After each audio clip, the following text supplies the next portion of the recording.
Welcome to Queen Pib on Twitch, where your time is well wasted. Here we play the games of the 80s, the games of the 90s, the games of the aughts, and occasionally the games of the beyond. And now, your host, who totally isn't doing their own intro, Patricia Inga Bogart.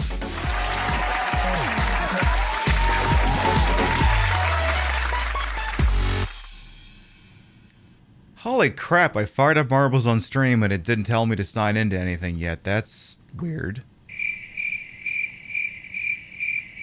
I mean, I'll take it. Hi, how are you? Welcome to the show. Wait, I'm doing this out of sequence. No, the speech starts. Good morning, afternoon, evening, whatever time of day it is. Okay, we got the order in perfect. Whatever time of day it is. Welcome on in. Hope you're having a good day so far. Much better. Look, the minute I stray off script, shit starts getting weird. Let me start from the top and make it drop, and we already have a redemption I'll have to invoke once we're done with that. Shade, welcome on in. We'll get to that redemption shortly. Chrismos, welcome on in. Potato Sack, Sam with an F. Tamaris, welcome on in as well. Gorillas, Jules, how you doing? Welcome on in. Ornax, hello. Yeah, I know, it sucks to the lineage of the Lady D family, but hey, what are you gonna do? What are you gonna do? Dola, welcome on in. Yes, I hate my pewter. All my enemies are inside it. That's an iconic tweet. SC as well, welcome on in. Peepa, Zothak. Obzy, Mushu, Rainbow Blob, Star and Roll. Shandi, hello, hello, hello. Bears suck. Just the Chicago ones. Just the one spaced out of Chicago. All the other bears, they okay, as far as I'm concerned. So, what do we got on the docket for tonight? Some more classic Resident Evil. And by classic, I mean the remake. But not the HD version. The regular one. But it's being played by the dumbest fucking ways you could do it possible. I'm gonna use the Wiimote to play the game, not on myself. So we're gonna get back into Chris Redfield's adventure of running around cursing and swearing and being upset that that his inventory space constantly makes him forget to bring shit with him.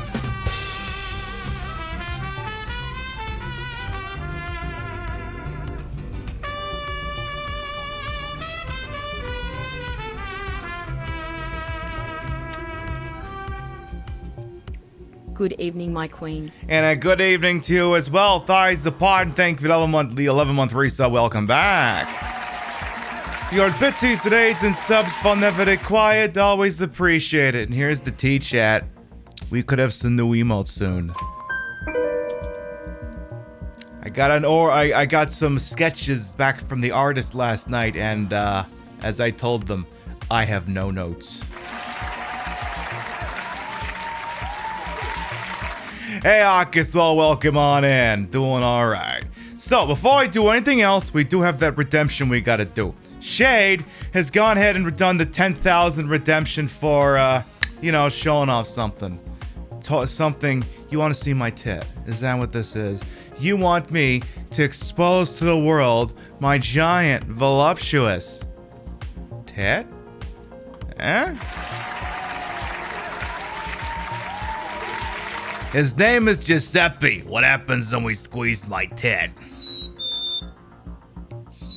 It's adorable. We love him. You need to see my tit before bed? Yeah, that tracks. Yeah, let me change my soundboard here. I'm still going off the Resident Evil 7 and 8 one. There we go. Now I've got this button back. No. We'll do it live. Fuck it. Fucking thing sucks. The Resident Evil 7 soundboard doesn't have any sounds in it that have swear words in it because I created it for the St. Jude Scare-a-thon, so I needed to make sure that. I mean, I know they kind of let you swear on there, but there's a chance you'd be on the front page. You don't want to be saying fuck, shit, fuck, cocks on a Twitch front page. Well, okay, you do want to say that, but they don't want you to say it. It's a distinct difference, you see. Very distinct difference. So, in our second hour, now I need to come up with a name for the segment because it's traditionally what we use the Tuesday show for. Because the Tuesday show is sometimes a little bit slower. Tuesday crowd's a little bit more chill and relaxed, just vibing. And I had a goddamn problem with that. But I need to come up with a name for the segment and a logo for it. I don't know if it may be Trish's Tuesday Tea Time or Trish's breast pilling something or other. I don't know. I gotta think about it. But the point is, in the second hour, we're gonna talk about Cuba. Christmas. Loving the hair. Hey, I love my hair too. I can pick and choose it at will. This is a good color. I should have bought this one a long fucking time ago. Really should have done that. So we're gonna take an, cause you know, there's some stuff going on down in some of the island nations down there.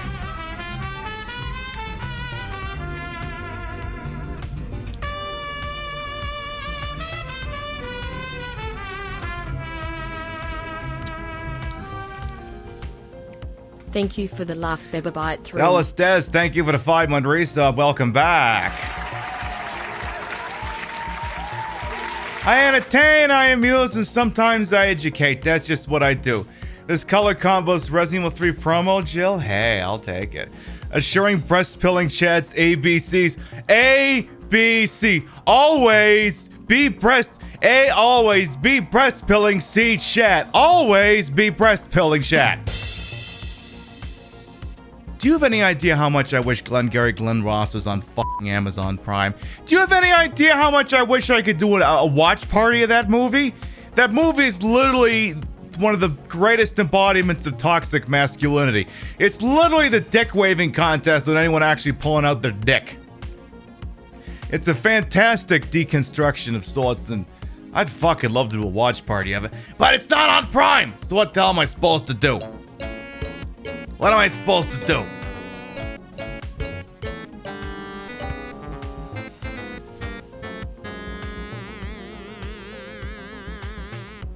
Well, life goes on. And so yeah, we're going to talk about Cuba. We're going to watch a little video that explains... It's not a current video. It's joining us something about dick waving. That just means it's a lit evening over here. Hey, Varga, welcome on in. That wacky waving, inflatable arm flailing tube woman impression is just... That's something else I was gonna say. It's like, do we like this weird sub dance I've contrived for the channel? I need to go back and figure out when the hell I designed that. It's like, you know, and then a little bit over the arms, cause you know, sometimes that's a sexy thing to do. I gotta figure out when the hell I worked that out. Cause I've been doing that for so long, I don't remember when I started. I don't remember. Don't remember. It built up over about 8 months. I mean, a lot of things built up over 8 or 9 months.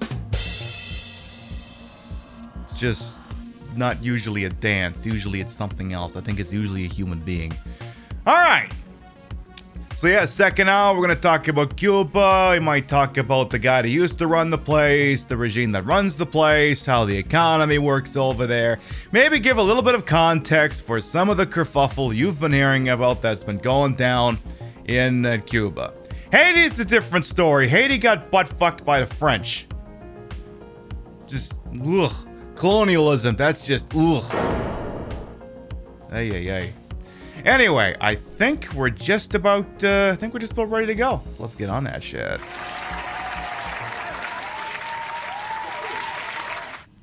Oh, chat is discussing other things that build up over 8 months. Story checks out. Story checks out. All right, let's bring the audio up here.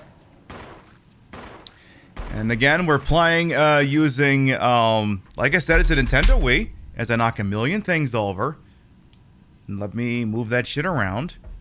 That's the laptop that I do all my financial transactions for the show on. Let's not have too many things land on that computer's keyboard. Lest I drop 50 tier 3 subs or something crazy. Hey, Katie Kiss, welcome on in as well. How you doing? So, you may be looking at this and going, Pibby, wait a minute.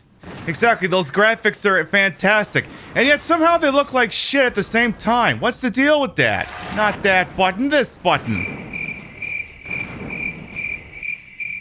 There's a reason for that. It's a conscious aesthetic choice, I can assure you.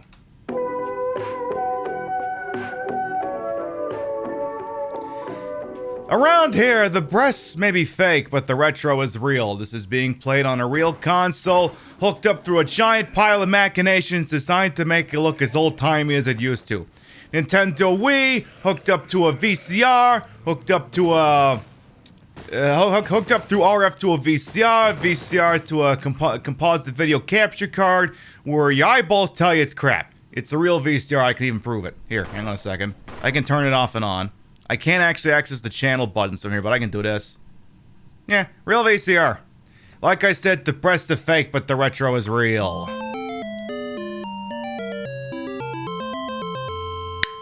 Oh, and I did also manage to fix the statement necklace that broke on Sunday. I did manage to locate the emergency backup that's functionally identical, but I've gone ahead and fixed it. I just took some double-sided Gorilla Glue tape and figured that was good enough, because, they're fake! I'm so sorry to have broken the illusion for you! They played us like a damn fiddle! So sorry to have broken the illusion for you. But yeah, I got the statement necklace fixed, and I think it's about the only note I have. I'm trying to remember where the hell we even left off. We're still inside the mansion, because I keep getting all my things screwed up. So this is going to take some figuring out real quick. I didn't thank you for the host. Well, thank you for the host. Alright, let's see what we got in the box here. Old boxes and step ladders. Okay. Oh, don't you get Z started on the whole step ladder bullshit. I don't think he's here, but all the same, let's not start that whole step ladder nonsense. This is not an Ace Attorney broadcast. Let's not do that. So we got the crank for cranking one out. We got the battery. The metal object. That's what we needed in order to advance the plot, because my dumbass forgot to go get it. And I think that's essentially it for goodies we need right now. I think. Everything else here is just kind of ancillary. So we're going to attempt to go forward with the ones that we got. We'll do it live! Fuck it! Fucking thing sucks! What are you doing, stepladder? No, stoop.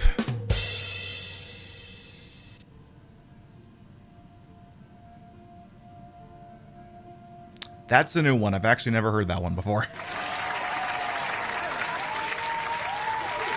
That's a new one. It is what it is. So anyway, you may be going, here's the thing. So, I have been going through what I've been calling, for lack of a better term, the Wesker storyline on the Tuesday time slot on this channel for the last couple of months, actually. So we did a Resident Evil Remake and Classic playthrough of the Jill game. We did Resident Evil 0. Now, we also did Resident Evil Classic and Remake of Chris's playthrough, because I don't usually do Chris, because Chris isn't as iconic, and I really hate that he can only hold 6 weapons, and he's more difficult. Not Wesker Wednesdays? If only I broadcasted on Wednesdays. That would have made more sense. That would have made a lot more sense. But, I don't usually play as Chris because, you know, no boobies. That's not to say Chris can't be iconic, but no boobies. So then, after this, when this is complete, either next week or the week after, we're going to start playing Code Veronica. Now, not Code Veronica X. We're doing Code Veronica Regular. What do I mean by that? We're going to be playing the Dreamcast version. Dreamcast version, real copy on a real Dreamcast. Why? Because as part of the St. Jude Scarathon show I mentioned earlier, I made it a donation incentive so that we would play the original Dreamcast version, which has, oddly enough, less Wesker in it. And Steve Burnside's original Leonardo DiCaprio hairdo. So you got that going for you. Something written in the indentation. Also, historically, I hate Code Veronica, so look forward to me spending the entire time I'm playing it complaining like crazy. Expect that to be a thing. Am I fucking missing something? The defiler of the... Oh. Oh, this isn't the fucking... God...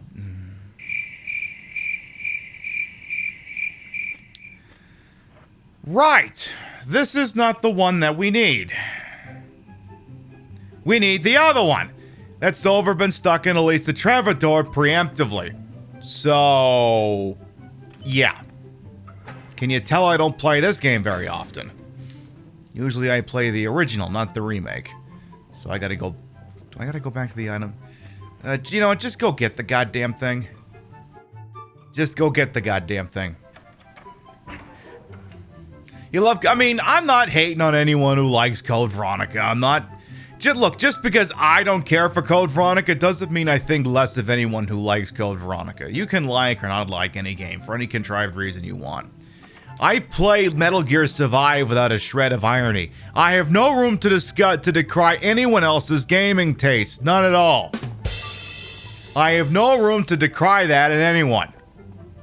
So just because I may not say the most nicest things about the video game doesn't mean that I'm criticizing people who enjoy it. I've inspired you to play Resident Evil since you haven't before. I mean, there's some good entry points in the series. I mean, this game's a good one. The Resident Evil 2 Remake's a good one. Resident Evil 6, not so much.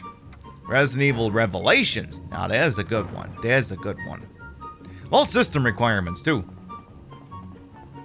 Like, I think I could play that on, like, 7-year-old laptops that didn't have dedicated graphics cards. Yeah, give me that one. That's the one I need to advance the plot. Now, hopefully that's the last time I gotta worry about a fetch quest for at least the next hour. Please and thank you. 6 was weak with the Resident Evil. Well, it got away from what Resident Evil was, because Capcom kept going in on the whole, hey, we gotta have co-op, and it's very hard to have immersion in a story when you got someone making dick jokes right next to you. But what if the Lord hungered? Well, he can go make his own. He can make his own goddamn drum. So we haven't talked too much about the aftermath of Deadly Premonition 2, and I have notes, and I'm not gonna do all of my opinions right now. Hey, Petra, by the way, welcome on in. But we got to talk about that bongo drum. You remember the bongo drum? That we had to do like an entire pointless main critical path quest to do? And then it never wound up amounting to anything? I assumed it would be like a weapon in a pivotal boss fight or something. You know what it amounted up to being? Nothing! For those of you who aren't aware, there's a critical path quest in Deadly Premonition 2 in which you are contrived to locate 5 or 6 extremely rare foodstuffs in the game, in the city where the game takes place. But it's not because the guy specifically wants to cook something, it's because he uses the packaging to make a set of bongo drums. And you would assume, based off of spending this wasn't a side quest. This is something you had to do to progress the game. And based off that, you would assume that it was meant to serve a purpose later. Like, I don't know, maybe it was gonna be the fucking Ocarina of Time or something, but it's a little set of bongo drums made out of like a can of Spam and some other crap. But it never wound up being that way. What the fuck? Things to think about on a Tuesday. But, yeah, Resident Evil 6, not as good. It got away from what Resident Evil was. And, obviously, generally pleased with the direction the franchise has taken since then. Generally pleased. Hey, alright.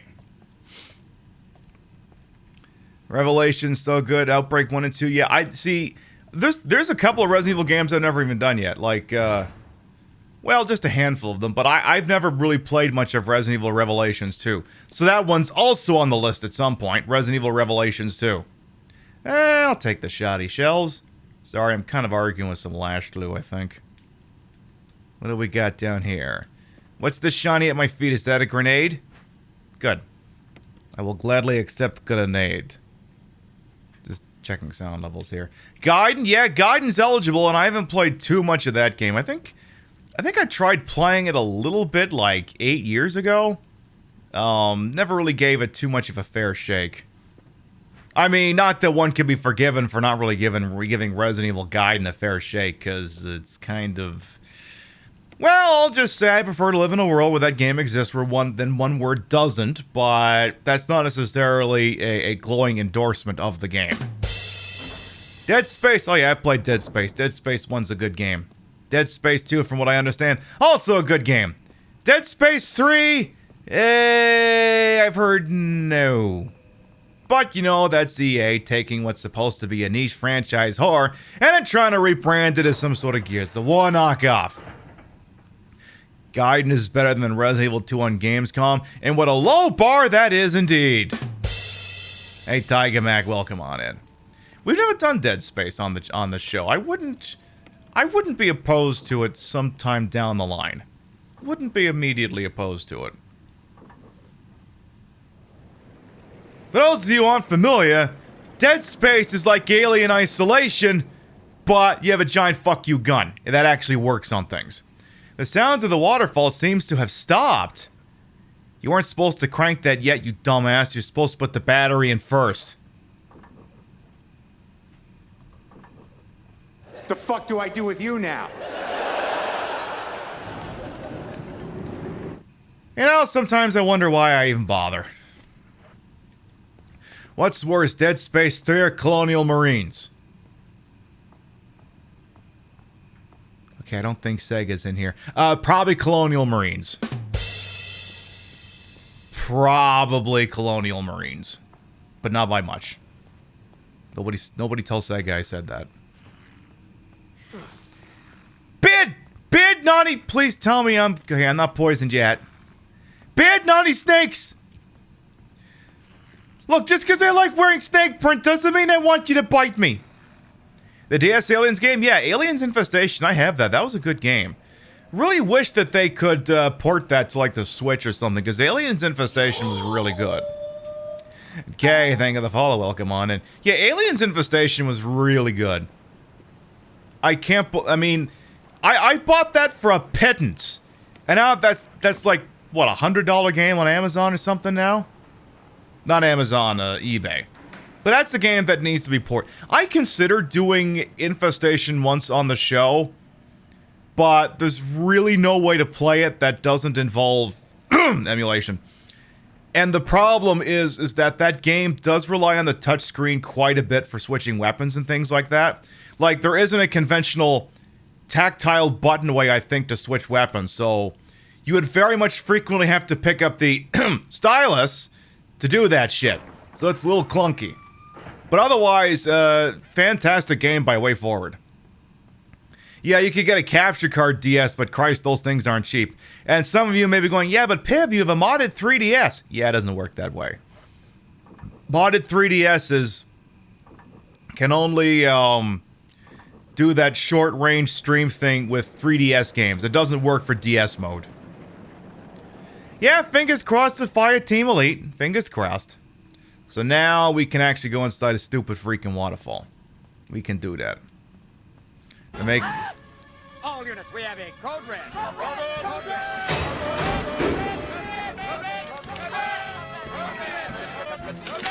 Do not attempt to move or we'll be shooting ourselves. The salad bar is here. They're back and better than ever. Ida! Welcome on, eat a salad and rate as I as Queen Pib, Patricia, Inga, Bogart. You may also call me Trish. Retro Variety Drag Queen streamer, member of Team Stream Queens, and your time here is well wasted. See, Ida used to be the plus-size vegan, the drag queen at Twitch. Except I think they're now just vegan. Because they've lost 80 pounds, they look stunning! Pack it in, folks, we're done. Edith's come to take our crown. We had a good run, but we're never gonna look as good as Edith does. We're never gonna look that good. We're never going to. Hope you're doing alright over there, Edith. How were the Sims treating you? I see you over there at Vidius as well. Welcome on Infernal as well. Hello. And Bagul as well.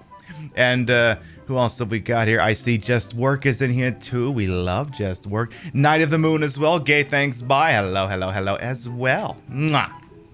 Hey, Hawk as well. Stop.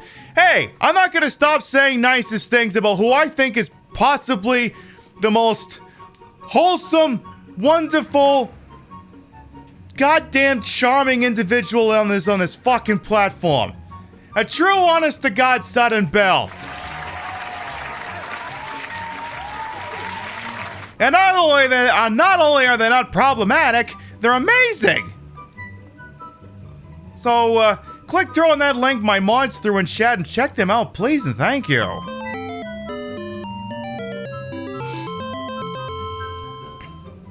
You're blushing? We all are. It's a permanent fixture. We are playing Resident Evil, the remake. We're doing the Wii version. It doesn't actually have, like, Wii motion things. It's just, I kind of figured this is a really stupid way. You also may be wondering who the hell this guy is. This is actually Chris Redfield. But I gave him the stupidest outfit in the game. He's like a late 90s, early odd snowboarder, bro. Check it out, dude. I got my beanie on, and I got my my bug-eye sunglasses, dude. Don't I look like totally tubular, man? You see, that's how they spoke back then. And absolutely nobody speaks like that anymore. Absolutely not. 35k empties to go to y'all for the marbles? Well, excuse me. It looks like Arthfak has got you covered. Arthfak has gone and redeemed the 50,000 empties redemption for a free round of marbles. Wow. What the hell am I supposed to do about that? Well... Exclamation mark! Play!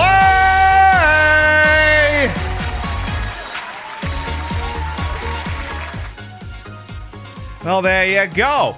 Exclamation mark play gets you in here. The way this works is if you win the race and you're not subbed, I'll gift you a sub. You win the race and you are subbed, then a gift sub will be bestowed to the community in your honor. And it's open available to everyone, whether you follow me or not, sub to me or not, stupping me or not, whether ironic Chris Redfield does it for you or not. Open available to everyone, so I do want to see lots of balls in my face. Hey, Peter, thank you for the biddy. This is Off the Rails. Crumbles holds the track channel record at 1:21. You gonna steal their crown? Exclamation mark play gets you in here. We'll give you about a minute, then we're gonna do it a goddamn thing.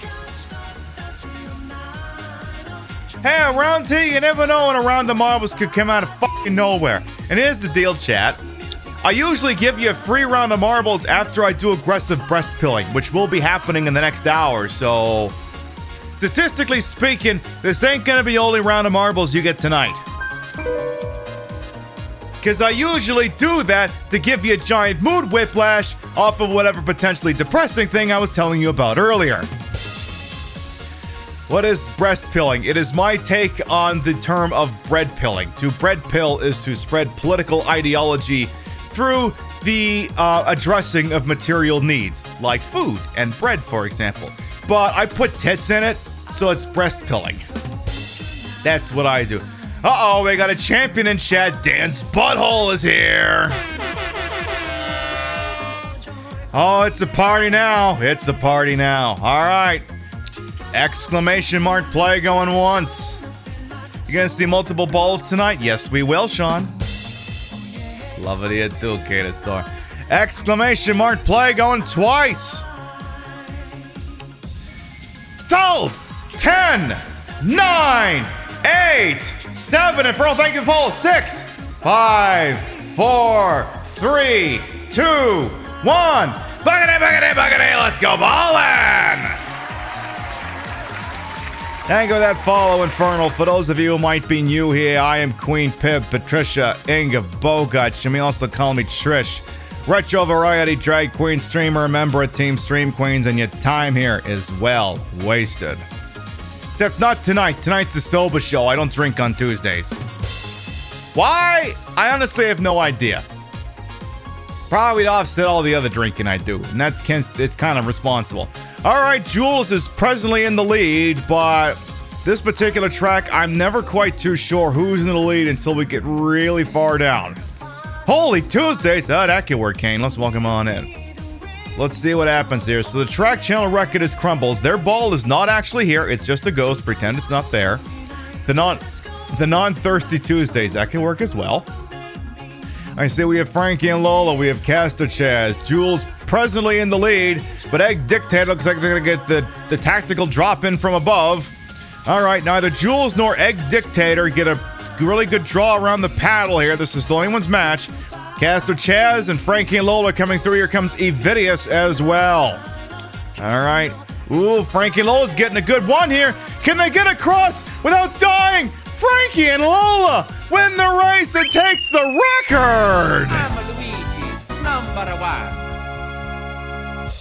Damn, they came out of nowhere. Frankie and Lola comes from out of nowhere to steal it. Followed by Caster Chaz, Evidius 515, the bearded queen of Twitch. Can we get a shout out for them if we have not already as well? Ultra Mega, Maxwell Damage, Arthfac, Egg Dictator, Katie Kiss, Infernally, and Dange Butthole to round out the top 10. All right, looks like, Petrobol just got knocked backwards and murdered. Uh-oh. We got folks getting yeeted big time here. Avert Observer and Gorillas. Are you gonna make it? Are you gonna make it? Ooh, Avert Observer went over the top rope. We hate to see that.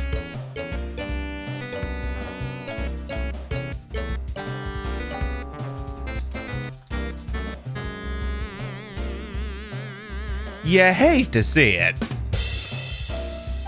All right, Frankie and Lola have won the race. Their gift sub will be, as they are sub to the channel, their gift sub will be bestowed to the community in their honor. Stand by, because someone's getting shot in the face with a gift sub. It's going to... It's going to Jules!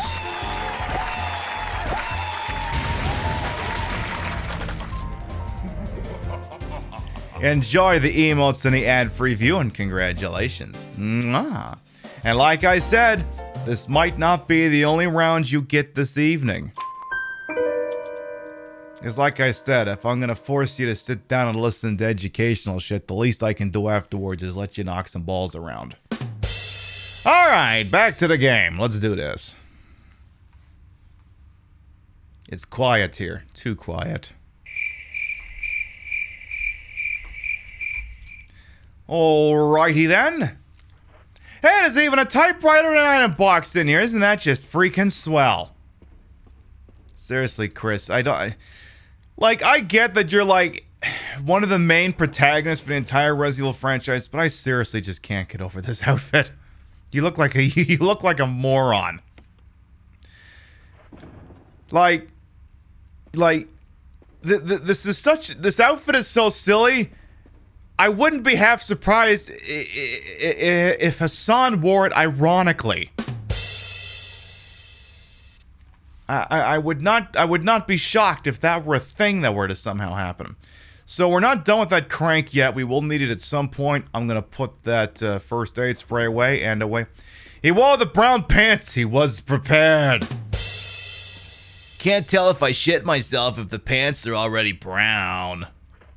There's a funny internet video about that, but I'll save it for later.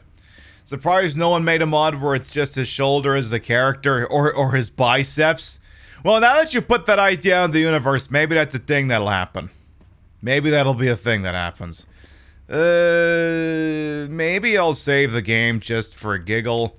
I mean, maybe there's a... Okay, good. There's a free ink ribbon there anyway, so I feel less bad about it. Now remember, whenever you're playing a classic Resident Evil game in front of the internet, always remember to put the ink ribbon away in the box when you're done. Otherwise, the internet is going to laugh at you. So always put it away. There's literally no reason to carry an ink ribbon around if you're not in a save room. Because 9 save rooms out of 10 have got an item box in it. So, yeah. Something about a ship captain about to get into a duel. Bring me my red shirt, but then eventually have against the fearless pirate. Bring me the brown pants. There you go. There you go. So, caves that do cave shit, I guess. Suppose we'll go through this door and see how many hunters want me dead or something like that. Again, why must I roast the early 2000s skater-based wardrobe? Not really mad. Hey, who's to say I wasn't doing the same fucking thing?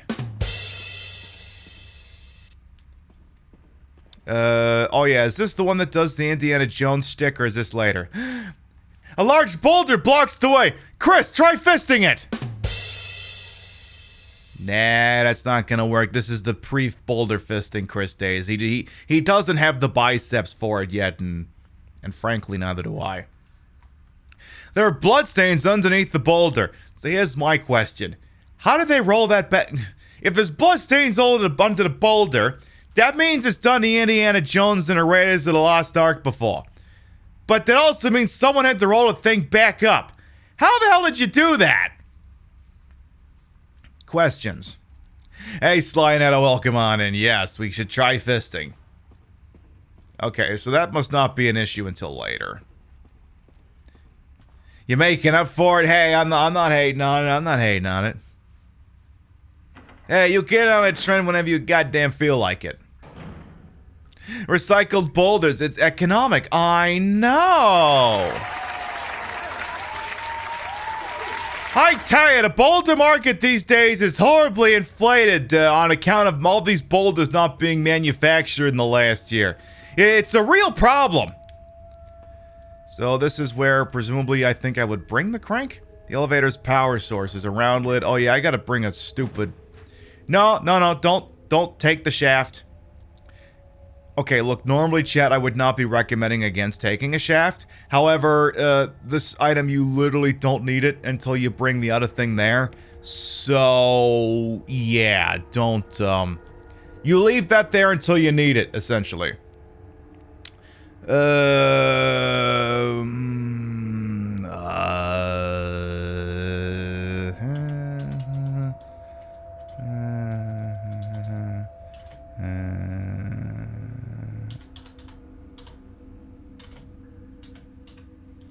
Sorry, just answering an just answering a question from a contractor. All right, got that taken care of. How does the map look like here? I go this way. Yes, gosh, I wonder who I was in DMs with. Couldn't possibly have guessed. No earthly idea. If I thought of him as Bellamount from Powerpuff Girls. No, I hadn't really considered it, but, I don't know. I kind of go for the femme fatale thing. I want to look like someone who came out of those James Bond movies who was like, hey, I know you're going to fuck me, Bond, but I'm also going to kick ass and take names, so deal with it. Hey, Competence, welcome on in.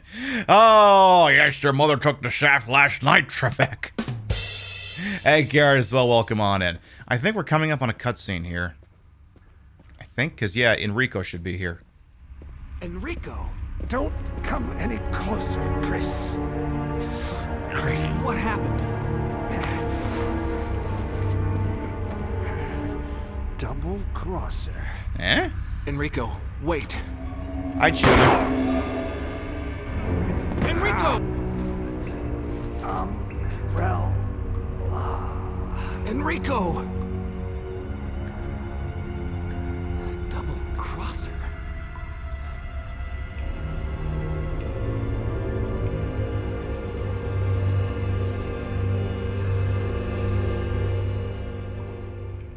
How did somebody shoot Enrico through Chris? Is Chris so stupid that the bullet went physically around him and then into Enrico? Is his INT score so low the bullet just said, well, there clearly isn't a person worth hitting here? That's gotta be what happened. Was this before Zero was in development or after? I'm not entirely sure.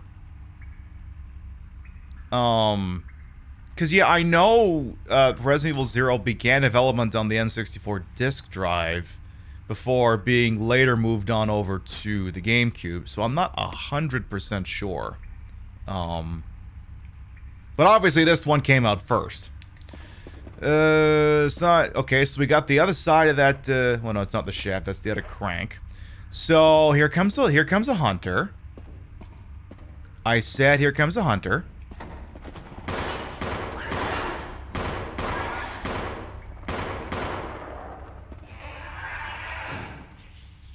It's like, don't act like I didn't play this game 2 months ago. I remember this shit. It's like I'm finally starting to remember things. Excuse me while I get one shot by someone I didn't really realize was there. Haunter! No, Haunter, not Haunter. But Haunter would be pretty awesome to have in this out of nowhere. Haunter would be pretty cool. Is that a shiny on the... What's this? Was this here before? Oh, fuck, I don't need that. Fuck out with that shit. Shouldn't there be more hunters in here? There should be. Huh. Maybe on the return trip when I come back with the other end of that shaft. That could be a thing that happens. So let's go ahead.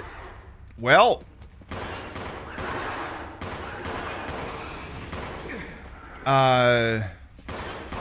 Love me, haul ass, not seeing a hunter that was right in front of me. Love that. Love that for me. Okay. Too bad that boulder couldn't have helped out. I like that boulder. That is a nice boulder. Kind of shame it couldn't just summon that to get the hunters out of the way. Probably would have gotten me as well, but, you know. At least it would have been equal. We'd all be dead. Has he tried punching it? No, the thought actually hasn't occurred to him. Yeah, that is this thing. But, you know, this is before he found out that fisting boulders was his passion in life. This is the before times. This is the wholesome Chris, who doesn't know the wonder and majesty of sticking your hand in a boulder.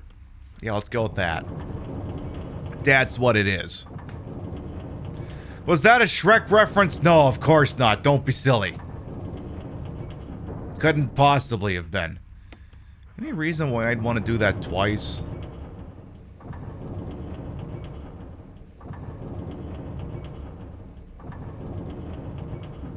Absolutely not.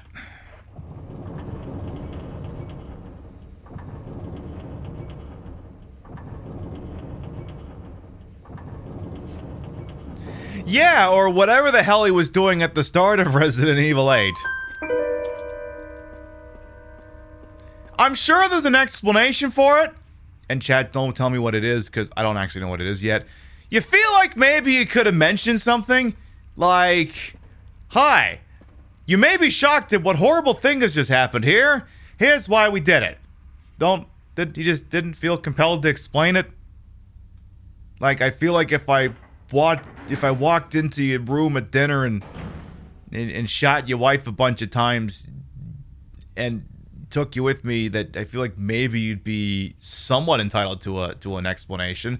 But that's just me, I guess. That's just me being old-fashioned. So this boulder is gonna go live. A huge boulder blocks the way. This one doesn't have blood under it yet, but we need to move.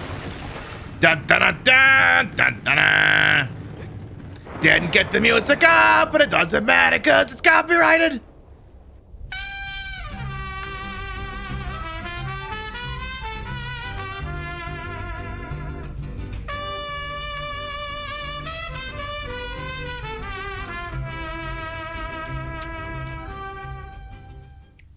Lucky month 13. Hey, Green I'll bean take monkeys. it. Introvert, thank you for the 13-month resub. Welcome back.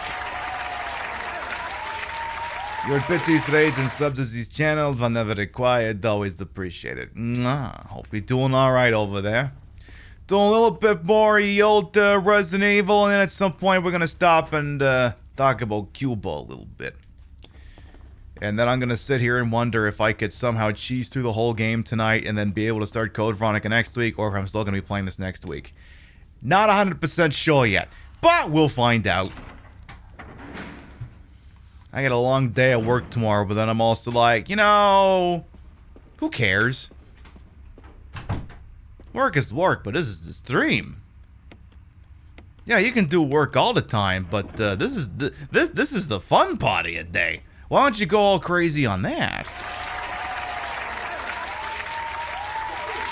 Oh yeah, you got an action figure a while ago, but it looks like it's a prototype of something at Krauser. I know there were some Resident Evil 4, I wouldn't really call them action figures, but Resident Evil 4, yeah, those NECA ones, because I actually have the Ada Wong one. I have the Ada Wong one that Rio actually bought it for me like 15, 16 years ago. Yeah, she bought that one for me. It's in my Resident Evil collection. But yeah, they didn't, and they made a few of those, and you know, I think, you know, sometimes if you go to the secondary market, I think there's people selling like bootlegs and shit like that of, you know, if for some reason you just really wanted to see a bootleg Leon Kennedy NECA figure, however the hell that's pronounced.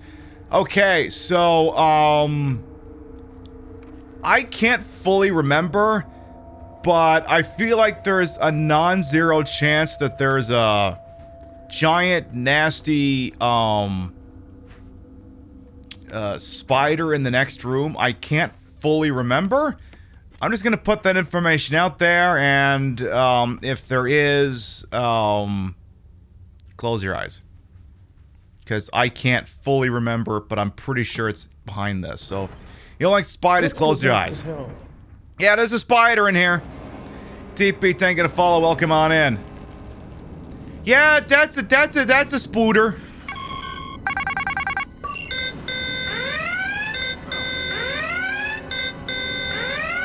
Love the fire range just being outside of the goddamn multiple spiders. Chris?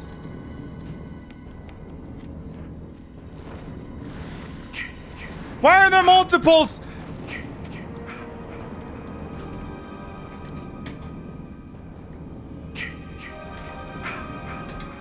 We got a comedian over here, excuse me.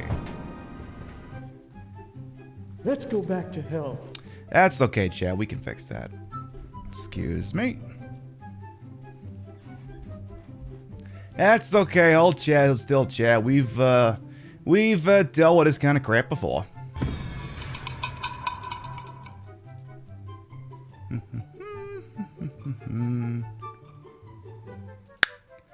There, that'll fix that. There, everything should be good.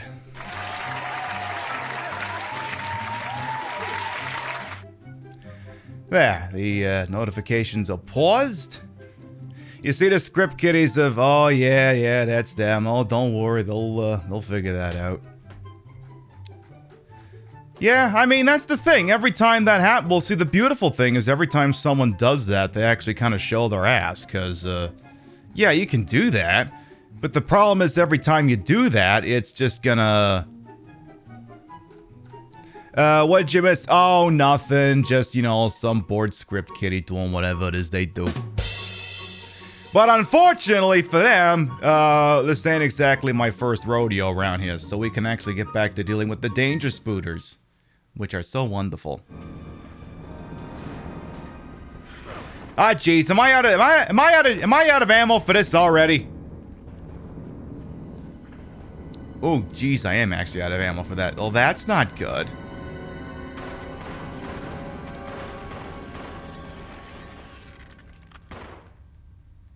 Alright, we seem to be done with the spiders. I'm just gonna leave the rooms so that their bodies are no longer in here. There we go. So now when I go back in here, there shouldn't be any more spiders. I mean, the cup over there is filling up, but I guess it's kind of cute. Yeah, again, the mods are doing their thing. Again, you know, thank you mods, tip you mods. They're doing what they got to do. And they're doing a damn fine job. Took you that long to get a replacement disc from the BBC? My goodness! Alright. Get this thing out of the way. See, the thing is, if you had a knife, you could kind of cheese through without having to fight those silly things, but, you know, who wants to deal with that if they don't have to? So... And the beauty of it is, let me see when about that started. So that would have started at about 1859. So from 1859, I'm just gonna write this down here, because I can take this to Commander Root later and get the follows removed, if there were any. So 1859 to about And I don't think there's been any legitimate falls. So I'm going to say everything between 1859 and 1902. So right about now. Oh yeah, that'll all be good. I'll take care of that after the program. There. I mean, look, script kiddies are going to be dumbass script kiddies. It's what they do. But again, the thing with anytime you're doing something where, you know, you're going to bring undue heat on you is like I'm enrolled in PasadaBot. The guy who runs that's going to see all these bands. He's going to share those at every other channel that is governed by PasadaBot. We're going to feed that information into Commander Root, and it's going to be what it's going to be. I tell you what else it's going to be. It's going to be top of the every hour, 90-second ad break. Helps support the channel, keeps us honest. Honestly, doesn't do any of those things. It just turns off pre-roll for half an hour. If you sub to the channel, use your Twitch Prime. If you have Twitch Turbo, I'm just going to run back to the item box. Otherwise, we'll see 90 seconds of ads. We'll see you shortly. There we go. So what we'll do is just return to the item box. Though what I'll have to do is I will have to drop off the... Can I actually put it back in there? Yeah, set the flamethrower back down for now. And go retrieve another healing item. And in a little bit, we're going to start doing the Cuba stuff.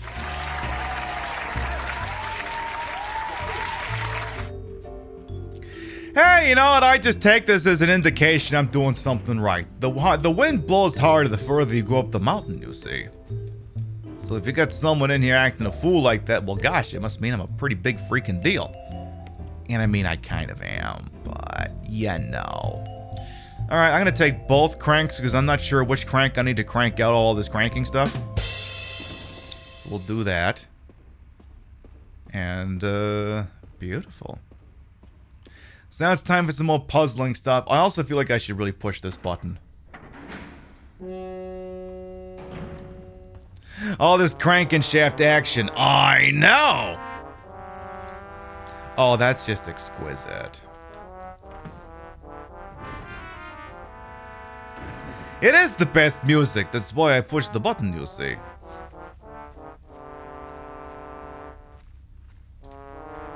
You use it to send yourself to sleep? I should try that. I wonder if that would just give you nightmares. So then, other options down here is map of courtyard. Okay, I see what's happening here. I always forget what this place looks like down here. I always forget. And then flamethrower needs to go there. Am I carrying the damn thing? No, go back and get the flamethrower. Again, look, that's just me making mistakes in this video game. It's what I do. It do be what I do. I had a legit curiosity here. Oh! That was only a nearly 600 bot? Only 600? Is this guy not very good at being a script kiddie? 600? Even a... That's all you got? 600? Okay. We've had worse, well, yeah, we've had worse done by better than that. Flap time. You come in here to the Queen Pip show on a Tuesday, and the best you can do is a measly 600 person follow bot?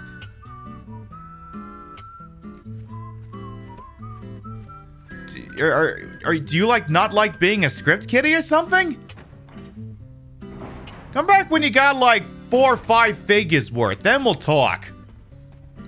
3 figures? What, did you do that? Did your mom do that for you or something? Did your mom do that for you or something? Anyway, let's go ahead and set that back down.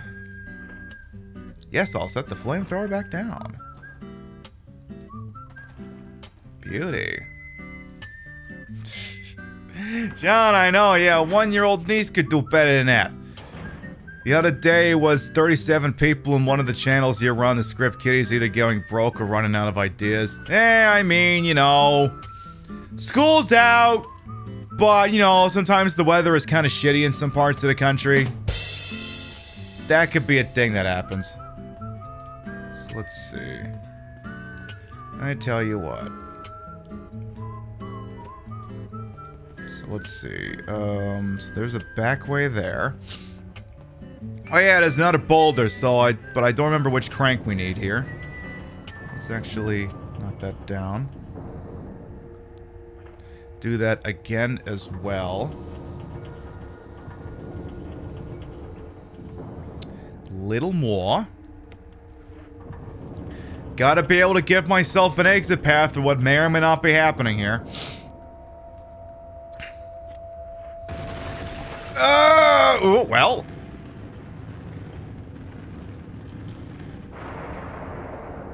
Gosh, that went live a lot faster than I thought it would. Is that so, Queer Pigeon? Wow. I'll settle for organic viewer growth. Crank it, yes. Oh, look, there's a door in here. I wonder what's going on in this room. I wonder what's going on. So... Right, I gotta get this thing turned around. In order to do that, I gotta get in front of the pusher. This music could not be more perfect for this room if it had tried. Oh, I overshot the mark. Hello, Sarah. I'll get to that alert in just a moment here. Actually, I think if I just do one thing, it should wipe them all out. Give me just a hot second here. So I think if I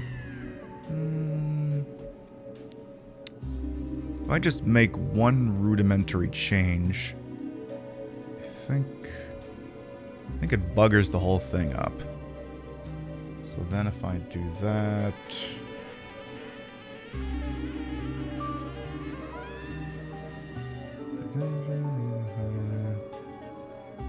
Let's see here. Nah, that's not gonna do it. How about... Actually, I know what fixes it.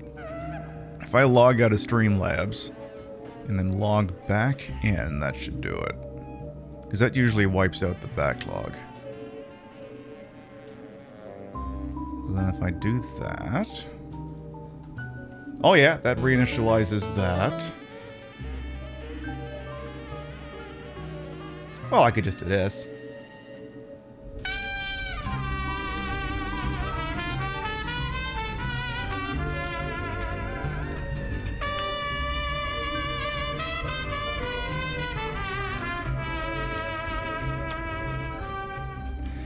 Hello, Sarah. Thank you very much for the 2-month resub, or the 5-month resub, actually. Welcome back. Sarah, I think the plumber got all the shit out of the system.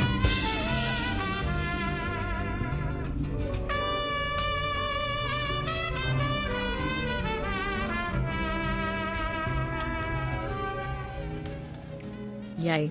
Indeed, Lolatrocity A as well for the 4-month resub. Welcome back. Your bitties, rates, and subs to this channel will never be quiet. Always appreciated. Yeah, I think we got all the shit out of the system. So then, we gotta do this. Because there's a hole for a crank here? There? Oh, it's over here. Yeah, crank hole is here. Which requires the other one. Because of course there are 2 different cranks in this freaking video game. Of course there is. So just crank it, then immediately crank it back. Beautiful. Go ahead and just knock it back to... Yeah, you know what? Just shut it off for now. We could put it back on later. If we have to, I guess. Because it's literally just pushing a button and then I can kill all the alerts. See, this is another thing. as a budding streamer, especially in a space where sometimes you are occasionally brought to having to deal with, complete fucking waste of society, it helps to have an alert kill switch handy. So, for example, if you're using Streamlabs OBS, there might be a pause button for the alerts inside the actual application itself. But now that being said, I am using regular OBS, but I also use Streamlabs. Oh, now you've done it. We'll do it live. Fuck it. Fucking thing sucks. That's tomorrow, and that is. All right, now here's the deal, chat. If you clear level 5, it's a guaranteed round of marbles, but you're gonna be getting one before the end of the hour anyway. We had a completed one on Saturday. You don't have to go nuts, but I mean, if you do, you do. Hey, V Valray, welcome on in. Pixie Cat Games, thank you for the hundo biddies. I just realized Pixie Cat Games has, as long as they keep doing it. Now let me tell you something, Strebeck.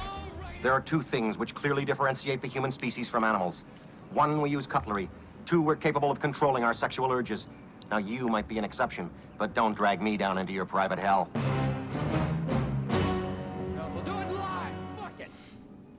Thing sucks. That's tomorrow. Sean, thank you to 69 biddies. Okay, and Pixie, I was gonna say, as long as Pixie Cat Games always cheers in increments of 100. That is it. Take it away. Okay. That's tomorrow. I can't do it. We'll do it live. Canosaur, thank you for that gift sub debut to Sarah Smile. Oh, thank you. You didn't have to do that. Yeah, as long as Pixie Cat only ever does in increments of 100, they'll always have 69 in their bit count. Love that. So now we can take the shaft and put it where it needs to be. Yes. That's a thing we can do now. Yeah. That's a thing we can absolutely do now. Because we got the item here. And then I think it gives us a code or something. I think that's the thing that happens. Something like that. May you spoil it. It's the Resident and it's evil. Oh my god, how dare you! Hey, Quiet Riot, welcome. How you doing? Hope you're doing alright over there as well. Once the hype train is dissipated, we're gonna get into the Tuesday tea time thingy.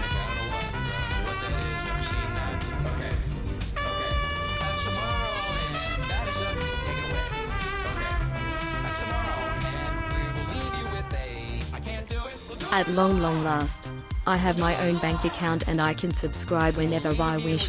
Always an important part of adulthood, getting the bank account. Queer Pigeon, thank you, a 5-month resub, welcome back.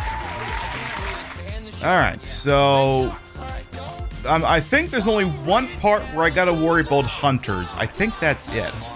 And then we should be good. But once this is done, we'll do the Cuba breast pilling and, God willing, we'll beat the silly video game tonight. So that next week we can start the, what's it called? The Code Veronica and shit. Hope you're doing alright over there, Wild Child Cartoon. Welcome on in as well. I might have missed you and all the fracas. Welcome on in.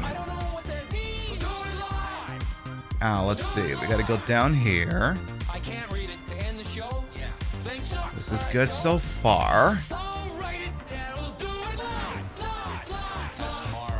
Feel free to steal the idea of having rudimentary music playing when you're in a hype train on your channel as well. Hey, you see something I do and you want it for your own channel? Steal it. Take it. Yeah, chances are I stole it from somebody else. I am laundering you can launder someone else's idea through me. That's the thing you can do. So let's take out the big cylindrical shaft, yeah. Let's go ahead and slide that on, yeah. Yes. Now I better examine it, because it's all fucked up. Symbols of cobs in it, yes. Keep spinning it. Keep spinning. Keep going. Keep going. Keep going. Alright, we got Rocky 4, Rocky 2, Rocky 3, and Rocky 1. What's Rocky 6, Adrian's Revenge? Yeah, what's that one? So 4, 2, 3, 1. probably important. Shove it back in there. Series of flashing buttons. 4, 2, 3, 1. And there you go. Now I'm gonna get killed by hunters. Or not. Huh. Just, I don't know that I actually want to go down there yet. I don't know that I actually want to go down there. Handgun magazine, no. I almost want to... I don't know. I mean, I'm pretty sure I'm done with these cranks. Let's go put them away. Should be done with them. Don't steal the tit, please. We love Giuseppe. You leave Giuseppe right where he is. Alright.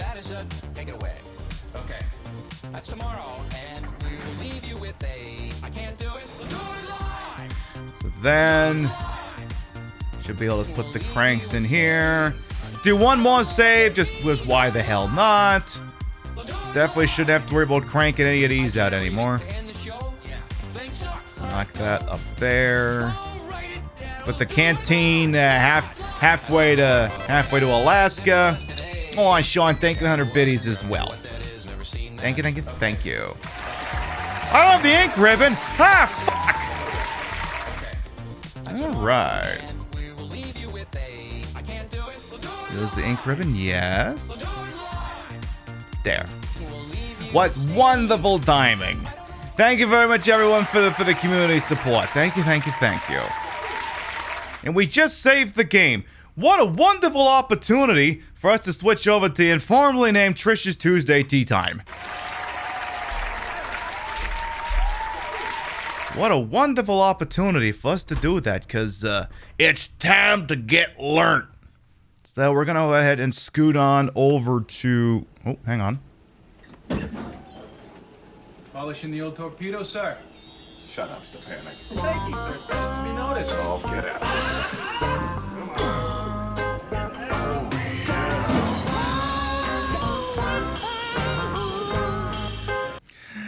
Mega Lucario, thank you for the nice biddies. Don't usually get the one with Kelsey Grammer in it too often. Don't usually get that one. Alright. Let's go ahead and scoot on over here, because now we're going to get learnt on a thing or two around here. Let me go ahead and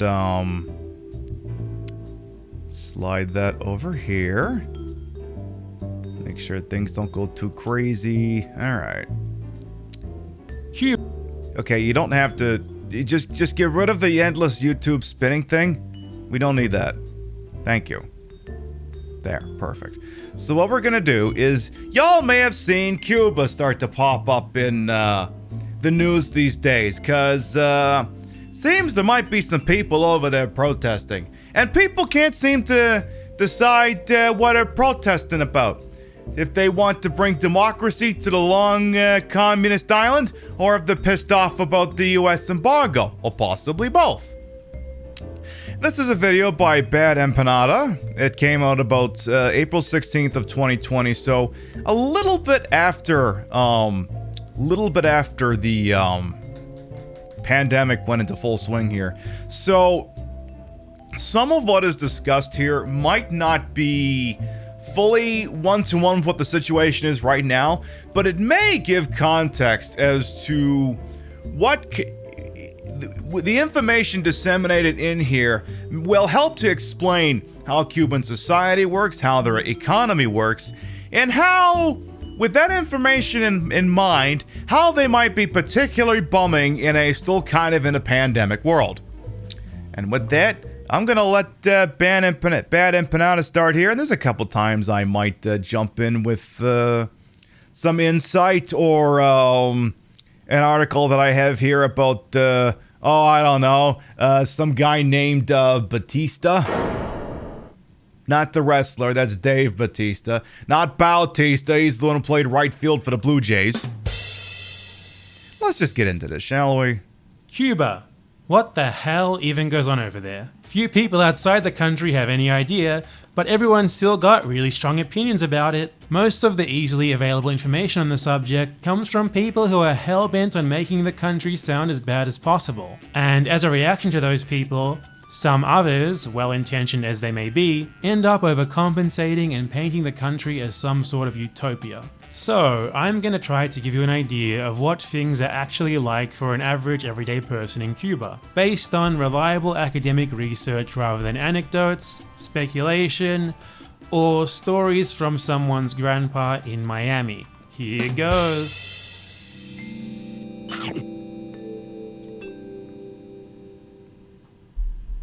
First, we need a very quick and incredibly oversimplified Cuban history lesson. Back in the 1950s, Cuba was ruled by Fulgencio Batista, a brutal US-backed dictator who continued a tradition of US domination of Cuban politics that dated back to the Spanish-American War of 1898. Until 1934, Cuba's constitution, which had been written under immense American pressure, even stipulated that the US had the right to invade the country for pretty much any reason that they wanted. So Havana was basically a giant casino that catered to American tourists, while the rest of Cuba was full of sugar plantations and American businesses that weren't exactly known for treating their workers very well. Unemployment was constantly at 25% or more, the poorest 20% of Cubans only received 2% of the national income, and the government was pretty happy to torture or murder anyone who lamented the situation. Batista predictably wasn't very popular, so...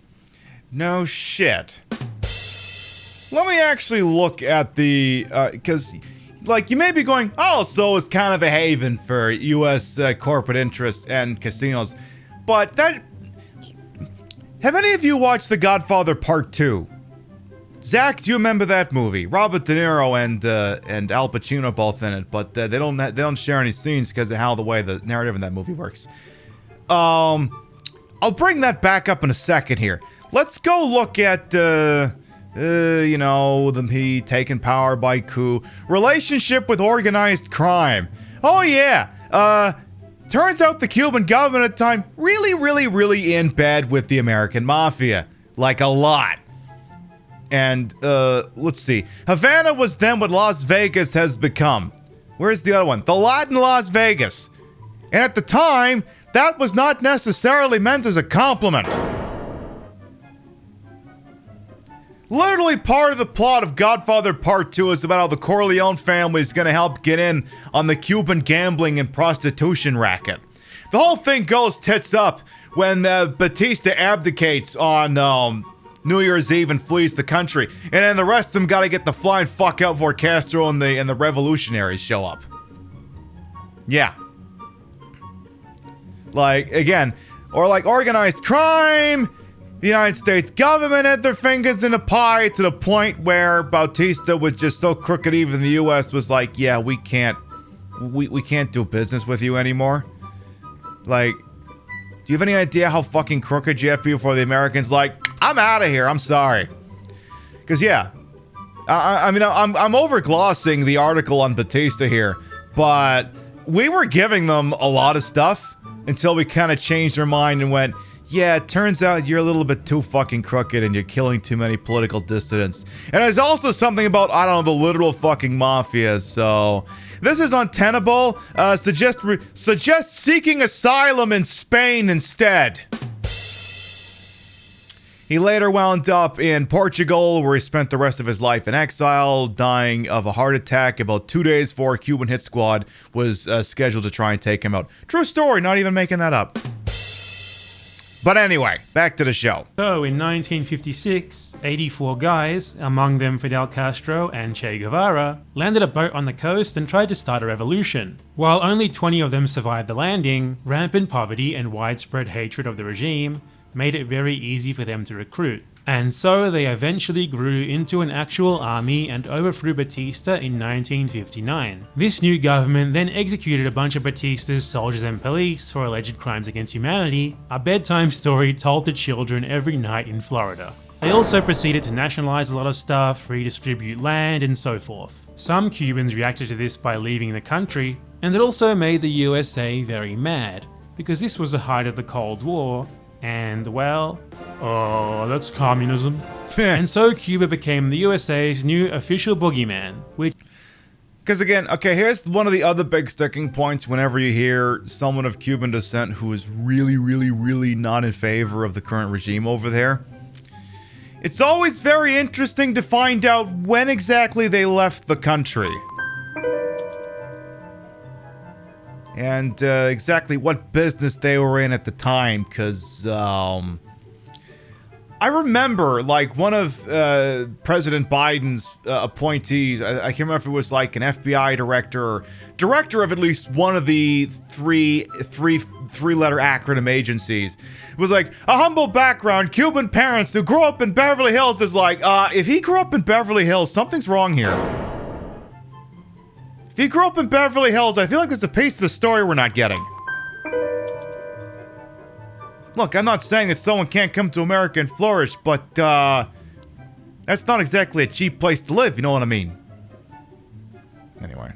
Which is kind of bad for them because the US is like 1,000 times bigger and only 90 miles away. Especially since, as an official State Department memo said, they pledged to deny money and supplies to Cuba, to decrease monetary and real wages, and to bring about hunger, desperation, and overthrow of the government. Bad news. So, to try and achieve those noble goals, the US tried to invade Cuba and failed. They put an embargo on it, which is still active today. You might have heard of it. They sponsored hundreds of terrorist attacks against it that no one ever talks about. And then there was that whole missile crisis thing where everyone thought the world was gonna end. It should have. Though the conflict continued after that, things calmed down a little bit. Or at least as calm as they possibly could be when a tiny island nation has been declared the eternal enemy of a world superpower that is literally right there.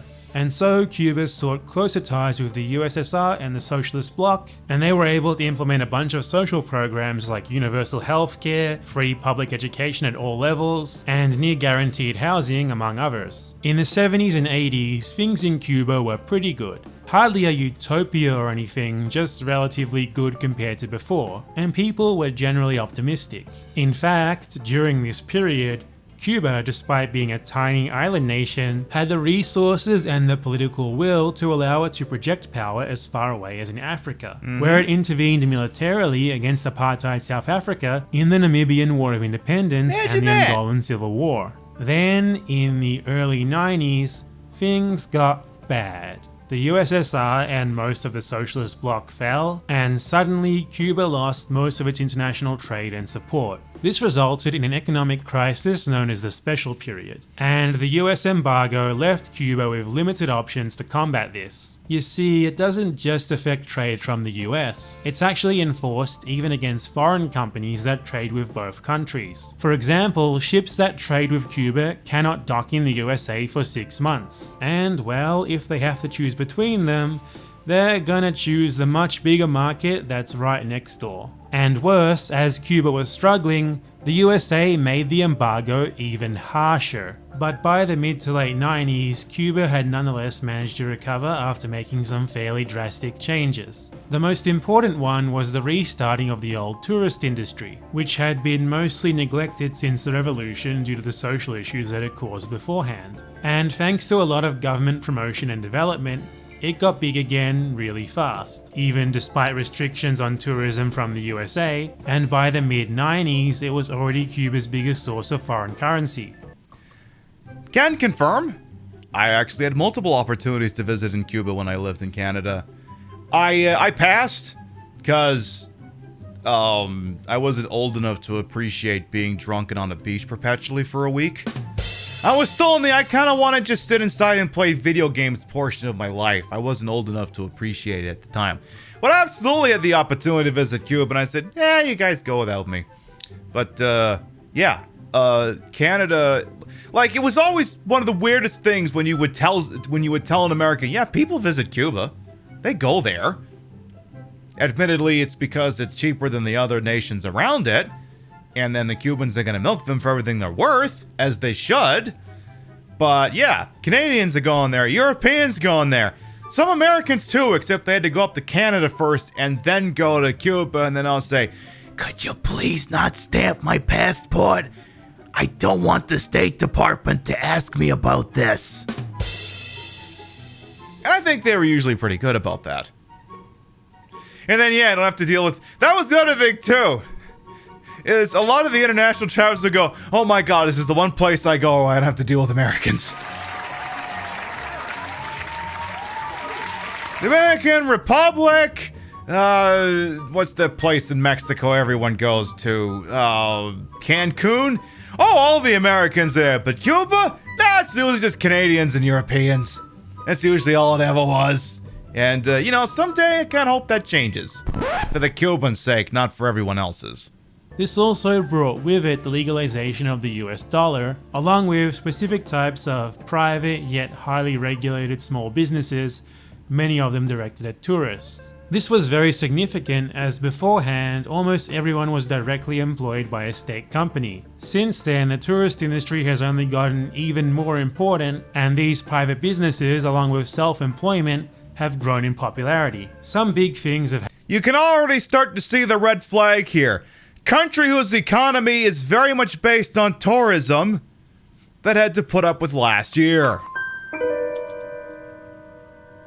Happened in the meantime, such as improved relations with the US under President Obama, which were subsequently totally destroyed by Trump, the death of Fidel Castro, rest in peace King, the passing of a new constitution, and the appointment of a president whose surname is not Castro. Yet despite further reforms under Raul Castro, things have still not really changed that much since, despite a lot of speculation about how they were totally gonna at any moment now. Okay, so now we're finally at the present day after an incredible journey through history. It's time for the meat of the video. How stuff works materially for average Cubans. 72% of Cubans work for a company that's state-owned. This is actually quite a low percentage historically speaking. Back in 2007, for example, that number was 83%. Still, that's a big majority of the population. And according to the Cuban National Statistics Office, the average salary in Cuba's state sector is 687 pesos per month. Now, how much is that worth? Well, Cuba has a dual currency system. There's a second currency called the Cuban convertible peso, which is backed by official foreign currency reserves and pegged to the US dollar at a rate of 0.93 to 1. Normal pesos, that is the ones that state workers are paid in, exchange with the convertible peso at a rate of 25 to 1.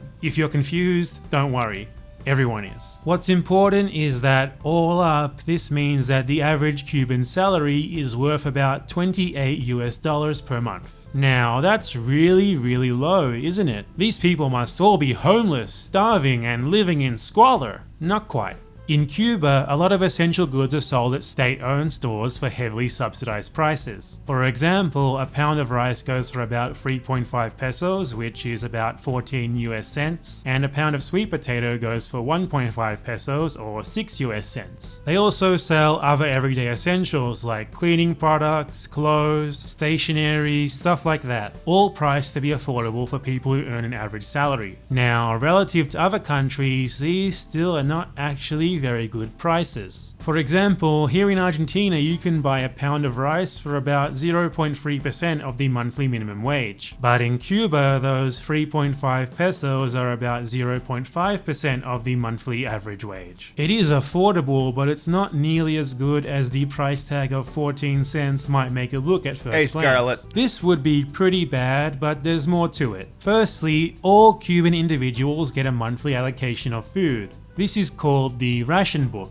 Some people see this name and then assume that everything in Cuba is therefore rationed by the government, but it's more like a monthly allocation of specific amounts of goods at very cheap prices that you can also still buy from stores if you want or need more. For example, 2 pounds of ration book rice is 0.9 pesos. That's less than 2 cents per pound, or about 8 times cheaper than the price in subsidized markets. To quote a Cuban woman who's the head of her household, the rations only last 15 days at most. So it's hardly enough on its own, but combined with the government subsidized stores, it even things out relative to other countries. The Cuban state also more directly provides free meals in many other cases. For example, workers at state companies receive a daily 15 peso lunch allowance, there's free school lunches, free meals in hospitals, free meals for the elderly, etc. All up, it's estimated that these programs account for a total of 41% of Cuba's calorie intake. And due to other public services, Cubans also have to budget for fewer costs than people in other countries, which frees up more of their salary. The most important of these are housing, healthcare, and education. Firstly, let's talk about housing, since for many of us, simply paying rent and bills takes up a huge portion of our monthly income. For example, in big US cities such as LA and New York, the median rent is more than 40% of average income. And just speaking from personal experience here, there's been times where I've spent more than 60% of my income on rent. So if we didn't have to pay for rent or mortgages,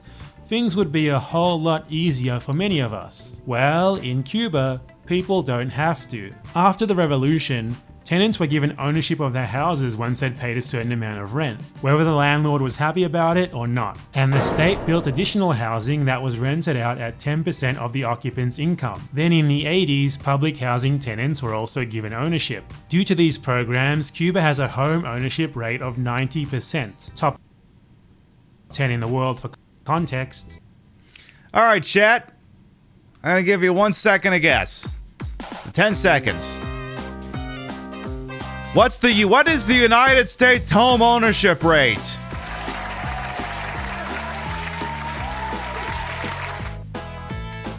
I'm gonna give you 10 seconds. You can write your number in chat or you can think of it in your head. Okay? Here's the answer. 66% and it's still going down. 66% and still dropping.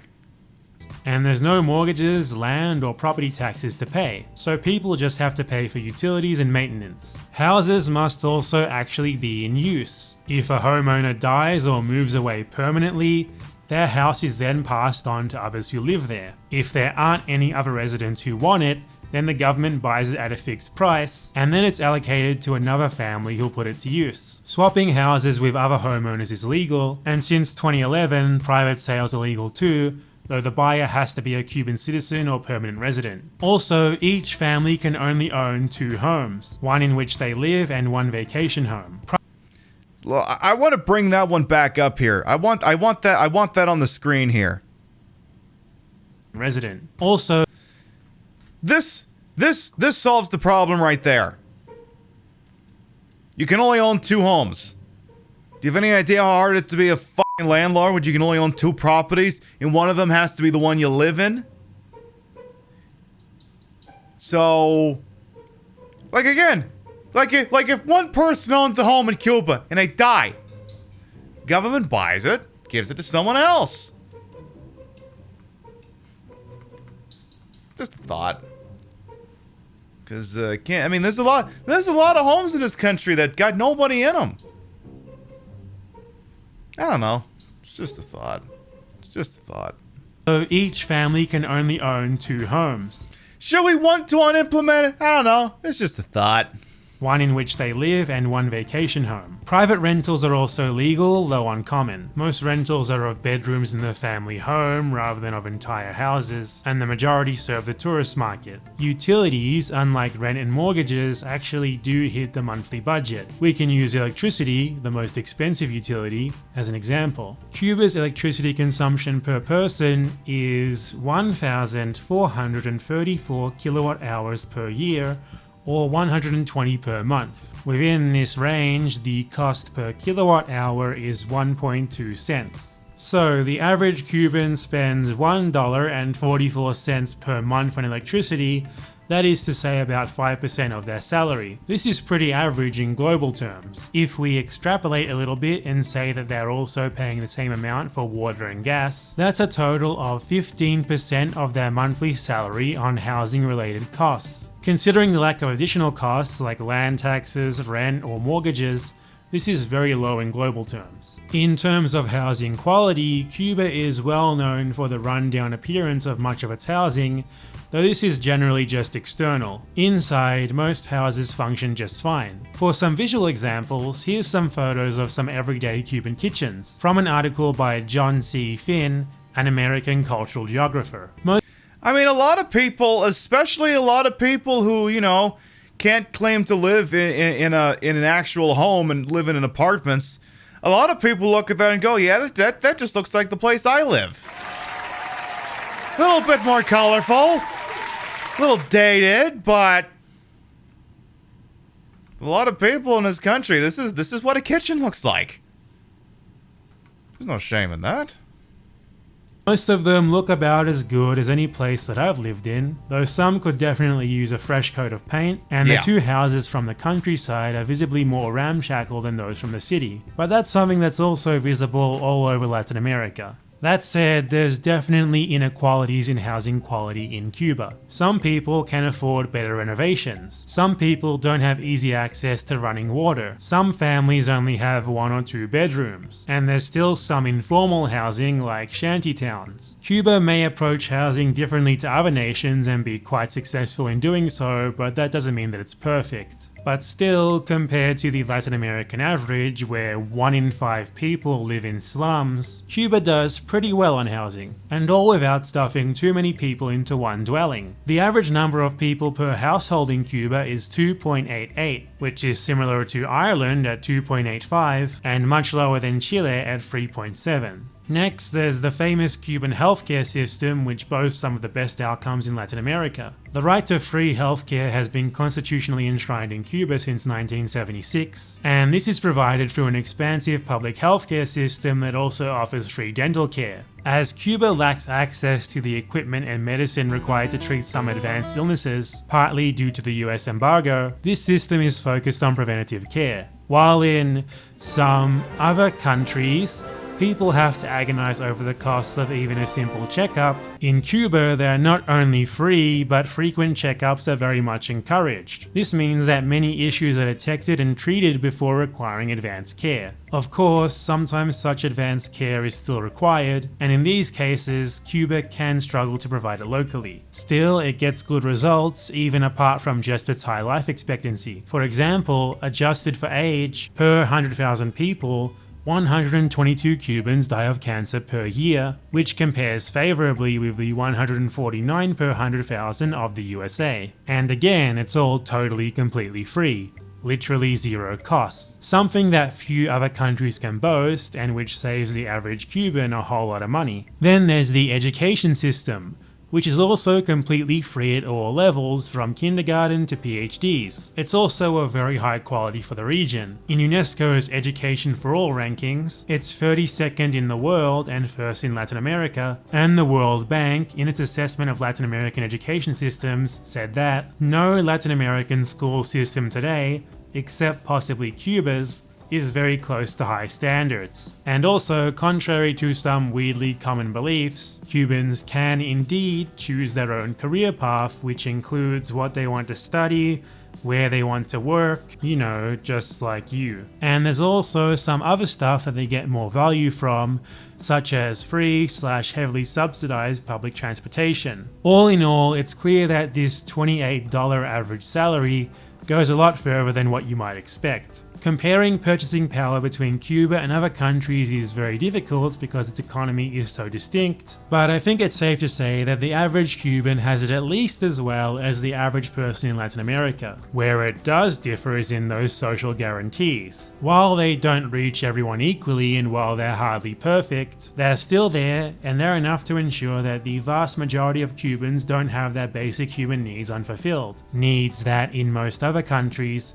will be left unfulfilled if you can't pay. And in Latin America especially, many people can't. That Cuba is able to provide these basic guarantees despite its relatively low levels of gross wealth shows that most other countries can do so too. The point of an economy is, after all, to serve human needs, not to just make numbers go up for the sake of it. The rest of us could definitely learn something from Cuba. But wait, we're not done yet. There's more complexities, caveats, and myths to cover. Remember Really? what I said earlier about the second currency that's pegged to the dollar? And also the fact that 28% of Cubans aren't employed by the state? Yeah, so the state salaries that most people earn aren't the end of it. I just first wanted to show what things are like for people who do only live off that income. Many of those state workers supplement their incomes in other ways, legitimate or otherwise, and that often involves convertible pesos or dollars, which from here on out will simply be referred to as dollars because they're basically the same thing. Perhaps they raise chickens in their backyard and sell eggs to their neighbors. Perhaps they moonlight as taxi drivers. Perhaps they go and play guitar for tourists on the weekends. Whatever it is, many Cubans have such extra sources of income. And these income sources are very important because many products don't have subsidized prices and are instead sold at international market rates. Nothing that's particularly essential per se. These products include things like running shoes, TVs, electric kettles, smartphones, etc. These are sold in government-run stores that are essentially designed to get people to spend their dollars so that the government can remove them from the economy and get them into their budget. They're literally called foreign currency recovery stores. Dollar incomes also give people better access to the more expensive private markets, where they can find more luxuries and also a wider selection of basic goods, such as specific ingredients that there might be shortages of in state stores. This doesn't mean that people in Cuba are starving, rather that at times someone might want to have, say, chicken for lunch, but find that there's not any left at the state markets. As anthropologist Hannah Garth wrote, Cubans face a form of non-extreme food scarcity where certain ingredients are nearly impossible to acquire and others are difficult to find, but something is almost always available to prevent hunger. So there's always something to eat. It just might not be what the consumer specifically wants in that moment. This might sound like sacrilege to those of us who are used to supermarkets that are like full of everything, but keep in mind that most people in the world can't readily choose what they eat either. What's normal for us isn't close to normal for the majority. Private vendors tend to always have stock, which makes it easier to find specific goods, if of course the buyer can afford them. Though this isn't so much because they actually have more stock than the state stores, rather just that less people are buying from them. Of those 28% of Cubans who don't work for a state company, 5% work in cooperatives. Most of these are agricultural co-ops, while a small portion are former state companies that were— Mike from Canmore is chiming in here. Since COVID, according to Just Thrive Cuban workers, because they have Cuban migrants in the area who come in and do work and leave. Here in Canada, all that's available in the stores to purchase is bottled water. And they'll talk a little bit more about that, but yeah, that's something they got to put up with over there, because again, economy's based on tourism. What got dicked over last year? Tourism. Again, you can see the iceberg coming from a mile away. You can absolutely see it coming from a mile away. were sold to their workers. These cooperatives typically don't earn in dollars, and in some cases they even turn out to be unprofitable, so they might actually make less money than state workers do. Cooperative workers, therefore, are not necessarily better off than average. Of the other 23%, a majority are private farmers. These farmers generally sell their produce both to state companies and private sellers, and since they also sell privately, they're involved in the dollar economy, and thus they're generally going to make quite a bit more than state employees. The others, about 500,000 people, are cuentapropistas, or self-employed people. These range from small family business owners of anything from like a corner store to a restaurant, to taxi drivers, to street vendors of all sorts, etc, etc. While they're highly taxed, these workers can still make more in a day than a government worker makes in a month, especially if they get tips from tourists. This is the source of the oft-repeated adage that a taxi driver in Cuba makes more money than a doctor. It's not that their salary is higher, it's that a taxi driver is obviously a lot more likely to deal with tourists and thus get tips from them than a doctor is. Even some workers at state companies can earn tips from tourists. Much of the tourist industry in Cuba is run by the state, for example, so everyone from bellhops to waiters to tour guides could actually be a government employee, paid the same sort of salary as everyone else, but with access to tips. Another big source of income from many Cubans is remittances from family working abroad. Exact figures are hard to determine, but surveys indicate that upwards of 60% of Cubans receive remittances. And yes, Cubans can actually leave Cuba freely. The requirement for an exit permit was removed back in 2013, so regular tourism and migration is now much more accessible. The biggest barriers to immigration these days are two things. Most importantly, that it's exceedingly difficult for Cubans to get visas through regular means. In fact, few countries will even grant them tourist visas, let alone work visas. And second, it's very difficult to save the money for things like plane tickets, visa application costs, and a rental deposit in another country, since most Cubans are paid a salary that doesn't convert very well internationally, to say the least. Still though, with the growth in the dollar economy, it's becoming more and more common to see Cuban migrants abroad, aside from those who are able to get refugee status. There's also temporary migrants such as the famous Cuban doctors who earn hundreds of dollars a month, which by now I'm sure you understand is quite a fortune in Cuba. If you want to learn more about them, I made a longer video on the subject on my second channel, which you can watch by clicking here, or maybe it's here. It's over there, I forget boss. which side it is, I'm sorry. So yeah, the many different types of Cubans abroad often send money back home, and this is another way through which people gain access to dollarized markets. So there's many ways through which Cubans might have more income than just what the average state worker earns. And as you might be thinking, this causes some pretty big inequalities, something which has progressively been getting much worse since the 90s. It's not so much that quality of life has degraded for normal Cuban wage earners, it's rather that the living standards of those with access to the relatively new dollar economy have skyrocketed in comparison, and those without access to it are being left behind. And this obviously greatly contradicts Cuba's ethos of equality. All of this is a consequence of the promotion of the tourist industry to solve Cuba's economic woes in the wake of the fall of the USSR, combined with the formalizing of the dollar economy. That's more of an observation than a criticism though. Thanks largely to Mr. US embargo, Cuba didn't really have many other options to recover economically at the time, and its Caribbean location, its cultural capital, and the allure of its unique society all make tourism an obvious solution. The government knew that it would bring with it some of the social ills that plagued the island in the pre-revolutionary days, and they knew that they wouldn't be able to control the inevitable flow of foreign currency, which is why they just legalized it. All of this was considered something of a temporary necessary evil rather than a desirable permanent solution. And yet here we are a couple of decades later,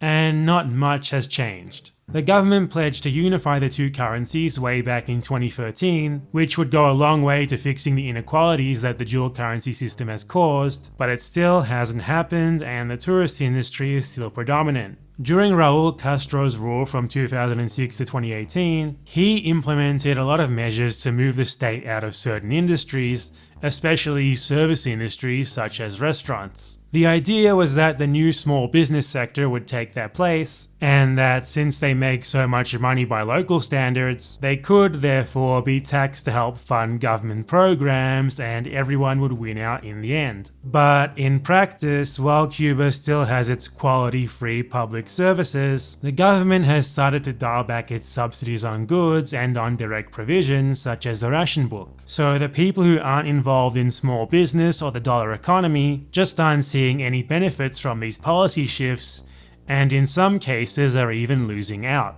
One more issue that I wanted to mention is the difficulty and cost of accessing the internet. Though this is partly caused by the USA refusing to allow an undersea cable from Florida to Cuba, ironically while also being the first to criticize Cuba for its lack of internet access. Contrary to popular belief, the internet in Cuba is actually open these days. Occasionally the government might censor a website, but it's pretty uncommon. And Cubans freely use all the same social media sites as everyone else. Most of the sites that are inaccessible from Cuba are actually international websites that deny access there in order to comply with the US embargo. And just one more note on the embargo. While it is a big deal, it's more of one for US-Cuba relations and for some specific industries than it is in macroeconomic terms. It's been around for so long that it's practically a part of the furniture, so the Cuban government knows how to account for it and how to work around it. Its worst effect isn't so much in stunting raw economic growth as it is in limiting Cuba's access to essential goods, particularly medical supplies, and especially considering US dominance of the global pharmaceuticals industry. This is despite the fact that such supplies are at least ostensibly exempt from the embargo. Professor of International Law Nigel White wrote on the topic, although the licensing and sales of medicines and medical supplies was clearly permitted for the first time in 1992, thereby creating a humanitarian exemption on paper, the system of license application has deterred US companies from applying, given the rejection of numerous applications on the grounds that proposed exports would be detrimental to US foreign policy interests. Ships are also prevented from loading or unloading in US ports for 180 days after delivering cargo to Cuba. This has led to a severe reduction in the delivery of medical equipment to Cuba. The medical exemption to the embargo was effectively undermined by the very act that introduced it. Let's conclude. Okay, so things are hardly bad for the average Cuban, especially by regional standards, but they haven't really been getting much better either. Meanwhile, they've had to watch some of their compatriots suddenly start earning relatively ridiculous amounts of money. The intent of this video is to describe and diagnose rather than to propose solutions. It's not like the government of Cuba is going to listen to some YouTube guy anyway. But it is pretty clear that Cuba needs to do certain things, a lot of which they've already signaled their intention to do. Like it needs to unify the two currencies sooner rather than later, to curb these inequalities and to give more Cubans access to these goods that are currently only available on the dollar market. Though this would clearly have profound additional effects on the economy that remain to be seen. It also needs to do something to curb its reliance on tourism. This will take a long time to change, of course, but some sort of long-term plan is needed, unless things are just to stay the same forever. With the massive incomes of small businesses, one survey of 117 so-called entrepreneurs found that self-employed people have incomes that start at $600 a month. That is to say, 20 times more than the average salary of a state worker. The government should probably start excluding some of these high earners from welfare programs and subsidies, as it doesn't really make sense for them to have the same access to these things. This would allow more of those resources to go to the people that actually need them. Aside from that, it wouldn't really be fair to do more than simply tax those high earners, as very few of them even have a single employee outside of their own family, so they can't really be said to be exploiting anyone. Aside from perhaps tourists, that is, but who cares about them? Milk them for all they're worth. That's all just what I think anyway. So, in summary, being a Cuban in Cuba generally isn't incredible, nor is it terrible. Cuba isn't one gigantic slum, nor is it a utopia. Like any country, it has its problems, many of which have been caused by what some might call economic liberalization. Though due to its very different socio-economic organization, these are different problems than those that are usually seen in other countries. Those same differences make Cuba a subject of curiosity, spite, and romanticism all at once. In fact, chances are that you're watching this video in the first place for one of those three reasons. The reality of it is quite interesting, but still not as exciting as the endless back and forth slap fights on Cuba might lead you to expect. Cubans, just like you or I, are just people who are living their lives as best as they can with what they're given and what they can get. And while what they're given is pretty damn good compared to basically every other country in the world, what they can get could definitely stand to be improved. Or just give them more. Whichever. Regardless of how much Juan Miami Fidel took my farm, insists that all Cubans live in unimaginable poverty and want the US to give them democracy as soon as possible, the real situation is a lot more complicated. Shocker. Thanks for watching. If you like this video, why not subscribe? So now, taking the information that you just got from this video, which I'm going to leave for you in chat in case you want to find that, or if you need the link to his video about the Cuban doctors. Yeah, an economy that is largely based off of tourism that would have gone completely tits up during the pandemic, and All of this, of course, being exacerbated by the ongoing United States embargo. So, it's sort of thing that, you know, like I seen a tweet by Pitbull that's like, in solidarity with people in Cuba who want democracy. It's like, oh, Mr. Worldwide, please shut up. Like, I've seen pictures on social media where someone's and Suspiciously, a lot of the posts that say they're coming from Cuba are actually being registered as being on the Atlantic coast of Florida. Like, I've seen pictures of people purporting to pass up to say that this is a giant pro-democracy a demonstration in Cuba. But really, it's a picture from Egypt in 2011. Like, come on now. Also, really fucking love the idea that the United States State Department's looking at Cubans saying, now, there better not be any violence against any of these political dissidents. You must be at least this much freedom to beat the living shit out and murder your protesters. You gotta be at least this much freedom before you get to do that. Fucking rich. We have been told by the Cubans they have COVID vaccine, but they have no needles to give the vaccine case. Exactly, which is again one of the hurdles that the Cuban people have to deal with because they don't have access to the United States market, and it's very difficult to get stuff in there. So there, they have their COVID vaccine, literally don't have the means to give it to people.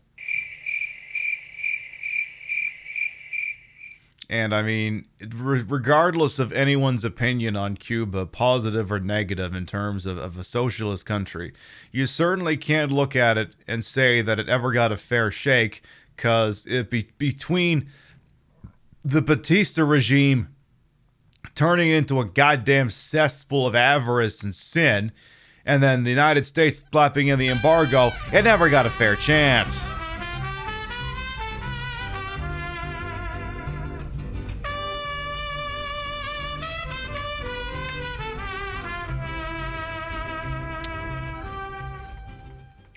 You always give attention to what needs attention. Thank you, Pib. Hey, I try. Yannick Love, thank you to 5-month resub with your Prime Gaming. Welcome back. We know you get a lot of options out there for your Bezos, bucks, and we're always thankful anyone chooses them to spend time on little old me. All right, so here's the deal. I told you when this shit was done, we were gonna dance. So that's just what the hell we're gonna do. Hey! Exclamation mark play!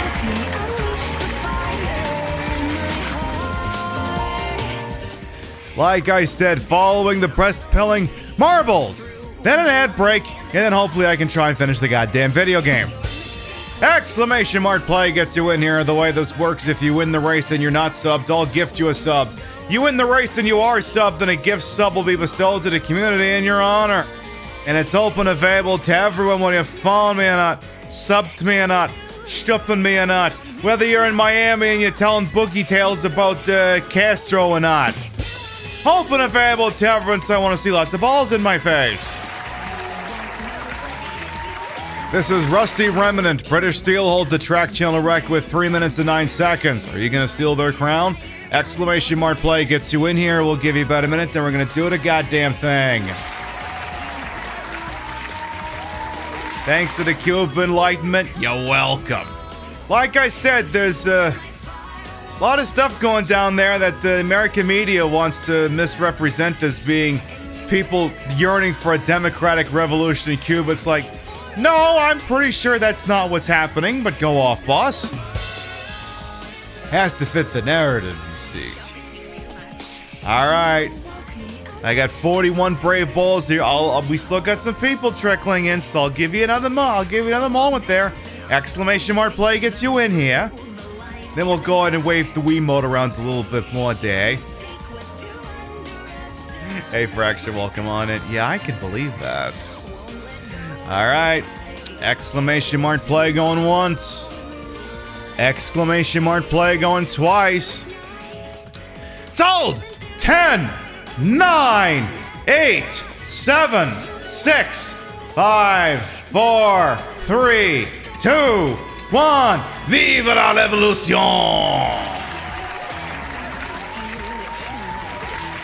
Figured I'd hit you with that one for a second. Alright, let's see who gets in here. Looks like Devil and Eggs is going to emerge first. This is a pretty lengthy track, so endurance is going to be the name of the game here. I see Devil and Eggs, I see Katasaur, I see perennial favorite Dan's Butthole is in here as well. Dola's making some noise as well. Let's see what happens as we continue to go on forth. Again, Devil and Eggs so far doing alright, but as you can see, these annoying ass enemies from the Tomb of Giants in Dark Souls are down here, and also fuck with people pretty quick if they want to, because they're screwing out with Devil and Eggs. Doladar managed to make it around pretty well, and they're going to be the one going in next, followed by the bot. I see Ultra Mega in there as well with Fracture. Dola's going to be the first. Oh no, Hambot's going to be the first to emerge from the poop chute. Please stop them. Seriously, Hambot's not allowed to win. They're the only character on. They're the only ball here who ain't allowed to win, especially since I just fucking died. Mamma mia! Alright, there goes Hambot and Ultra Mega going on the east side. Doladar, Queer Pigeon also going down the east side. Slay Queen Yas going down the west side with Fracture. Champ is in the mix as well. Hambot's going to be going into... Looks like they're the first one going into the Colonel Angus machine. Name for the Civil War General Colonel Angus. I believe he fought to the north. He was very good with his mouth from what I'm told. Doladar emerges in the lead, a relatively uncontested lead at the moment here, and also ahead of the Trek Channel record here. Can they get a favorable draw around the paddle?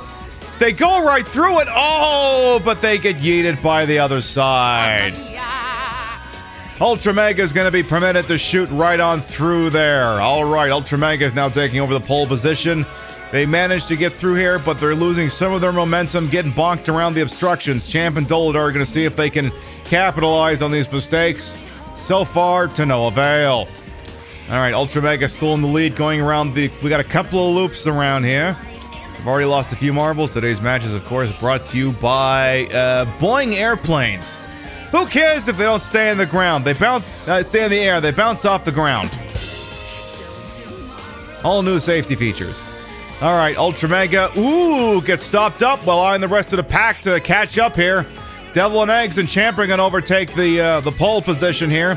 No one gets the fast track, it seems. Slay Queen Yas, Misfit Murph Dog, and Pavers are going to get the fast track here. Let's see if they can capitalize with that. All right, so the bottom pack's getting stuck on the paddle here, which is allowing Misfit Murph Dog, Slay Queen, and Pavers to possibly overshoot them here, so long as they can stick the landing. Because let's see here, Champ is presently in the lead. What is Murph Dog doing?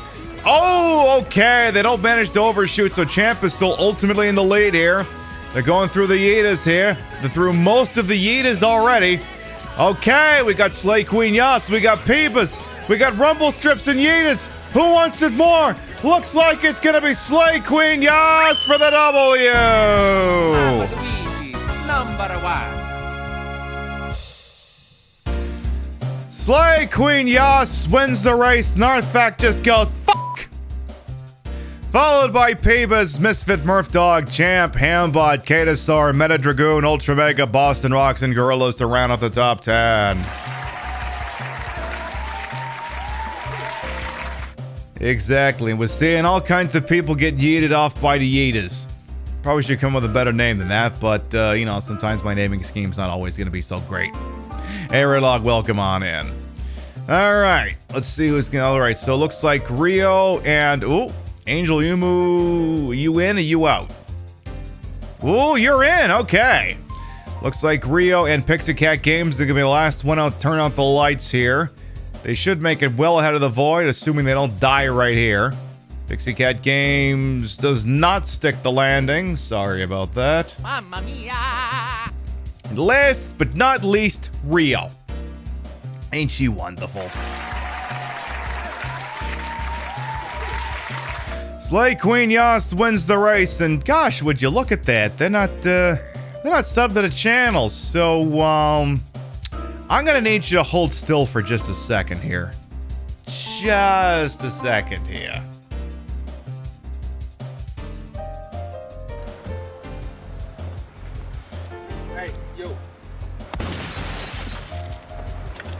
Enjoy the emotes and the ad preview, and congratulations. Yeah, come on, Clark. You should have used the non-nutritive cereal varnish your company's been working on. Oh, gosh. And would you look at that? That's going to bring us up to 10 subs on a day. Gosh, I guess I'm just going to have to spin the freaking wheel. That's just going to have to be a thing that I do. Granted, I've handed out about 3 or 4 of these myself. What are you going to do? The Wheel of Pinification is a feature on this channel whereby every 10 subs, resubs, and gift subs, we spin this wheel. And then whatever happens after that, as they say, happens. I could be handing out gift subs, could be another round of marbles, so I can't stop Pill Show Dead and play Umbrella Car. God, I hope not. Now with the sound fixed, let's get the spin in the box. Turns out an MP3 got corrupted on a website somewhere. I had to fix it. It's gonna be another round of marbles! Well, Christ, what am I supposed to do with that information? Exclamation mark play!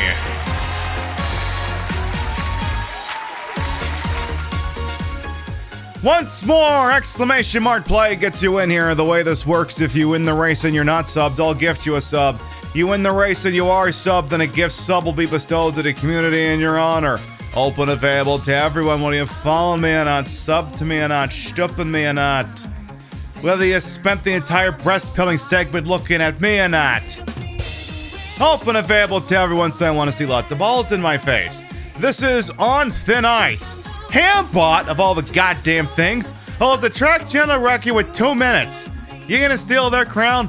Please do! Exclamation mark play gets you in here. We'll give you about a minute, and we're gonna do the goddamn thing. I'm also gonna sneak the ad. Now, let's wait till after do the ad break. See, the thing is, if I say 60 seconds and then I start the ad break, it's gonna be fucking mess, and I'm not gonna do that. Then I'll get back to Resident Evil. I think we gotta give Lisa Trevor what for. Then we get into the basement. Then we beat the goddamn thing, and I can play Code Veronica next week, please, and thank you. We can only hope, because as much as I love the original Resident Evil, I think I've had enough of it for about at least the rest of the freaking season. At least the remake. I could play the classic till the cows come home, but I think I've had enough of the remake. I kind of want to finish it tonight. Kind of want to move on. Exclamation mark play going once. Exclamation mark play going twice. Told! 10, 9, 8, 7, 6, 5, 4, 3, 2, 1. Let's go ballin'! Gun Survivor, I am actually considering it at some point. I am actually considering it. It's been a little while. Alright, I see Slay Queen's making some noise here as well. Sam with an F is in here as well. I see Papers. I see Viva El Rey. Alright. Let's see who gets into the three-legged area first here. Hey, Shay, welcome on in. Kind of playing them in a roundabout order, Shay. I'm doing a little timeline on my Tuesdays, which I call, for lack of a better term, the Wesker storyline. So we did Resident Evil 1 as Jill, the classic and a remake. Then we did Resident Evil 0.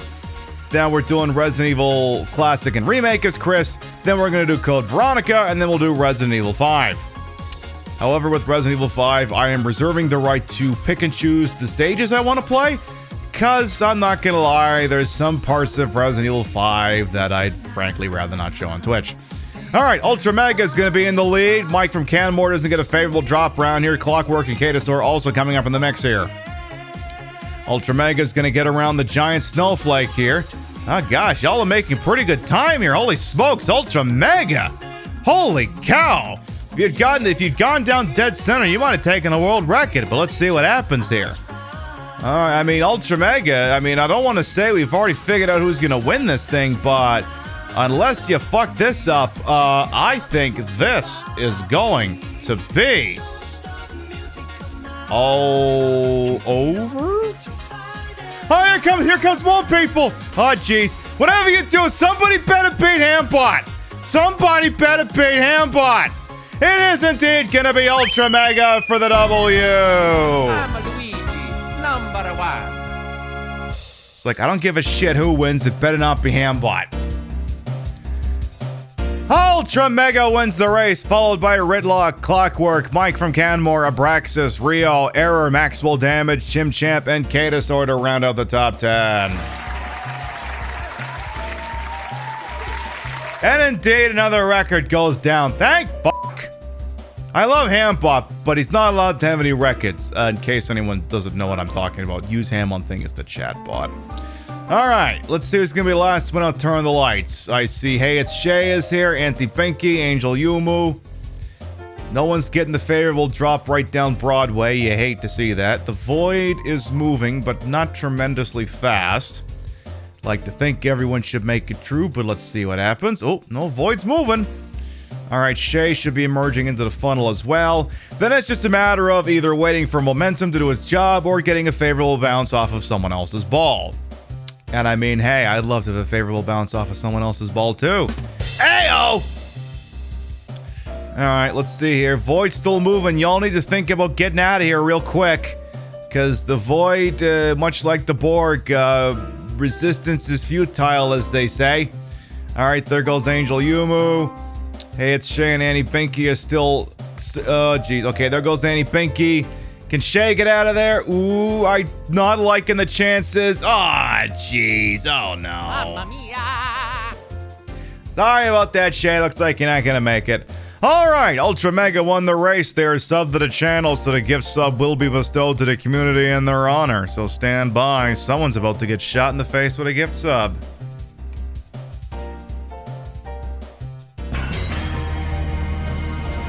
It's going to the Scarlet Derby.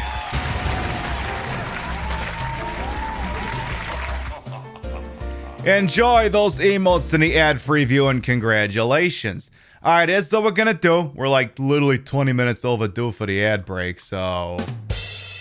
Top of the hour, but late, 90-second ad break. It turns off pre-roll for half an hour. If you're subbed to the channel, use your Twitch Prime if you have Twitch Turbo. And maybe we'll look at the clip that Ridlock is referencing. Otherwise, we'll see 90 seconds of ads. We'll see you shortly. See, here's the thing I always wonder. Should I click the thing before I'm done saying the speech or after?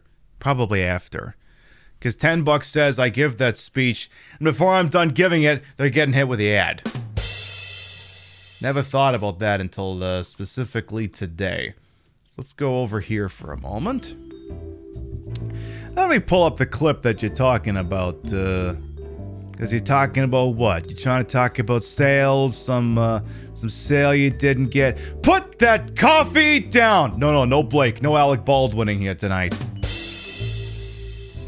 So, there was a particular moment very early on in our initial Resident Evil 8 playthrough. It's not really a spoiler. It just shows that the Winters apparently are having some marital issues, and I was somewhat surprised, I think, to see that when I was playing. Let's see what exactly happened here. Mia, what are you talking about? Is there something you're not telling me? Come on, talk to me. They were screaming at each other. Damn it. I have to take this.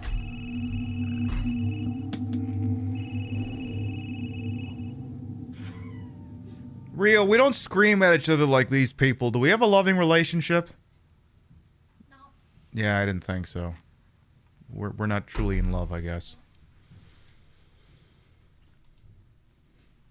Yeah, I guess we don't love each other. We don't scream at each other like that. What are you gonna do? What are you gonna do? I tell you what you're gonna do. You're gonna bring the audio back up and you're gonna start playing a game again. And then wonder if you got a hair or something stuck in your lipstick or not.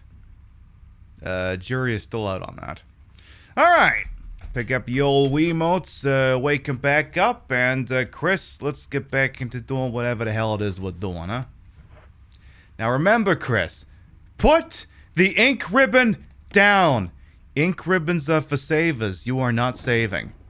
You also probably added an extra hour to the runtime of this game, so I'm thankful that you weren't trying to unlock things.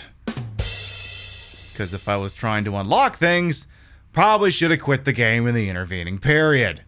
Alright, I believe with just about most of the business out of the way-ish, maybe, yeah, it would be, because the thing that I was getting tripped up about is in the original Resident Evil, over on the lower west side of this map here, it would be an elevator that would take you towards the end of the game, but I forget that in this version of the game, that's not necessarily how it works. So I was thinking, should I get the Wolf and the Eagle medal? No, you actually leave that shit right where it is, because you're not going to be needing it yet anyway, because something else is going to be happening first. And my answer about my hair, my question about a hair in my mouth is being answered. Motherfucker.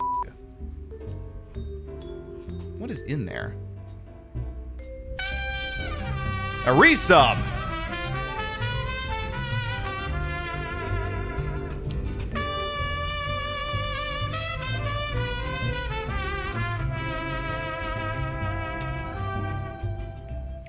Hope you're having a great evening. I certainly is. Simple Things too. Thank you much for the 7-month resub. Welcome back. Yeah, it's like a something cut there. I think we got it out of the way. There, perfect. Now then, let's continue. Is the resub in my lipstick? Well, I mean, it's not the first thing I've gotten stuck in my mouth. And it ain't gonna be the last, I'm sure. Alright. Yeah, it's like there's a little hair in there or something. I mean, I'll deal with it. It's just weird. Alright. Let's go ahead and go into that elevator we opened up a little while ago. Let's do that. God, Chris looks like such a fucking douchebag. Can't believe that he's gonna turn into a character that we'd all be lusting over. But right now he just looks like a fucking moron. I mean, at this point in the series, he doesn't have a personality, and I mean, maybe we get lucky and he develops one in Resident Evil 8. I haven't gotten that far. We'll find out. Maybe Chris Redfield finally discovers the personality. Alright, so, oh yeah, we don't need the bullets because we got the infinite ammo weenie pistol. So, now is this where Barry's gonna screw me over? Oh yeah, Barry's not here. Barry's toast.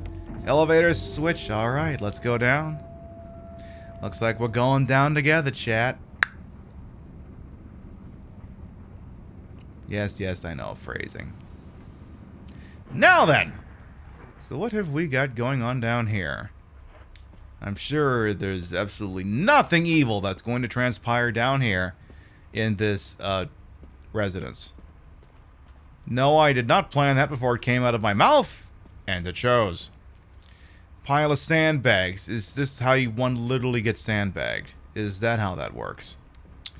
So we have another item box here, ladder down there. What is this door over here? Hey, Fortune, welcome on. And hey, it doesn't matter when you get here. The important thing is that you got here.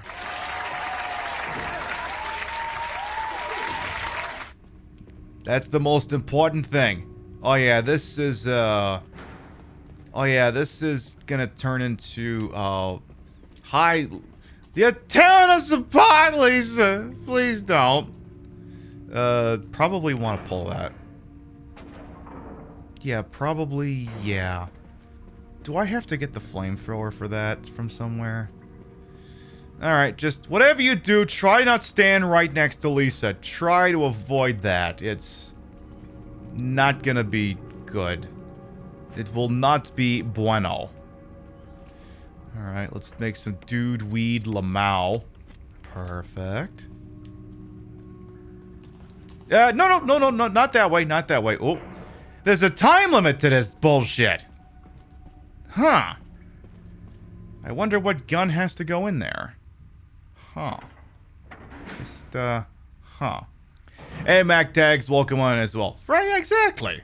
Doesn't matter when you get here. The important thing is that you got here. I'm not gonna hate on someone because they weren't here at 6 o'clock Central. That's just ridiculous. I make it to I make it to shows late all the time, and that's if I make it to them at all. So let's go ahead and scoot on through here. I'm assuming I'm gonna want to push that up. I feel like it's dumb moments like this I need to have some Chips Challenge music on the soundboard, because that'd be the perfect time for it, just to and so on and so forth. Alright, send it up, I guess. Or over, wherever it's going. Over, stupid. Device for transporting materials, start it up. And then you start it up, and then Mick Jagger gets the royalties check. Start it up. And then it's an IBM commercial from the mid-90s. Something like that. Or maybe it was Apple. I'm not sure. I can't remember. I'll have to read that Dave Barry book again sometime. Yeah, no. Exactly. All the busy peeps. Any amount of time you can make it here means the world.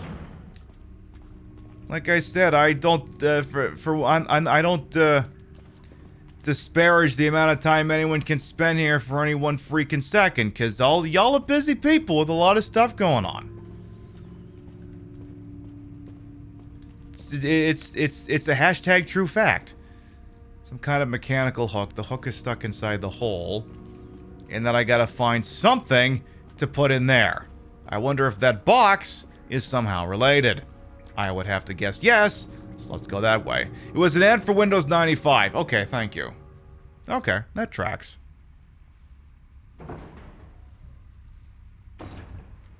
First time you saw Lisa, she terrified you? Me too. Give me like 1 second here, chat. I wanna pick the thing. I wanna pick the hair off my lip. Whatever it is that's there and it's bugging the hell out of me. Give me a second. Stampy just kidnapped somebody! Stampy, no! Ooh. Ooh. Stampy, no! Bad Stampy! It's an elephant crisis. Very, very bad, naughty Stampy. See now, the only, like, I have various airsoft guns that match this giant gushing pussy. Oh. The hell did I do?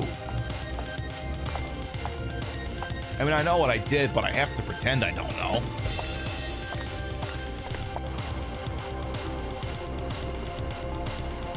Somewhere beyond the sea. How? How? You gotta be kidding me. Exactly! What? Did you really think it could end like this? How? I want to do two things here. First, I'm gonna deal with a hunter. This is awkward. I leave. Excuse me.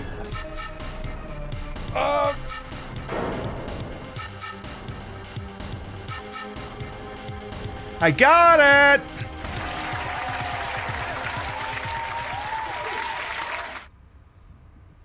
It was an eyelash.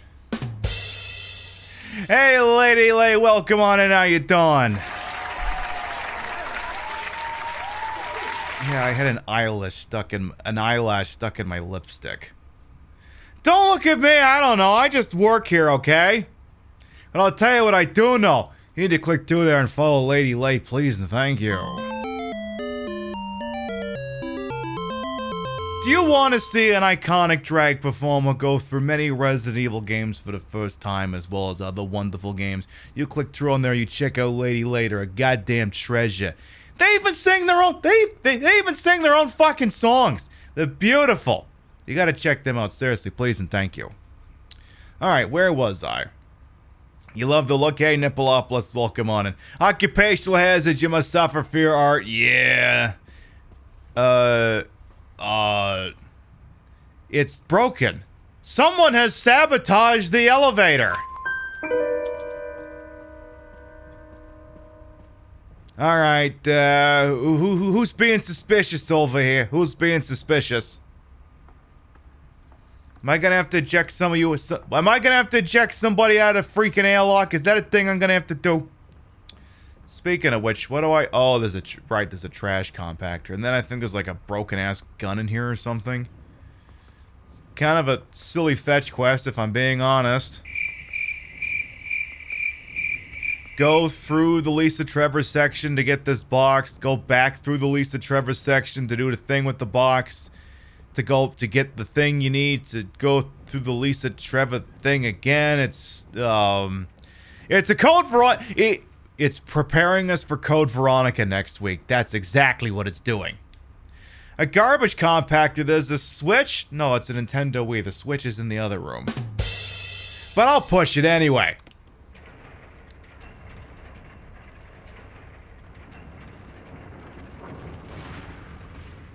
Love that for that box. You open an film later this year, we see them pushing lots of boxes and shelves. Hell yes. If I bring back my Netflix for Infinite Darkness, there better be a lot of stupid fucking crank puzzles in that thing. Lot of them. Whose box? Everyone's box. And that's the broken flamethrower.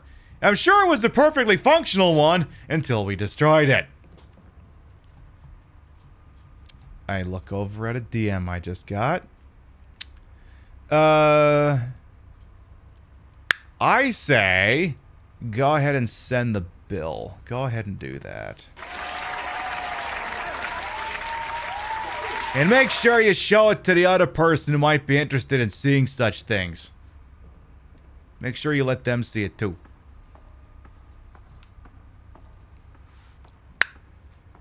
Chat, we might be getting another emote soon. Maybe. Or, you know, Twitch being Twitch, you might get it in 3 weeks. Hey, remember that time I got knocked out of the box for the automatic emote upload program for one of the dumbest fucking reasons possible? Having my emotes that were previously hand-approved, retroactively rejected, and done in such volumes that it took me out of the program. Does anyone remember that? Because I remember that. That being said, as a partner, I'm pretty sure they still approve them relatively quickly. It's just not instant. See, the ultimate twisting of the knife is that they took the automatic approval away from me, and then they enrolled me in the follower emote program, and then said I couldn't use it because I was on provisional emote suspension. So it's like, why did you even enroll me in the beta for it, knowing that I couldn't even fucking use it? I tell you, I love this website, but it sometimes, on occasion, has been known to spend exhaustive amounts of time living up its own ass. Like if it, like, okay, fine, you don't like him, fine, whatever, but like, it's like literally, yeah, it's a thing I could have had. Well, yeah, it's a thing I could have had if the people running your fucking emote approval things weren't a bunch of completely nonsensical jackasses. Sorry, I'm calling a spade here. And here's the other thing, chat. And, I mean, you could apply this to a lot of other things in life beyond just the emotes. But when that was going on, like, people were crawling out of the woodwork to say, well, this is an inappropriate emotes on Twitch. How come you're getting dicked over? And not them too. And I'm like, no. Hold on a second. Just because I'm getting dicked over doesn't mean someone else should get dicked over. Absolutely not. We would prefer to see nobody get dicked over. But I'm not going to have something like that happen to me and then look over at someone else and say, why the fuck aren't you suffering like this too? That's not a thing I'm going to do. Because it ain't my place to tell someone else that they should suffer as well as I do. I'm not gonna lie, I am completely shocked that the tights emote is still up. I expected to lose that one. In retrospect to this conversation, I am incredibly confused as to why it's still here. Like, why the fuck do you take all my other emotes out of the box for having visible hips and then you leave that one up? I'm confused. The fire has died out, but it shows signs of use. Alright, this is probably more of a serious area here. Huge collection of various kinds of dolls. They're all faded in one. Not at all creepy.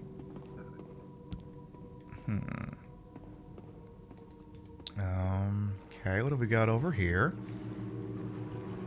Ah! Danger noodles!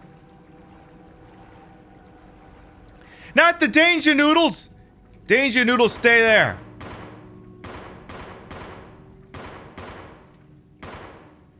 You smelly danger noodles. Look, I only approve of Snake when I'm wearing it as part of a bodysuit or yoga pants. That is the only time I approve. Alright, so we got a box here. You're back after fighting your printer for 2 hours because it's 2021, but you can't sign up for class online for some reason. That fucking sucks. I personally love having this big, stupid, gaudy, sharp printer at work with, like, network access and everything. And then I need to tell it to print 8 things, but instead of it just doing print, print, print, print, it's like load PDF, print, wait. Load PDF, print, wait. Load PDF, print, wait. Thousands of dollars for something that's gonna get outmatched by a $50 printer at the fucking Craigslist or something. Imagine. Hey, Rich, welcome on in. Hope you're doing all right over there. What have we got here? Oh, just a free thing.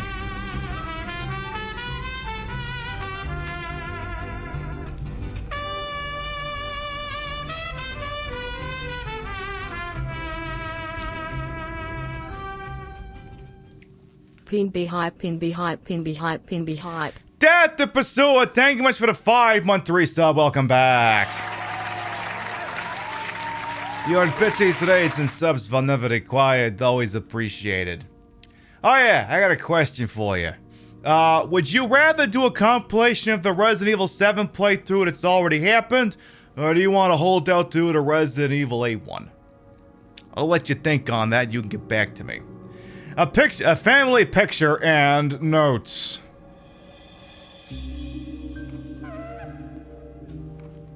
There's something written on the back. November 10th, 1967. Progenitor virus administered. Jessica, administered virus type A. Plasmalizing of tissue during cell activation. Virus fusion, negative. Action, disposed. Lisa, administered virus type B. Plasmalizing of tissue cell during cell activation. Virus fusion, positive, but delayed fusion. Body modification, observed constant results. Status, continue protective observation. George, action, terminated, November 30th, 1967. Resident Evil 7, alright, I gotta fill out a form and send some money away sometime then. There's a journal left by someone. November 14, 1967. I feel all of the shit's written on the back of this picture, really? I feel dizzy after that shot they gave me. I don't see Mom. Where did they take her? They promised that we would escape together. Did she escape alone and leave me behind? November 15th, 1967. I found Mom. We ate together. I was very happy. But she was a fake, not my real mom. Same face, but different inside. Have to find Mom. Have to give face back to Mother. I got Mom's face back. No one can have my mom except me. I attach your face to me so it doesn't go away. Because Mom said when I meet her without a face. Something here don't add up. November 17th, apparently we've gone back in time to 197 Common Era. From inside box sent of Mommy. Maybe true mother there. Stone box hard. It hurt. Steel rope in the way. Can't see mother because 4 stones.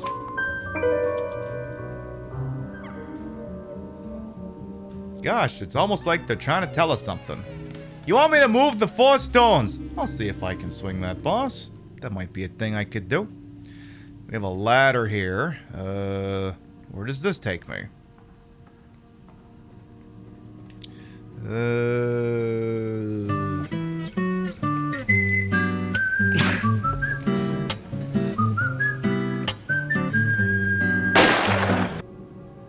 Just popping in during break at work. Love your eating of this. Orange, thank you much for the 200 biddies. Thank you. I'm here to serve and serve. Alright, hope you're having a good night over there. Or a good day. Whatever time of day it is. Yeah, the Lisa backstory is incredibly tragic because so much of what happens to characters in Resident Evil, you could theoretically attribute it to some of it as being their just desserts or them willingly putting themselves into danger. But George and his family never asked for this crap. Certainly not his wife and his daughter Lisa. They never asked for any of this. And yet it was foisted upon them anyway, by a company that wanted to make the world's most screwed up Sims mansion. Couple of weathered old barrels containing what looks like water. Ew. Gross. Gross, gross. Oh, by the way, chat, we had a hype train earlier. You can let that one go. Don't worry about it. You can let that one go. It ain't about the dollars, it's about having a good time.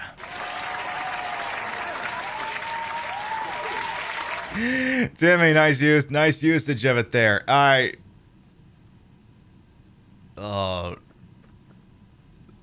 see we have moved around slightly.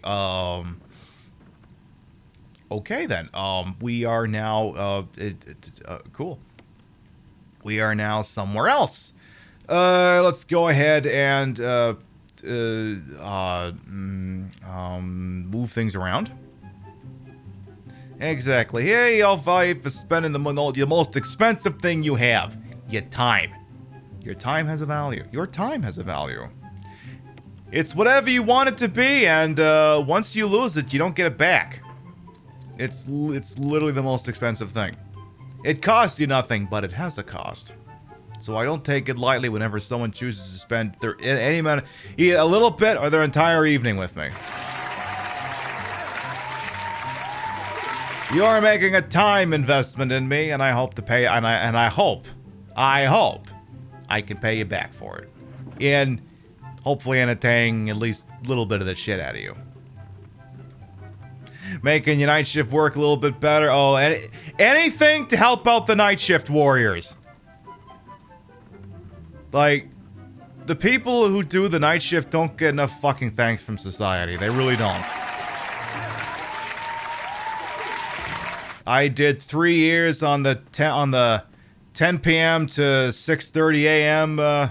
Shift. I did 5 years doing 7 rotating shifts that included 7 p.m. to 7 a.m. The overnight warriors don't get enough praise from society. They're gonna get more praise than this zombie does, though. Slightly more. Hey! How can you throw up on me after your face has already exploded? Hey, wait a second! What the fuck? That's some bullshit. Head is gone. How is bile coming out? That's not right. It is absolutely not right.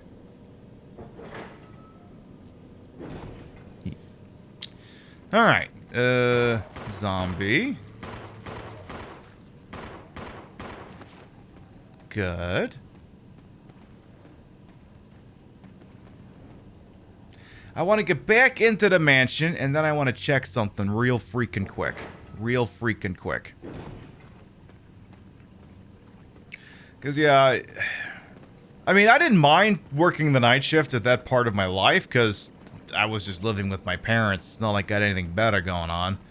I was just paying off student loans, so working the night shift didn't really matter to me. But as I'm getting older, I definitely appreciate that I have gotten myself a job where I don't have to do that.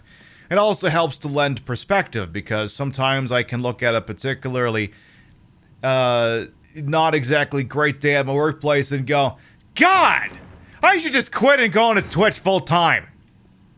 And then, you know, you have the sober second thought that goes, yeah, no, maybe don't do that, because otherwise Vic ain't gonna be able to find you. Hey, Viscount, welcome on, and how you doing? Hey, Chrismos, take her easy. Thank you much for coming on by as well. Because it's like, you know, the economy's still not tremendously great. And there's no guarantee. See, here's the problem. Like, yeah, I'm a partner, but I'm not making the kind of scratch that you could just quit your job and just go into this. There would be a lot of sunken costs until the ledger is pointing in the other direction, and that's if it ever does. Like, I can't make the assumption that if I go into business for myself that I'd be able to, you know, pay all the bills.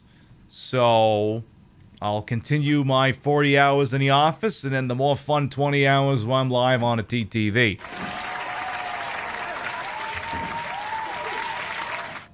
Grass is always green on the other side, you see. It's a story as old as time. I take this ink ribbon and then I go, fuck it, I think where we're going, we're getting an ink ribbon anyway. Because I mean, not to toot my own horn, but if I didn't have to do the job, I'm pretty sure I could stream a hell of a lot more and on hours that might bring even more people in. But, you know, that's taking a risk. And in 2021, that might not be a risk, that might not be the world's most cost-effective risk, as it were. Because, I mean, first of all, you'd have to diversify your holdings. You couldn't literally put everything into Twitch. You'd have to branch out. You'd have to try and have a more successful YouTube operation. See if you could finally figure out how TikTok works. Consider a Patreon. You'd have to diversify, especially if this platform wakes up on a wrong side of bed and decides you can't be here no more. As a particular independent, foxy individual discovered a few weeks ago. This is not an endorsement of that happening to them, I'm just stating a fact. Because, you know, who wants to put all their eggs in that basket and then suddenly find themselves out on their ass? So, you wouldn't want to do that. So, could I do that in the future? Maybe. But in 2021, that's just not going to be the play for me. Can't do it.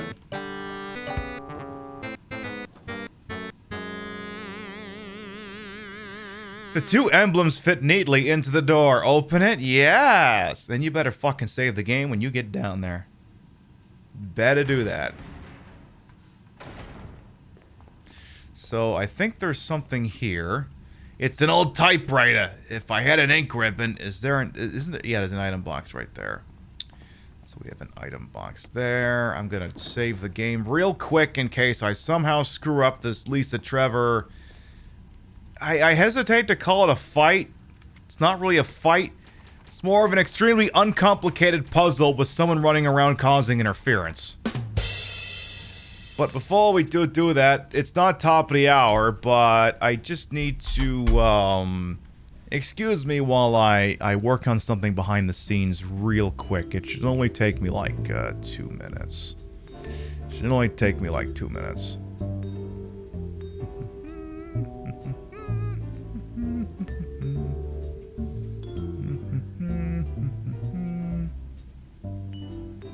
Someone behind me is extremely excited for some reason. Looking at something that has a white background because arbitrary reasons.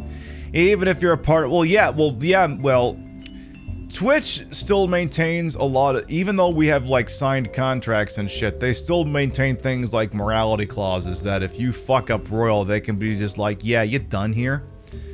And... I mean, the most famous example is, you know, obviously, you know, the Dr. Disrespect ban. And we're never going to know what the hell happened there because, Twitch isn't going to say anything. Also, in part because the guy is represented by a fairly powerful talent agency. And they're obviously not going to want one of their clients being besmirched by this platform. And nobody knows why it even happened.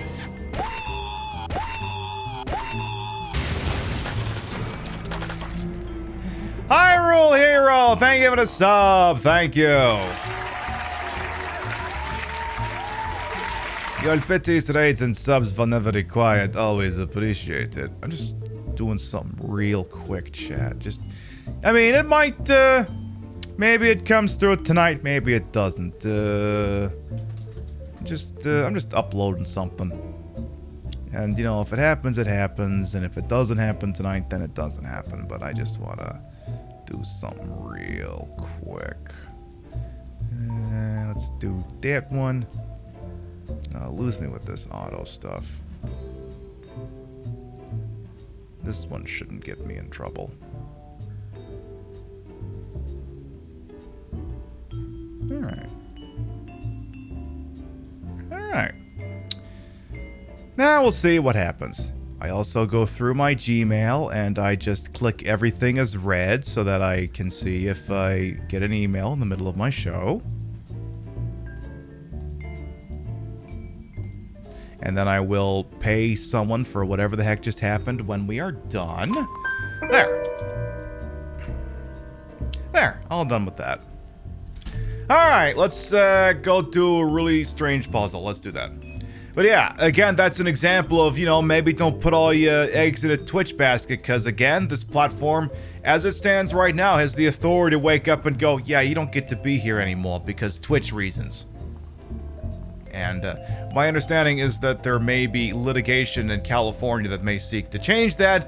But until that goes through, if it even does, the law of the land is what it is here on this platform.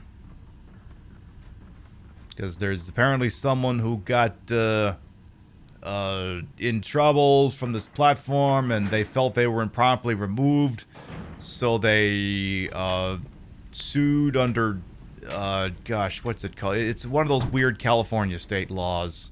The, California something competition, anyway. Whatever it is, the story on that ain't over yet. But yes, it speaks to the importance that if you are someone who has gone into business for yourself, you need to diversify your holdings. I don't know how or what, but don't put all your eggs in one basket. You're a bit of a mess up. Chris, take a piece of the action. I almost kind of want to let Lisa kill him, but okay. Even though I know for a fact it won't hold.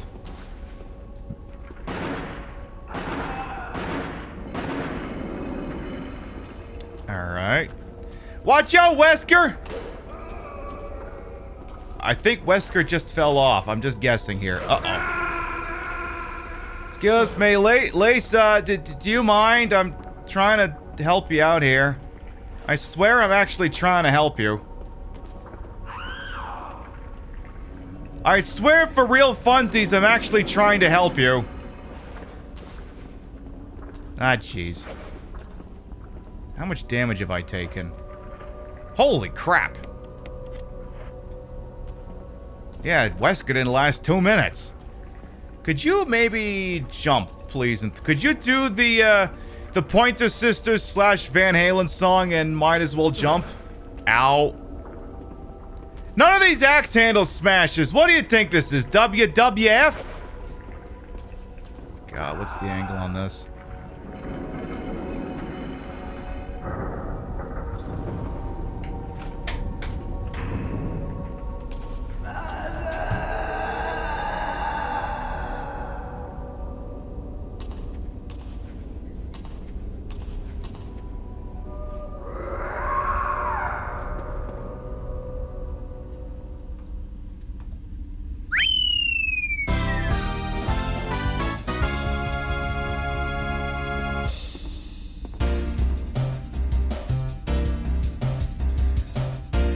Well, at least she's happy. Inside the coffin is a skeleton.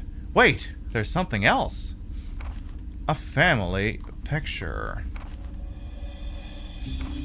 It's a letter. To my Lisa, day by day I can feel my consciousness drifting further away. The shots given to me by men in white clothes made some of mommy's itching go away. Today they gave me another shot saying it was for nutrition. When they give me the shots, mommies can think straight, but mommy's shocked and sad because mommy's unable to think of you all the time. Mommy's afraid of forgetting everything, especially the memories of you and daddy. What your faces look like, how we used to be together. They're all starting to disappear into somewhere dark in my mind. Oh Lisa, how I wish I could touch your face and hold you in my arms right now, so that I can hold on to our wonderful memories of you and Daddy. Lisa, we can't stay here any longer. We have to escape. Listen to me, Lisa. Our chance to escape is the next time when we go to that lab together. We'll both pretend that we are both unconscious, and when that man in white clothes is off guard, that will be our chance. When we're on the outside, let's look for Daddy together, okay, sweetie? Be strong, Lisa.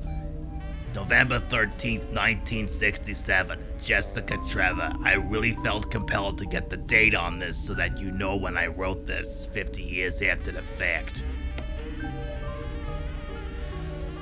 So, I was always operating under the assumption that Lisa just took a look inside the coffin and then just kind of went, oh, okay, and just yeeted herself off the platform. I made a point to pay attention more closely. I guess she picked up her mother's skull. Which I guess is a detail I probably would have seen a lot better if I had done the HD version instead of this one like an idiot. I'm just going back to the item box real quick to pick up healing items and the MacGuffins that I need. Yeah, that pesky lo-fi, what are you gonna do?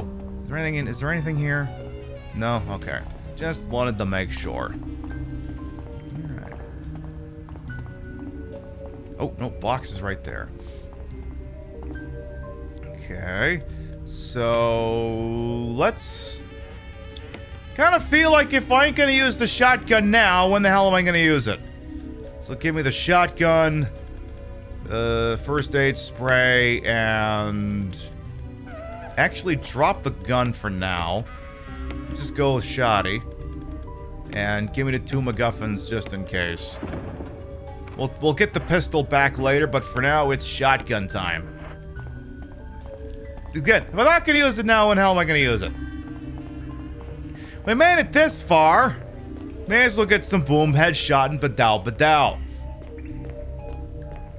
Yeah, she just wanted her mom. And again, you can say what you will about the morality of some of these characters, but genuinely, the Trevors did not deserve what happened to them. Did not for one freaking second. Like, there's a lot of people in this series who fuck around and find out. Excellion and Resident Evil 5 springs to mind here. But none of the Trevors deserved this. They were all truly innocent. And it's a crying fucking shame. It's almost like maybe we should do something about this Umbrella Corporation. I know! Let's get a Senate subcommittee with no teeth to investigate them. That'll really convince the Umbrella Corporation to start doing some good in the freaking world.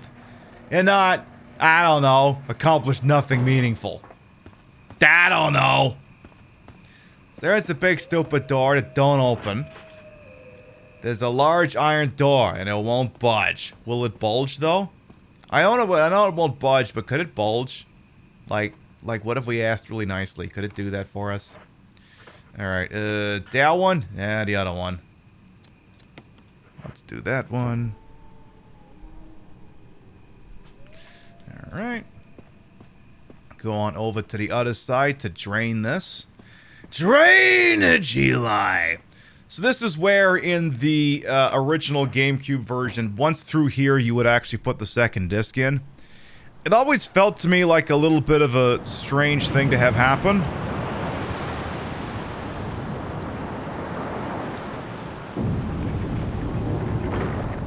Mostly because I, as a gamer, am trained to believe that transitioning from one disc to another signifies the half point in a medium.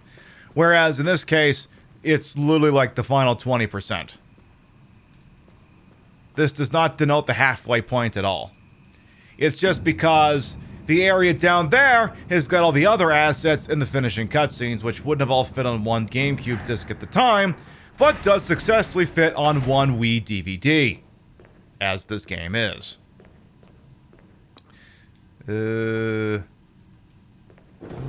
Emergency exit will not open unless in first class emergency. First class emergencies only. Not economy class, not comfort plus. Only first class emergencies will get that door open. And on Southwest, you don't even get one of those. Or one of them other crazy ones that nobody likes. Take the ink ribbon, sure. Probably should do an arbitrary save following the Lisa fight, so let's do that. Gimme, gimme, gimme. Old typewriter, yes, yes, yes. Good, good, good. Alright, it is top of every hour, 90-second ad break solely to stave off pre-roll, and that's literally the only reason. If you sub to the channel, you use your Twitch Prime, if you have Twitch Turbo, and you'll probably see me shoot 1 or 2 zombies in the face. Otherwise, to see 90 seconds of ads, we'll see you shortly. I wait an arbitrary length of time, and then I click. Because I'm pretty sure not too many exciting things are going to happen in that time period, so I think we're good. I do, however, think I need to start shooting some zombies in a freaking head. Like the ones that are in here, for example. Because, like this guy. Oh, it feels so nice to play a classic Resident Evil game where you can actually get a fucking headshot with a shotgun for once. That is one of the dumbest goddamn things about Resident Evil 0, that you can't get a guaranteed headshot just by aiming up. And it seems that tradition is indeed stuck to this game as well, because I clearly should have finished this before I let that whole thing out of my mouth. They played us like a damn fiddle! Hey, PK why you doing? Welcome on in. Exactly, exactly. The fucking nerve of this game, my goodness. The fucking nerve. Alright, so, oh god, I took the ink ribbon with me. God damn it.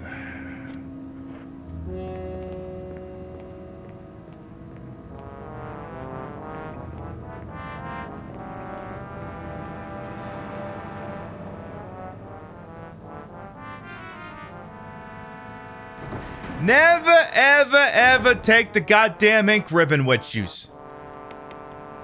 The internet will laugh at you.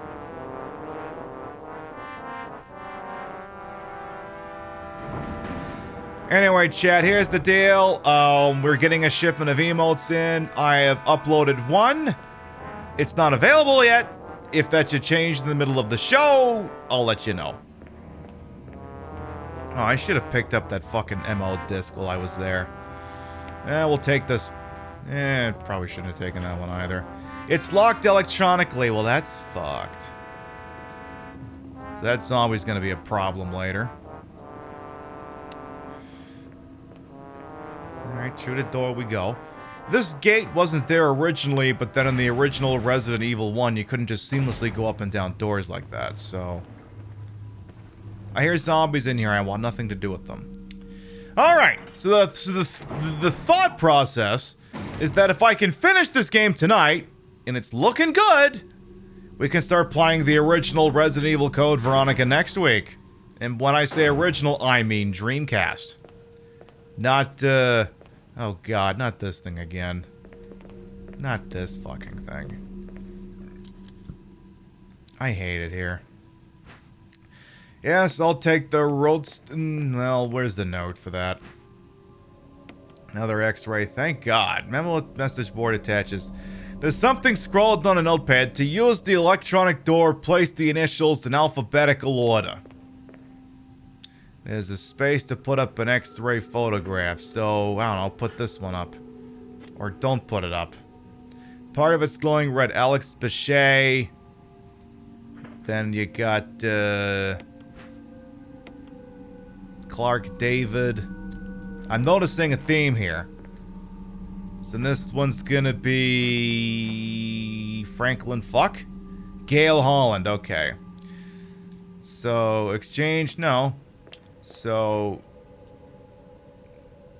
Right. Oh, you're right. That's the thing that basically says, okay, what's glowing on it? Put them in the right order, and it's something like, because that's the colon, that's the esophagus, liver, and then the next one's probably the large freaking intestine. Oh, the lungs. So the idea being that the password for something is CELL. Why do I know that? Because we played the game a month and a half ago, and I somehow miraculously retained that particular piece of information. Don't count on that kind of excellence moving forward. That's locked. That is also going to be locked. That's how we get to Jill. But yes, we're going to do the original Dreamcast Code Veronica, presumably starting next week to continue the Wesker plotline. Ironically enough, the original Code Veronica is actually quite light on the Wesker content because that stuff was added in after the fact for the enhanced release and the PlayStation 2 version. I believe there. I'm trying. I think there's a Dreamcast version that has that stuff added in. I think. I just don't personally have it. And we'll just do the.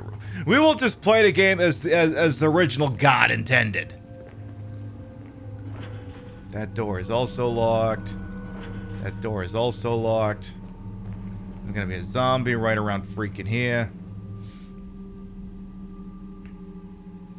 Yeah, the Ronstgram, the thing that I couldn't just couldn't pronounce to save my goddamn life. So we got the computer in here. Magnum bullets. I will absolutely take Magnum bullets. Running out of space to put things. An information management server, it appears to be broken. No shit.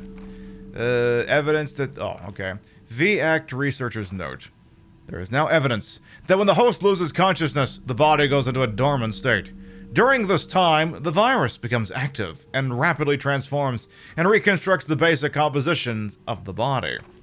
The host eventually mutated into a humanoid creature. We call them V-Acts. Its speed and amazing muscular development are particularly noteworthy. After transformation, it becomes more agile and aggressive. Already 4 of our researchers have died from trying to feed it, turning the place into an instant bloodbath. Ever since the tragic and barbaric accident, we have decided to call its kind Crimson Heads.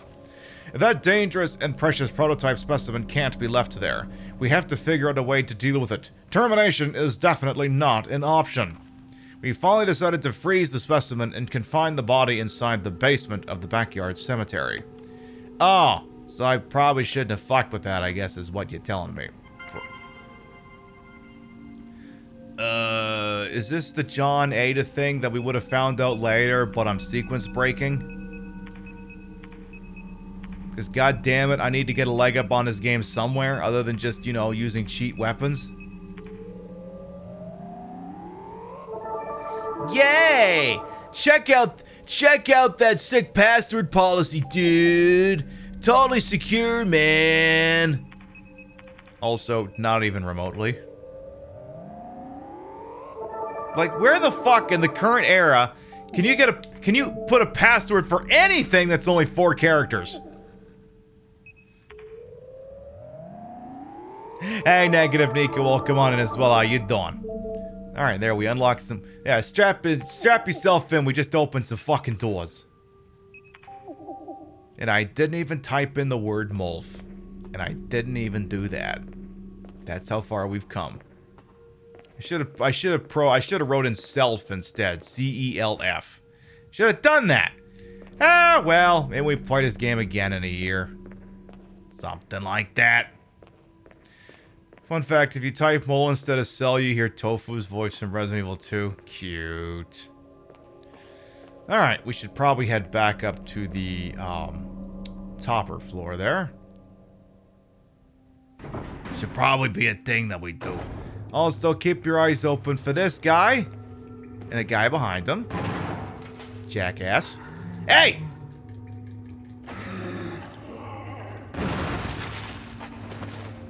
Probably shouldn't have been standing next to him, knowing that he had a grenade in his head. Probably shouldn't have done that, but, you know, sometimes you don't know when you've stuffed a grenade into somebody's head. Oh, well. Make your way back topside. Hey, Canary as well. Welcome on in. We are playing the Resident Evil Remake in the dumbest manner possible. Using a Wii. I mean, this is not the dumbest way possible.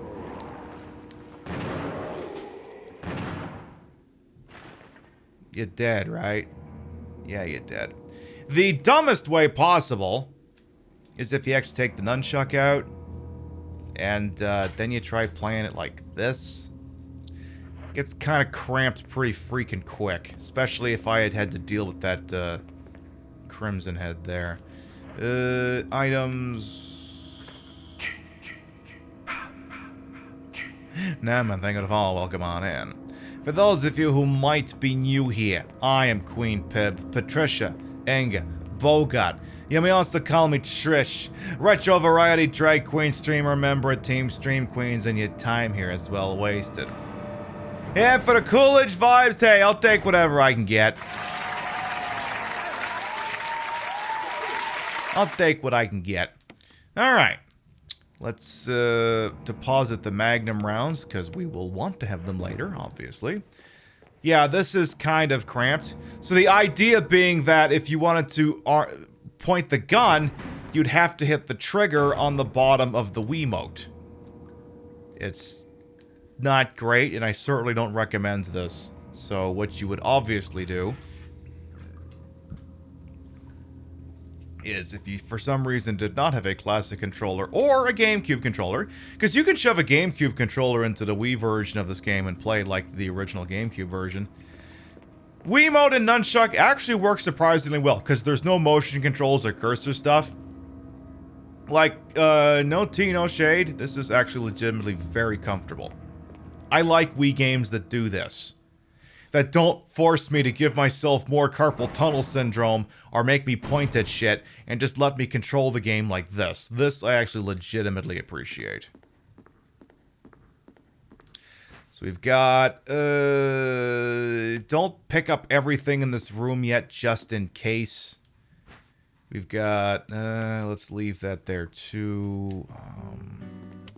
Because at some point, isn't it supposed to be like a slideshow we get to do? Oh, I'll take that. I will definitely take shoddy shells.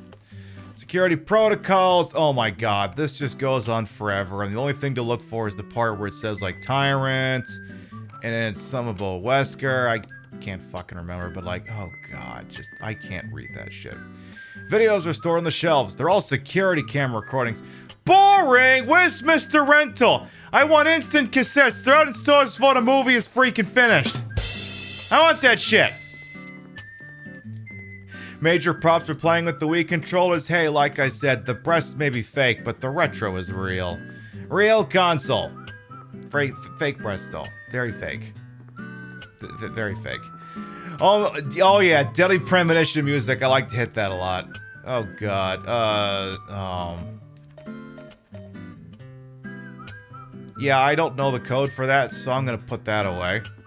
Don't know that. Another mode dick. I mean, I could take it, but I feel like I should just leave it right there. Sounds good, Frey. You do what you gotta do over there. You take it easy. Alright. Oh, never mind. The thing's already loaded. Right, in the original, you had to load up the slide projector. This time, I guess you don't have to do that. Oh my goodness. Cerberus, Neptune, Hunter, Tyrant, and a guy who's wearing his sunglasses for some strange contrived reason. Do I even pretend to not know who this is at this point, chat? This is like the 5th time we've played this game this year. This is like the 4th or 5th time. Do I even pretend at this point to not know who this guy is? I'm pretty sure I don't. Cinnamon, that's your name. Now I see it, I think of it. Cinnamon, thank you, that's who it is. Exactly, it's Daddy Wesker, who just wants to fill the world with complete global saturation. You know, that sort of thing. 83417, I bet you that's important for a fucking puzzle later. Excuse me while I copy the hell out of that. 867530 code. Alright, so if I ever figure out what the fucking code for this thing is, then maybe I can do something with the other thing. So I guess... Boy, I love how the music started for that, and then it just died. Like the London Philharmonic's literally just sitting there going, yeah, you're paying us by the minute, so... yeah. We're gonna go ahead and shut this off now. I sounded like Snape. Hey, you know, sometimes my voice gets around. Sometimes I try. Sometimes I aim for a Wesker and I get an Alan Rickman instead. Ladies and gentlemen, and babies. Now, due to its legacy of greed, the Nakatomi Corporation is about to be taught a use in the real use of power. You will be witnesses. Man, it's gonna be 6 months before we can play that game on a channel again. Zach, do you remember that movie? 1988's Die Hard? Starring Bruce Willis, Alan Rickman, and... God, how the hell am I forgetting? Reginald Valjean? I believe that's his name? Kind of an iconic Christmas movie. I don't know if you've heard of it. Also, what door did I open? You ever get the feeling you're fucking up? Because I'm getting the feeling I'm fucking up. So if it ain't that way I'm supposed to go, maybe it's this way. Yeah, and that was a complaint I always had about the Wii. Not just because, you know, sometimes I don't feel like waving my hand around. There are legitimately people for which this just would not have been feasible at all. It just wouldn't have been. Snavel, thank you to follow as well. Welcome on in. Ew, naked zombie is probably going to be a problem later. Ew. One of your favorite Christmas movies, Evan, of all time. You love Bruce Willis, but you don't care what he says. It's indeed a Christmas... Well, exactly. He doesn't get to say it's not a Christmas movie. Only I get to say that, and it's a Christmas movie. It's a wonderful holiday movie. Facts. Don't delete things. T-virus. Everything's fucked. Everything's dead. We're out of guns. The stars are coming, and the state popo. The stadies are coming in. We're fucked in as many words. Oh, we still got a GameCube here, though. Oh, man, wait, is that one of them Okinawa Game Spheres? Or is it the one from CSI, a Z-Mover? Is this the part where I tell the story that I've told like 4 times about the episode of CSI where a GameCube was literally a murder weapon? I think we're telling that story again. Yeah, we're definitely telling that story again. So, in an episode of either Season 1 or Season 2 of the original CSI, the Las Vegas-based one, as I find the slide filter that apparently I needed for whatever the hell is going on upstairs. One of the episodes features a murder that was committed by bashing what is ostensibly a GameCube over another person's head.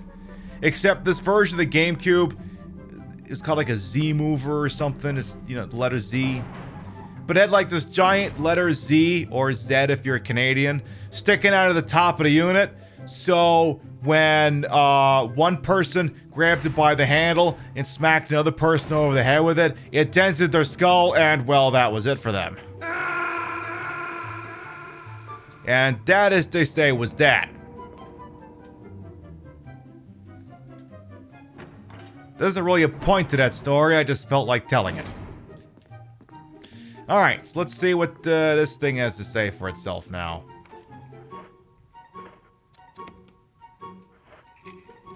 Alright, so this probably fucks with the, not that one.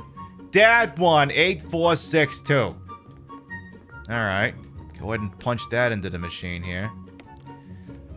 8462. Bada bang, bada freaking boom. Now you need to watch it. I think it was 2 people who were robbing a house, and then one of them got angry at the other and whacked him with it, but didn't plan to kill.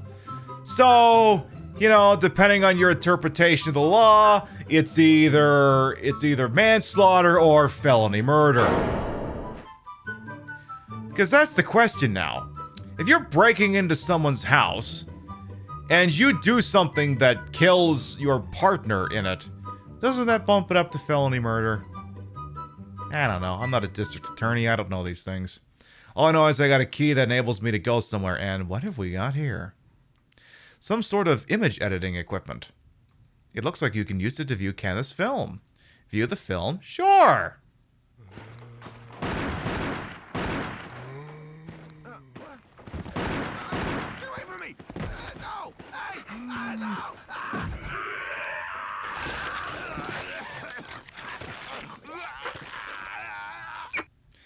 1 out of 10. I've seen better stuff on Live Leak. I don't know. 0 YouTube stars. Wait, we don't have YouTube stars anymore. That's not a thing anymore. Hey, what are you gonna do? I tell you what you're gonna do. You're gonna take that other MO dick with you. You're gonna do that. You love that Chris looks like a Dance Dance Revolution character. Yeah, we should talk about that again some more. We really should.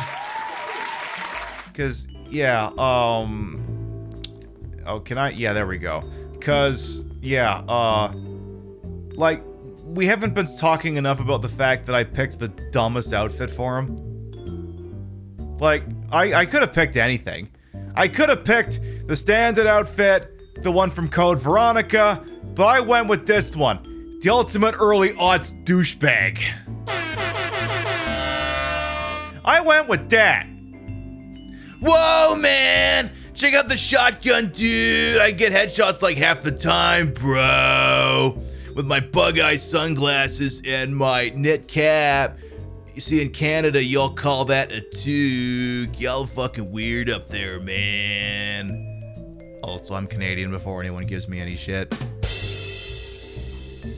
Just a Canadian living in the States, you see. But yeah. Just looks like he literally came out of, I don't know, pick your poison. Tony Hawk, 1080p snowboarding, SSX, you know, make your pick. In fact, I'm a little bit perturbed that Capcom doesn't put this outfit in more games featuring Chris Redfield. Like, I get putting some of Chris's other past outfits into other video games. Why the fuck does this not get more love? Seriously! He looks like a fucking moron and I love it. Why does this not get more love? I want to see that shit modded into Resident Evil 5, 6, and any other place where Chris Redfield is a prominent fixture. I want to see that shit. Modding community, make it happen. I have literally no sway over you, but make it happen anyway. Sources, dude, just trust me. So, once that a GameStop employee tried to sell you on a used GameCube by saying it's either console, jump up, take a bullet for its own, and keep running Twilight Princess. You're gonna make the purchase anyway with a pitch sold, don't having a guy pick it. Nice. The weird thing though is I think I actually went through 1 or 2 GameCubes from then EB Games in Canada before I settled on one that actually worked. Like, I had a regular one, it was like a purple, it was the purple one, and it got like disk read errors. And, you know, because I'd bought it inside of some window, I was able to take it back and they exchanged it for a silver one instead, which, you know, that's, I mean, that's, we love an exchange policy working out as intended. And then I bought the GameCube player for it, and then I think I gave it to my brother-in-law, and I love my brother-in-law, but I kind of wish I had it back, but it is what it is. Because then anytime I want to do Game Boy Color or Game Boy Advanced games on a show, then I gotta do stuff. But, you know, if I still had that, then that wouldn't have been an issue. It is what it is. Maybe someday that'll be another show expense buying that crap again. Right, I got the power station door. Let's get through here. And access a more convenient save location. Alright. It's rusted shut! Oh, what the fuck? Excuse me. Excuse me. Hi. Is this the way to the expressway? Oh, so this one's not going to throw up on me with an Exploded Head 2 game? We've decided that's not the thing anymore? Okay, we have breaking news. I'm not pulling out the breaking news graphic for it. Or am I?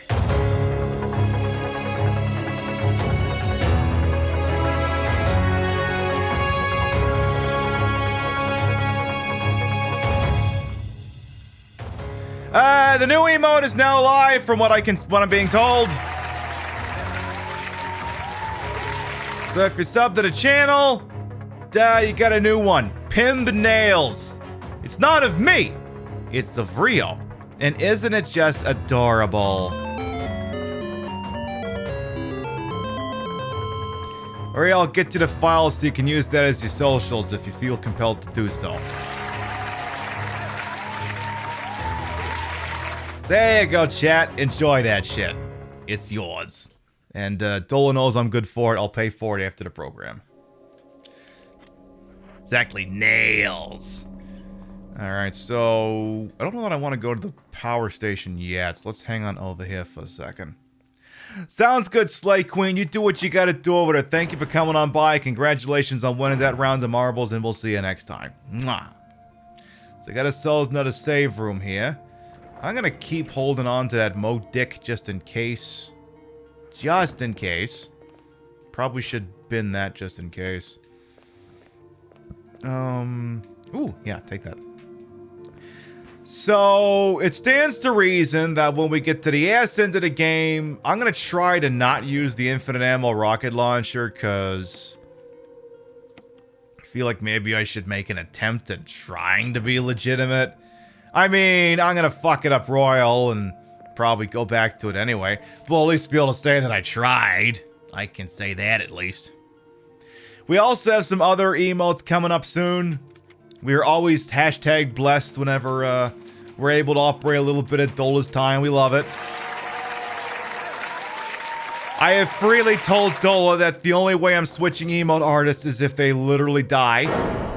So, you're stuck with my patronage for the time being. I don't think you're too bent out of shape about that. We got a couple other ones in a pipe, and you're really gonna like them. Here's hoping you remain alive. I'll buy as much bourbon as I need to make that possible. As much bourbon as is required to keep you alive. Because, yeah, we got some timely ones coming up on the show. Especially some that'll appeal to the old school fans of the channel. And something that's a little more new. Also, we need to kill everything that's in here. Like, really bad. So that, you know, they don't run into me and blow me up later. So, killing everything in here now is actually a good. Hey, get back here!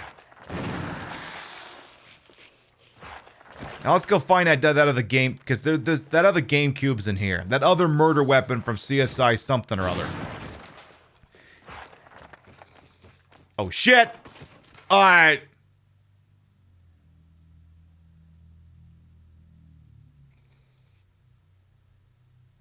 He should have hit me. I mean, I'm not complaining. You didn't realize you were meant to kill everything in here, and then when you came back, would you say it was an explosive situation? Could you say that? Lady's like, no, I have more dignity than that, you fucking moron. It was rather explosive, yeah? You don't say. Alright, maybe the GameCube's in the other room. I'll go check that one. I can never remember if the GameCube's in here or the other place. So I'm thinking it's the other place. They changed the way it looked for the HD remakes. I gotta look into that some. I mean, they obviously had to change it enough to not look like a GameCube. Because obviously, it's not necessarily primarily on a Nintendo console anymore. But I've never actually played the HD remake of the original. I've only ever done the HD remake of Resident Evil 0. Sir, you're making a lot of... Sirs, you're both making a lot of noise! You're disturbing the other guests. Thank you. Alright. You can load up a save and check. I mean, if you feel like it, it's your call. I mean, if there is someone who I know is going to have a million different saves at various locales in the Resident Evil Remake, it's definitely going to be Death to freaking Pasua. It's definitely going to be them. So, GameCube is this way. You're playing Zero now. We have Rebecca in leather. We have Billy shirtless. Fucking A-right. We know our demographics, and they want to see cute, sexy Rebecca, and they totally want Billy to take his shirt off. All right. There's the second one. How come they don't give me the silly little verses from, Genesis? On the Genesis, featuring music by This Joke is 15 years old. They discover the lines that form the disc cover. Oh, okay. Yeah, that tracks, I guess. I don't think there's really any reason for me to keep going, but we're already here, so why not? May as well go check out the power station room. Might as well do that. Because they're in here. They're here. They're extremely prickly. And they have a lot of notes. I gotta tell you, this game is a lot more fun with a shotgun. The lab's self-destruct mechanism. It's huge. Love that for us. What, do you mean it's not like an old-timey Staples easy button?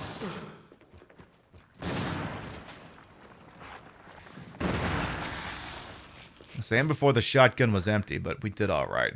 Hey, Queen City Q, welcome on, and how you doing? How you doing? Excuse me. How's Rebecca supposed to come here and set shit off if y'all keep spawning in here? Stop that! There's no power to the main elevator. Start it up. It won't initialize because you fucked.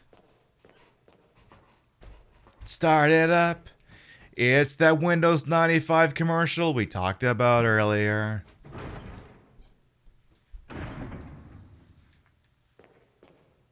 I don't really have a follow-up for that one. Look, not everything that comes out of his mouth is gonna be gold, okay? Not everything's gonna be gold. But here's the deal, chat.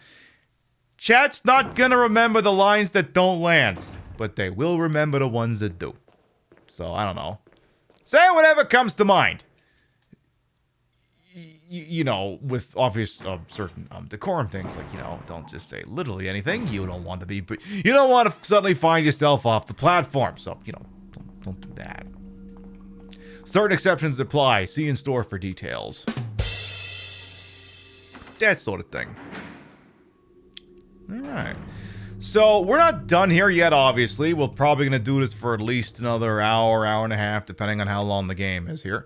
But our next broadcast is going to be Thursday night, starting at 7 p.m. Eastern.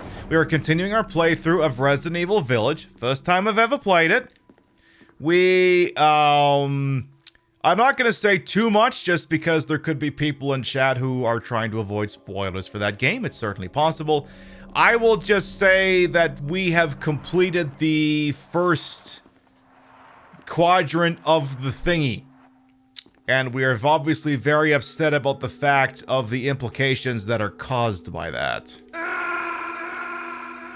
Not for the revelation that it brought about, but for who's not going to be with us anymore. We're kind of upset about that. It's kind of a crying shame. Hey, what? How does that not count as a hit? I'll have you know that made the Billboard Top 40. Just shooting and missing. Blood. The operating table is covered in blood, dude. This blood looks like it came from surgery, though, man. Oh, look at you, fucking Chris Redfield. Suddenly you're a goddamn surgeon. I'm sorry. You're suddenly able... Oh, well, I mean, I guess if he is a police officer, he is familiar with shooting things, and maybe that entails a rudimentary level of blood spatter analysis. I guess that could be a thing. Am I liking Village so far? I mean, I'm into it. I don't really have a full opinion formed. I'm gonna need to play more of it before I know for sure, but I will say certainly initial playthrough is so far positive. I don't have a whole lot of notes, but having a good time. Let's see what's through here. Did I come from here? No. Oh, it is the other one of them freaking GameCubes. That's the last GameCube, but I gotta find a disc for that. If I were the last disc for the GameCube, where would I be? The body bag indicates it's quite old.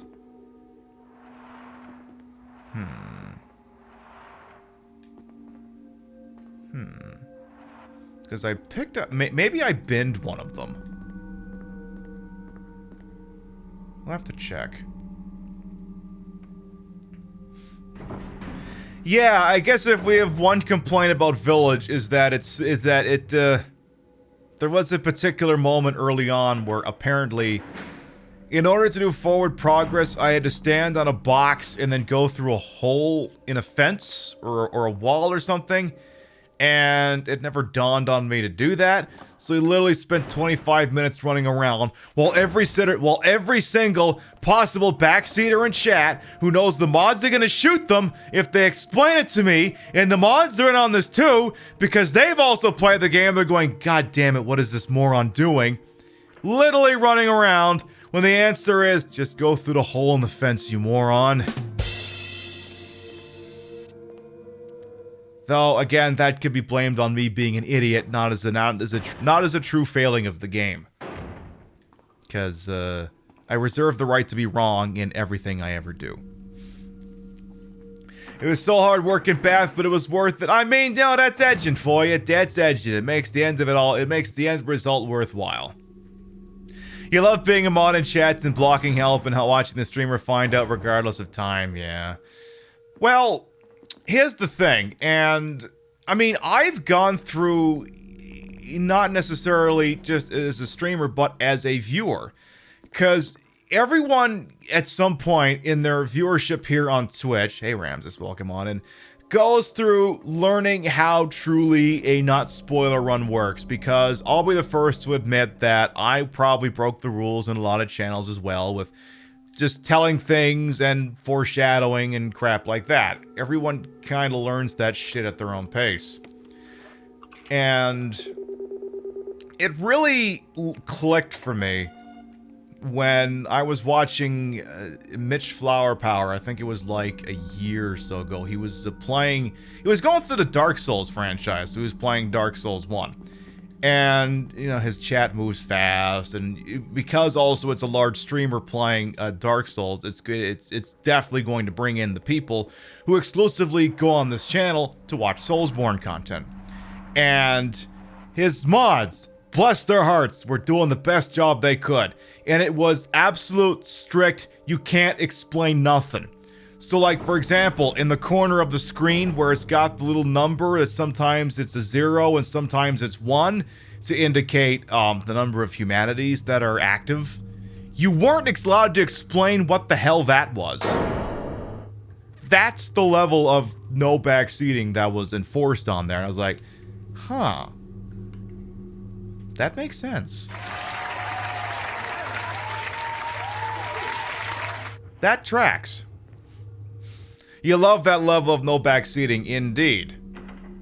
And, now, here's the deal, chat. I have a vague idea of how Resident Evil 8 plays out. I have a vague idea of the plot line, so that I know where beginning, middle, and end is. I don't know the minute specifics, because I've obviously never played the game. So, there are of course, story spoilers, and there are, story spoilers and gameplay spoilers. Like, for example, the part in Resident Evil 8 where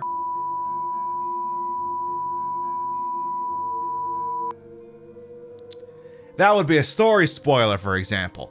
And then you have like a gameplay spoiler, which is like, oh my goodness, there's a jump scare coming up. I'm gonna spam the chat with like popcorn emotes or something. And it's like, yeah, don't do that either. Because then the streamer sees that and goes, oh, so something is coming soon. Well, now I'm on edge. So, you know, there are degrees to it. I should probably save the game. Or spoil the puzzle. And No Mercy, welcome in, and how you doing? If you're new here, I am Queen Pib, Patricia Inga Bogart. You may also call me Trish. I'm a retro variety drag queen streamer, a member of Team Stream Queens, and your time here is well wasted. And as you can see, we're playing Resident Evil, originally released for the GameCube in 2002. The remake, that is. I'm doing a Wii version, because I really felt like waving this around would make me look like an absolute moron. And that's kind of my shtick. It's actually, like I've said a few times, this is objectively actually a really comfortable way to play. It really is. Because again, there's no waggle or pointing bullshit. You could, like, I could just sit like this the whole time. I could do this. And it'd be only one of the shows where, you know, I'm not purposely just sitting with my hands down here. I could do this. It's actually really... Did I put the ink ribbon away? Oh, thank God. At least I did that. So... Right, I need to find like a fuel tank or something. Where's that?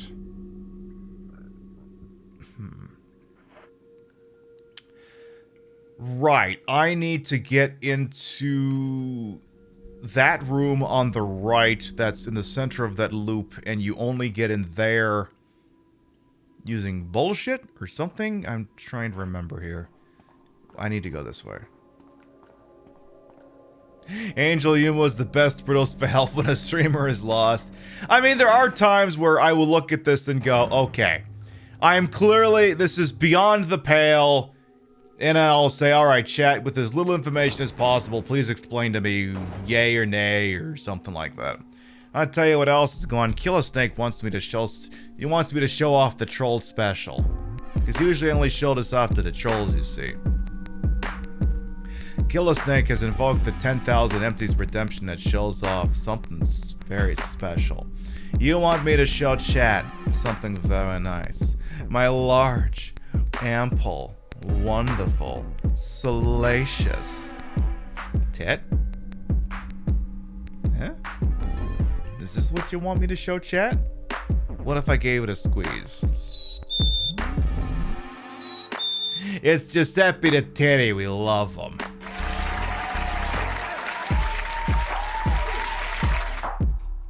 We love to see it. Alright. Now to figure out how the hell this works. Oh yeah, because wasn't there some stupid puzzle where you had to... Or maybe it's not even in this version. Where you had to, like... move some crates around and so that they were blocking a vent. Then you had to put the stairs onto this button thing. But you had to have the blocks in place first. The whole thing didn't work. Because, yeah, we need the thingy that makes thing go boom, but I don't know that we... I'll have to double check. Hey, Moon Knight, welcome on, and how you doing? Let me double check this room again, because I could be full of shit. Or maybe it's not this room. I think it is. Is it this room? So, yeah, where's that...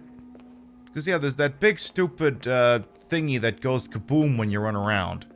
Where the hell's that? Where's the big stupid kaboom? Oh, big stupid kaboom room is near the person who's locked up. I gotta do that. That's where we need to go. Hey, Pear, welcome on in. You know, but have I ever been a radio host or something? I got the perfect voice for it. You know, I get that a lot, but, Thank God to follow, by the way, welcome on in. I get that a lot, but, no, the most I've ever actually done is, just streaming. But as I have gotten older, my voice has, I don't know. It's got a certain je ne sais quoi to it. One of those, well, it's that French word that says, I don't know what I mean, or something like that. And, I mean, it's certainly something I could look into in the future. Warning, fuel may explode if shaken or stirred. I see this. It looks like a refueling device. Right, and I have to find a stupid thing. Maybe the empty tank is at the destination. I think that's what it is. You think the warning is a lie? Let's shake it. Now, come on, Pope Corky the Ninth. You've seen the time I did this last. I deliberately made it to the end. And I was like, yeah, I'm gonna run around. It's like, when's the explosion? When's the explosion? Like, the explosion was like 5 seconds later than I wanted it to be. So. But, yeah. I mean, what can I say? You know, when you're broadcasting, I got a good voice, fucking use that shit. May as well. This is show business, use what you got. Alright. So, Death the Pursuer has very kindly done some quickie research for us. And they have gone and given us a screenshot of what the not quite a GameCube looks like in the HD versions. It looks somewhat similar. It still has the insert disc thing on there, but indeed, as someone in chat pointed out, they ostensibly removed all of the very GameCube-like line markings that were on the top. And I don't know if this was a handle before, but it's definitely not one now. Strictly for comparative purposes. Death, thank you very much for providing that, by the way. Thank you, thank you, thank you.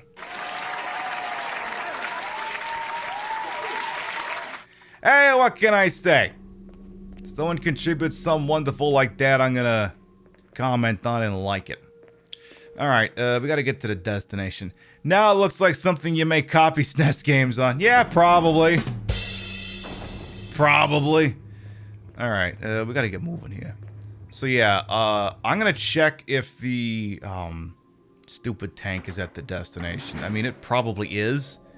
And in retrospect, I probably should have interacted with it when I was in front of it. What are you gonna do? What are you gonna do? So. But yeah, like I said, our next show will be on Thursday, 7 p.m. Eastern. We're gonna be playing more Resident Evil Village for the first time. But, and then the rest of the schedule gets a little goofy after that.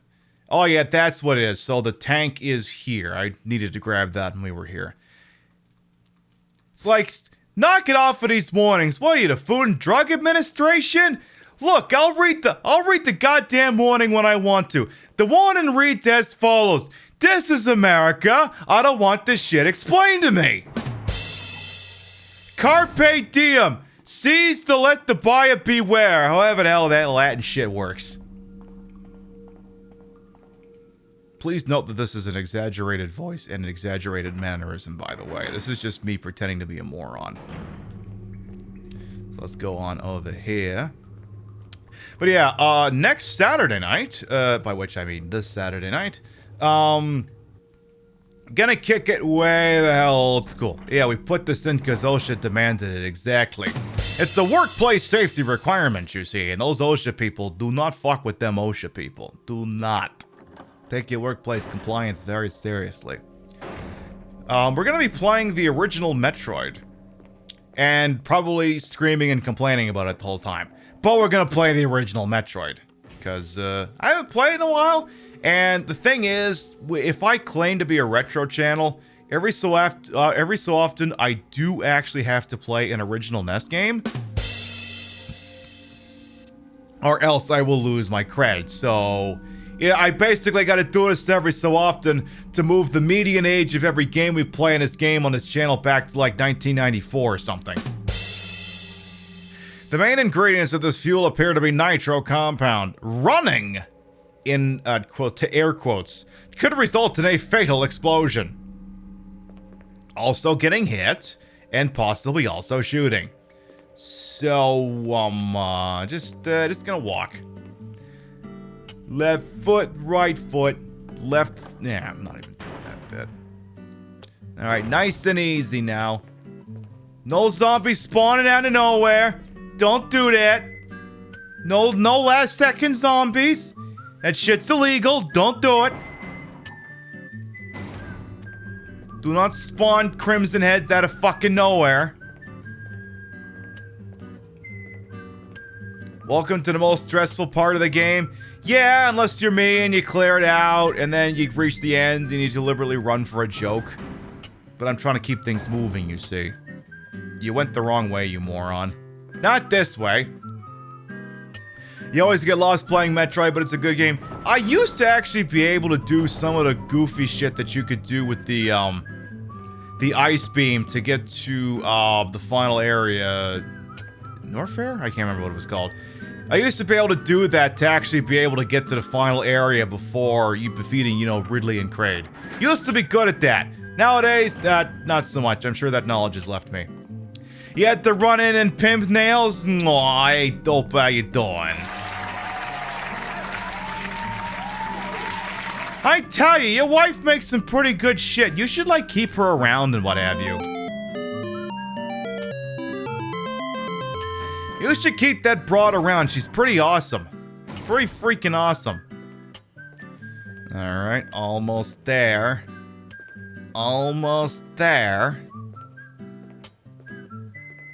As if you had a choice. That's so true, bestie. That's so true. Alright, go ahead and put the football in there. Now we can run around like a moron again. Alright, let's go activate the elevator. We'll go get the Rick Derringer special and the Magnum. We'll go from there.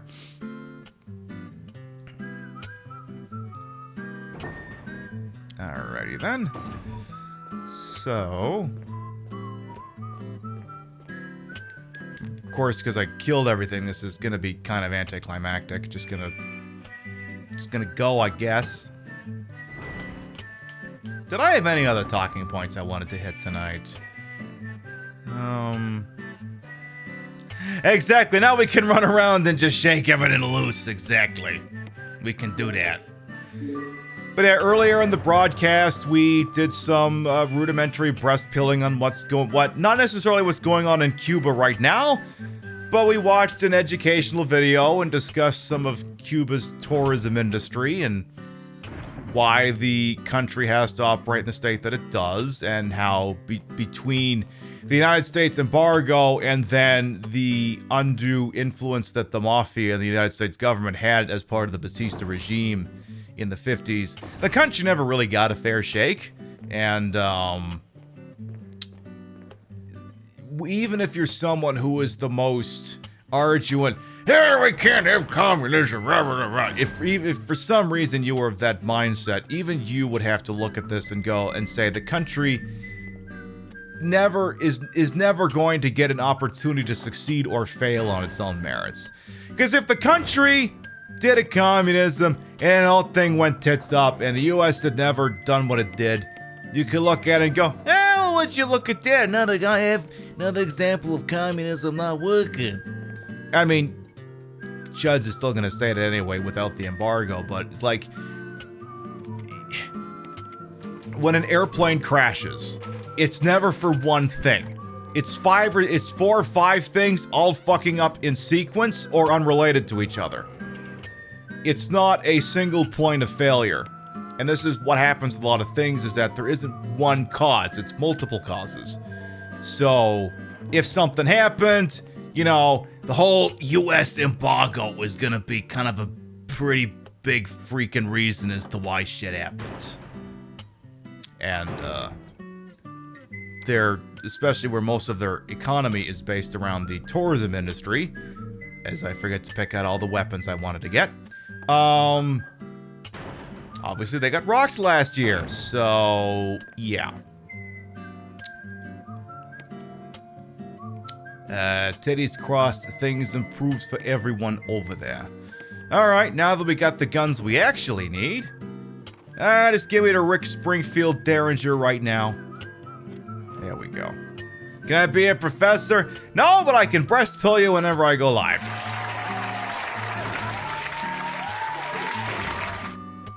Oh my goodness. Oh my goodness, Quid Pigeon. Yeah, that's some dangerous shit right there. The elevator isn't working. It looks like you have to operate. Oh, for fuck's sake. Alright, Rebecca, you here? The elevator is working. Chris! Yay! Rebecca! I saw you in the inner garden. I finally caught up. Well, I'm glad you're okay. No more following. Just stay with me, kid. That's my plan, sir.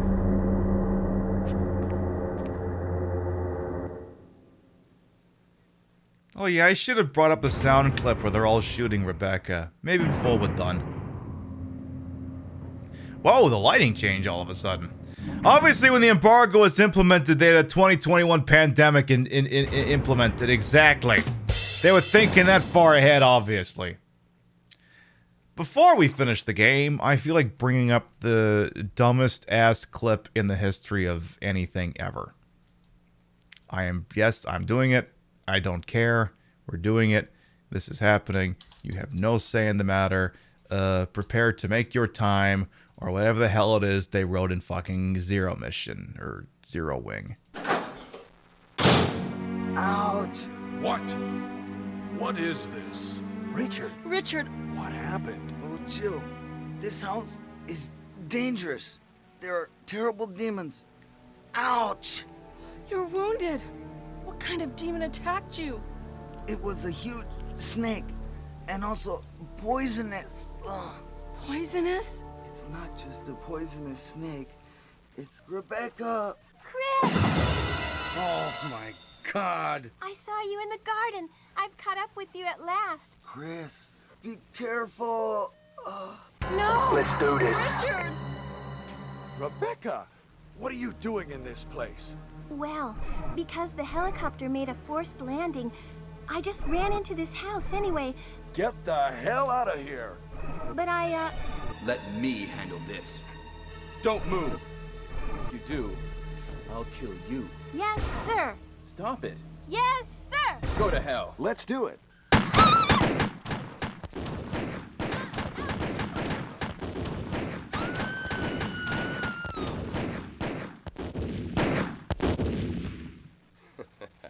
We are already into it over our heads. Richard!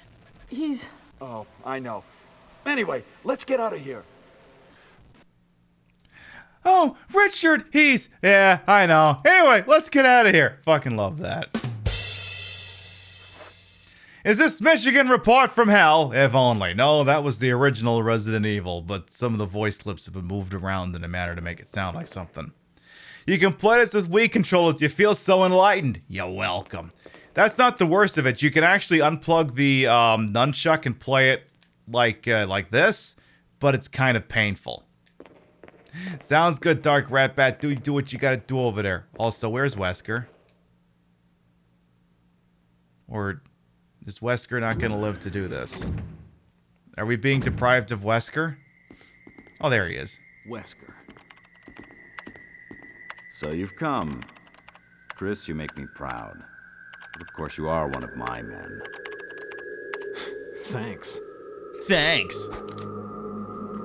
Since when, Wesker? I'm afraid I don't know what you're talking about. Since when have they been slipping you a paycheck? I think you're a bit confused. I've always been with Umbrella. Stars were umbrellas. No, rather, my little piggies. The Tyrant virus leaked, polluting this whole place, and unfortunately, I had to give up my lovely members of Stars. You killed them with your own dirty hands! You son of a bitch! No. Oh yes, dear. Just like this. Rebecca! Don't move. You. I don't think you want to die just yet. I have something that's of some interest to you.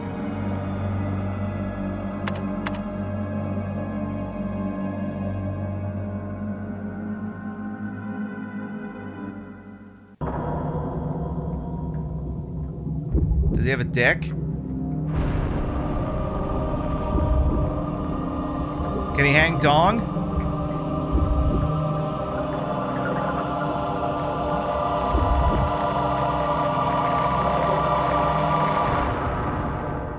But seriously though, where's his penis?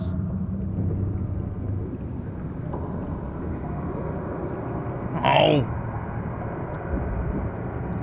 The ultimate life form. Tyrant.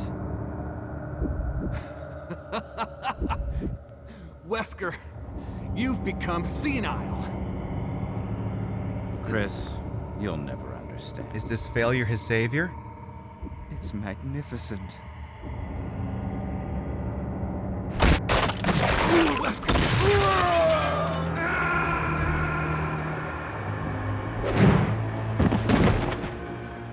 Taint. Well,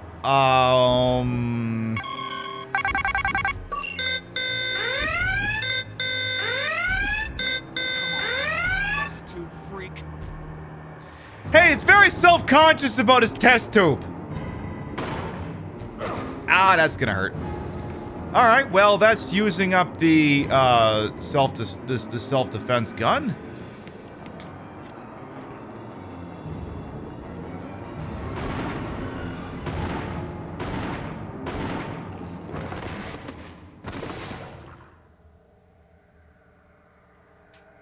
Booty.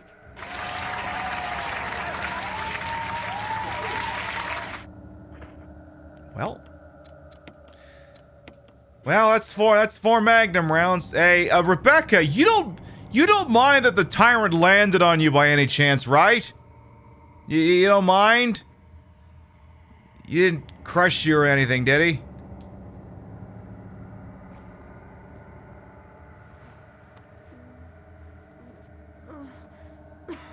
Rebecca! Chris. It's a good thing you were wearing your bulletproof vest. There's nothing left for us to do here. Let's get moving. Okay. Yeah, but what bulletproof vest? Yeah, but what bulletproof vest? There's no bulletproof vest! Observation note. Discovery of the G virus was in fact 21 years after the... well, this looks like a plot dump.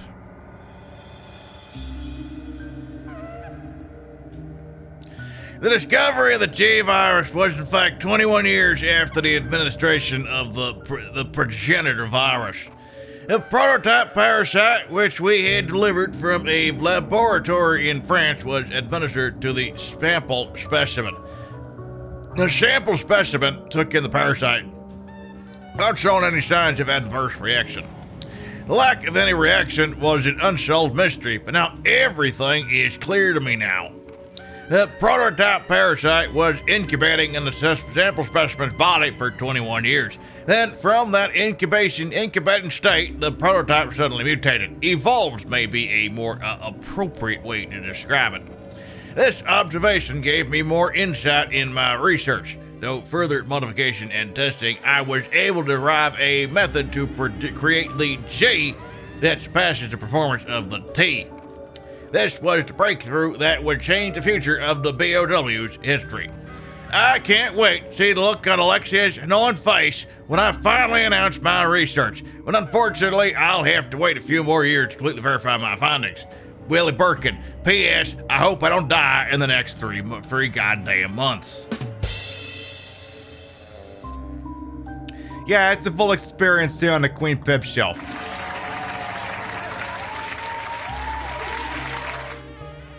The off-putting saxophone music is from Deadly Premonition. Also, I had no idea that William Birkin talked like a grizzled old gold prospector. I had no idea Billy Birkin talked like that. See, everyone calls him William Birkin. I call him Billy Birkin. It's like my boy Billy Bats. Both of them are gonna end up in a lot somewhere upstate. Except they're both gonna end up there for very different reasons. One, because he pissed off Joe Pesci and Goodfellas. The other one, because, he got shot by umbrella people trying to recover his shit. Or something like that. The door needs to be... oh. Out of my way, Rebecca. I gotta push a button on a computer, I guess. Also, where did Wesker's body go? Are you still there? What a pathetic way to die, dude. Totally gnarly and grody, man. Also, where's the fucking computer? I need to turn off the thing, dude. Is it this one? Could you just find the fucking... maybe it's over on the other side here. Yeah, go this way. Did he, though? Yeah, we all know Wesker fucking makes it. Look, I'll be nice and tiptoe around discussing Resident Evil 8, but yeah, Wesker kind of fucking makes it out of here, okay? Ish. Oh, Birkin! Yeah, yeah, Birkin doesn't really have a good time either.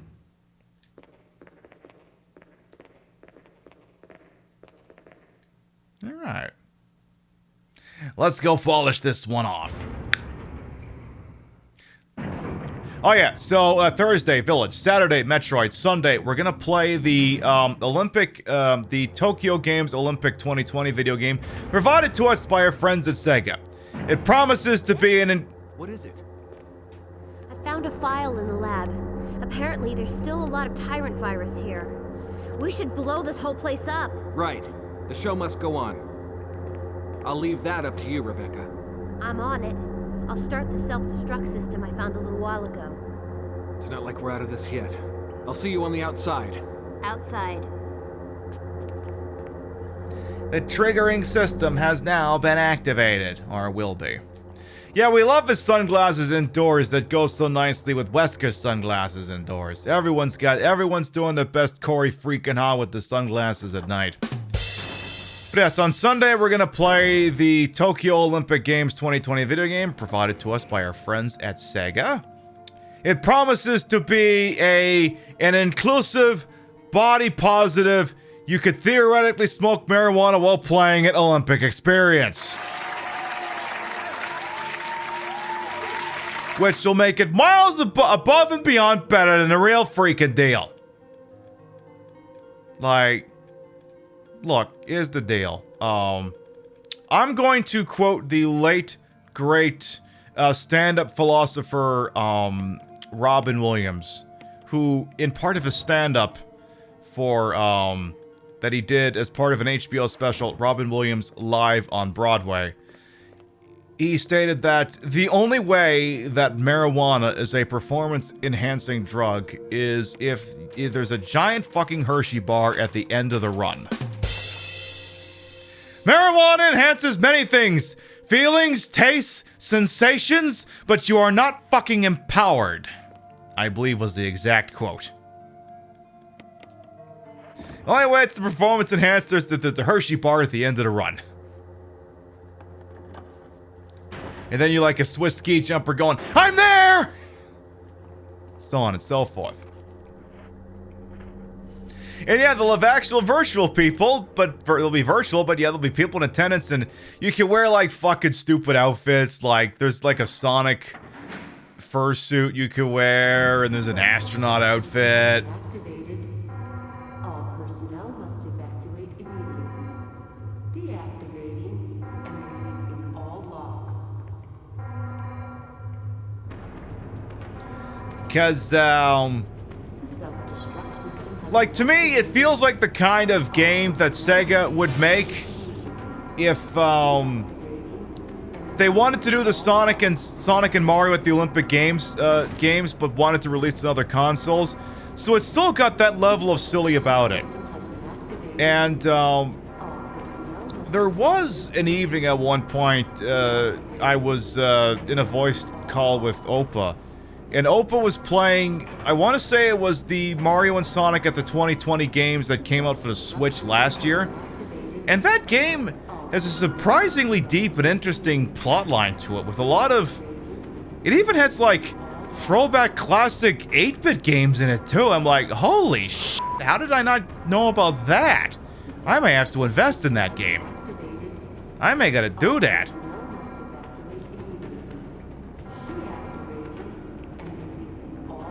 There's usually like zombies down here, but I guess in the GameCube version there just ain't.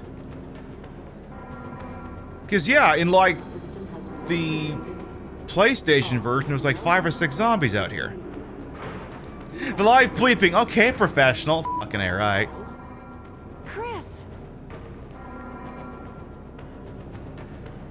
You're okay. Chris, it's Wesker. I know. First, let's get out of here. I know, it's okay, he's dead. Now kiss her!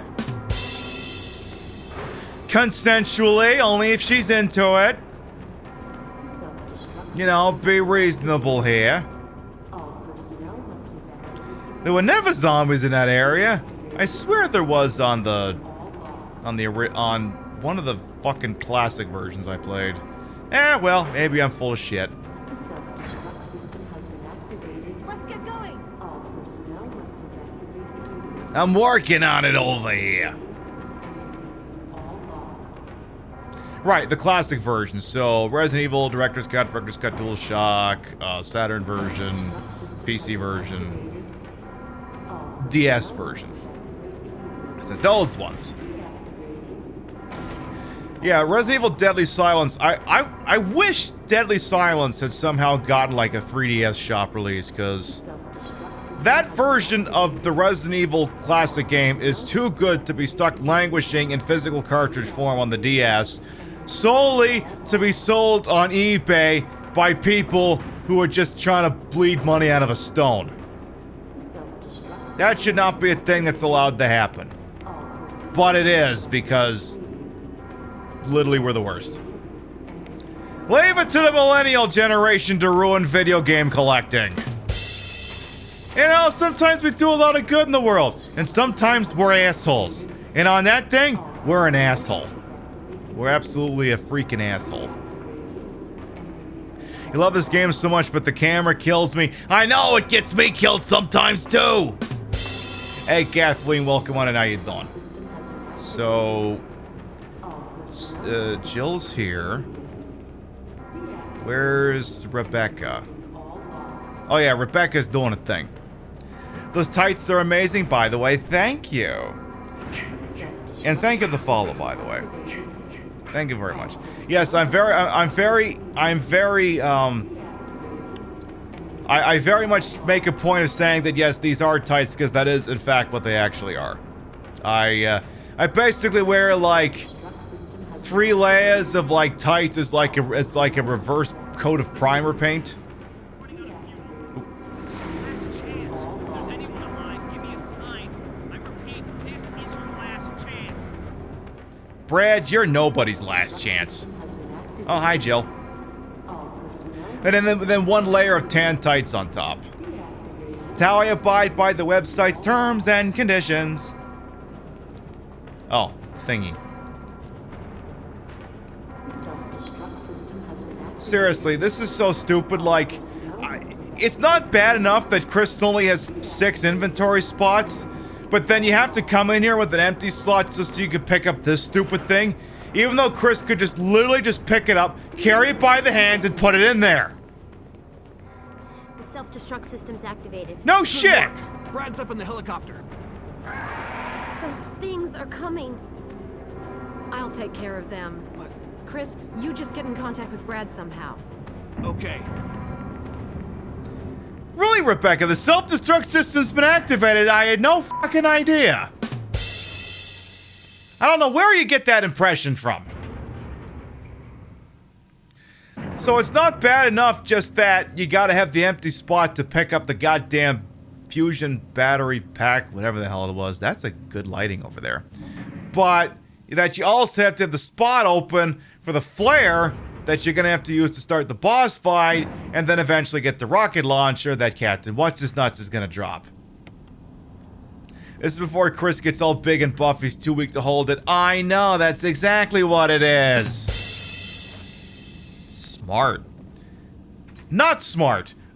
Me bringing only 1 healing item. Not smart.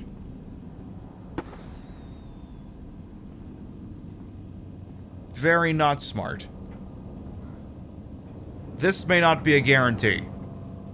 Chris! You okay? Yeah. Yeah, well, we're not.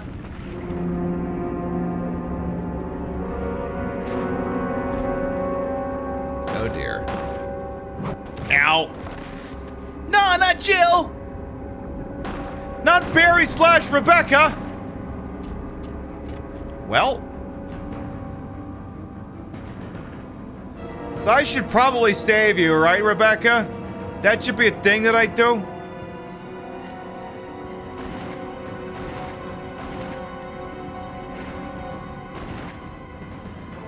Wise guy, eh?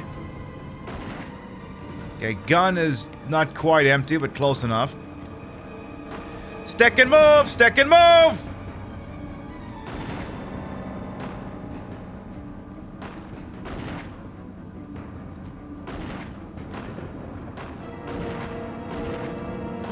Ow! Okay. That hurt. Yeah, that definitely hurt. That definitely hurt.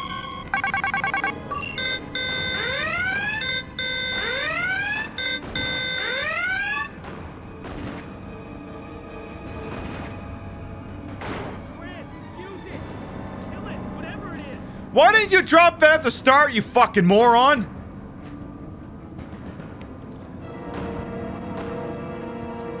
Alright, Tyrant, guess what? Ow. Tyrant? Darling Tyrant? Precious Tyrant? I'm calling to inform about the status of your— oh shit. Captain, they've adapted. I'm calling about your extended warranty. See, that's why you should have bought the damn thing.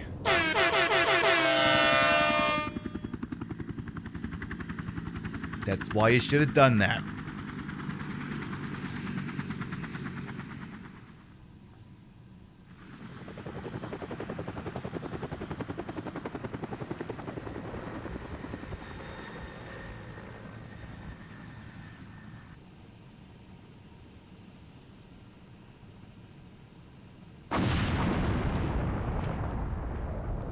Almost makes me want to play Sweet Home again.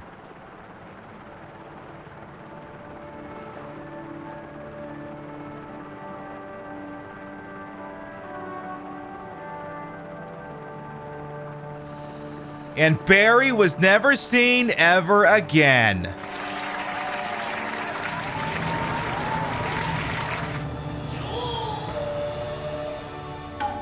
Well, everything gonna follow. Welcome on in. There you go. That's the Resident Evil. Nope, nope, nope, nope, nope, nope, nope, nope, no, no, no. This is not the end credits music to the original Resident Evil. Look, either you do it right or you don't fucking do it at all. Do it right, goddammit!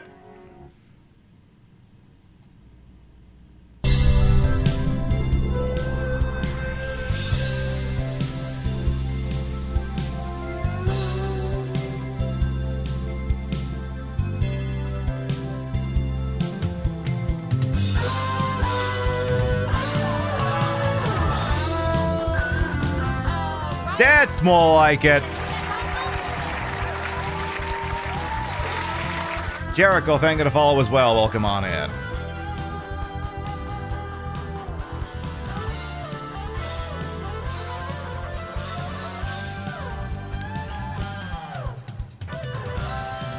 There you go. In this time slot next week, we'll begin playing Resident Evil Code Veronica. Not Code Veronica X, though. Code Veronica, the Dreamcast version. So Steve's gonna have his original hair. He won't have bangs. He'll be as originally intended, an entirely unconvincing knockoff of Leonardo DiCaprio. And the credits are gonna end way the hell too fast. But I'm gonna let the music play anyway. Hey, that Shinji Mikami. Hey, it's gonna make some good shit. And oh, perfect. The transplant version staff, Wii version staff. Oh, good. It keeps going anyway. Excellent.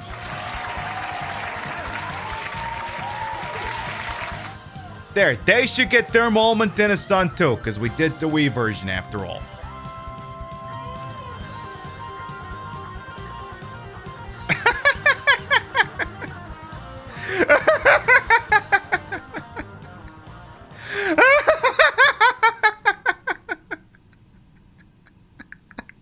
I don't think I've ever seen that picture.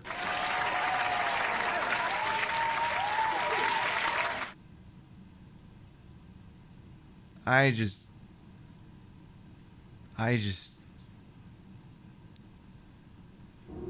This is a fucking gift.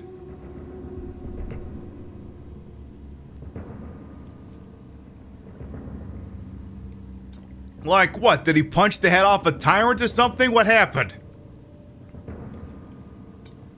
I dub thee Kyle Punchfist. Rise, Sir Kyle of the Punchfist, the first of your name. Yeah, that's action pose if I ever saw one. That's a 10 out of 10 right there. That's a 10 out of 10. You get what it's referencing? What is it referencing? Hit me, Ramses. What do you got? It's a fucking Saint Seiya reference. Oh, is that what it is? I'm not familiar with that anime, but he is also dreaming about boulders. He's getting his early boulder fisting practice in. That's what it is. It was upon defeating the tyrant that the need to bulk up and be able to aggressively fist a boulder finally came into his psyche.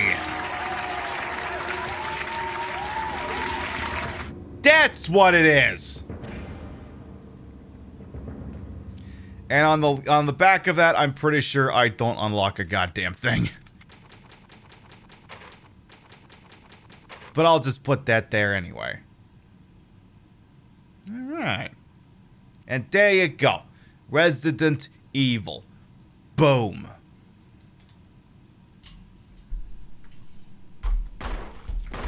Hey! I'm trying to end the show. None of you all getting stabbed in the head. Knock off for that shit. What we will do is we're going to start to wind down for the evening. Because that does seem to be a naturally good stopping point for what show we've been doing here. So there we go. We finished Resident Evil 1 for like the 4th or 5th time this year. And then at some point, I don't know, maybe we'll do Umbrella Chronicles. Because I'd actually really like to... I have not played Umbrella Chronicles since Canada. And Canada was at least 6 or 7 years ago. And I'd really be interested in going back and looking at how that game handled the campaigns for Resident Evil 0 and 1. Not so much 3, because the know it mangles the shit out of 3. So, just something to think about sometime. Before we figure out where we're going, I do like to read off the list of gravitas. Your biddies, raids, and subs will never be required. Always appreciate. Love to shout at the end of the show. Now, admittedly, some of it's going to be a little bit screwed up because, you know, we had that freaking idiot do the stupid follow bot thing. So, regrettably, I'm not going to be able to read off anything that happened before that. So, I will thank everyone for that. Now, was the hype train before or after that? Oh, the hype train was after that. Well, perfect. Well, following the follow bot that happened 3.5 hours ago, hello Sarah, thank you for the resub. Lolatrocity, thank you for the resub. Rio for the biddies. Pixie Cat Games for the biddies. Sean for the biddies. Katasaur for the gift sub. Guia Pigeon for the resub. Sean for the biddies. Megalocario for biddies. Yannicka Love for the resub. Simple Things for the resub. Death the Pursuer for the resub. Orange for the biddies. Hyrule Hero for the resub. Thank you, thank you, thank you. Alright, if you're subbed to the channel, grab the first one. If you're not subbed to the channel, go ahead and grab the second one. Let's see what's going on out there, that wide wonderful world we call Twitch. I do love to spread the love around, but I want to make sure I'm not always hitting the same person in the face.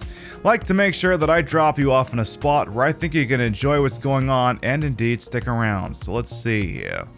I'm gonna check. I think I got 2 operations on my radar this evening here. Let's see. I check spot number 1 and spot number 2. All right. Let's see here. So what we're gonna do is what we're gonna do. We haven't personally Silent Hilled in a while. We have not Silent Hilled in a while, and I need to go somewhere where they're gonna help me get that out of my system. Because this village in Resident Evil 7 crap has completely screwed up my ability to play Silent Hill. And we can't do Silent Hill until we got Village done. So I gotta take it somewhere where they're gonna let me get my fix, you know what I mean? Somebody just got knocked down. Can you believe this shit? They got knocked down to 8th on the world leaderboard for Silent Hill 4. so they're feeling very amped about trying to get that shit back. So we're gonna go say hello to Enigma. They're gonna be doing some Silent Hill 4 speed running. Y'all love that shit. I love that shit. You love that shit. So let's go over there, settle in nicely. They also like to do a lot of rounds of marbles over there. So if you like knocking balls around on my show, you're gonna enjoy doing that shit on over there too. Go over there, say hello, settle in, have a couple drinks of water, and enjoy some Silent Hill 4 shenanigans. Once again, it'll be live next Thursday, 7 p.m. Eastern. Initial playthrough of Resident Evil 8 continues. Night, Chad. Nice seeing ya. Hope you're doing all right over there, boss. Again, Thursday, 7 p.m. Eastern, Resident Evil Village. Be here or, I don't know, do whatever you want, I guess. Thank you very much, everyone who followed, biddied, rated, subbed, lurked for a bit, put up with my bullshit here the entire time. You all continue to contribute to the ongoing success of this shit show we call The Pib Show. Thank you very much for stopping by, and we'll see you next time. Mwah. Good night, everyone.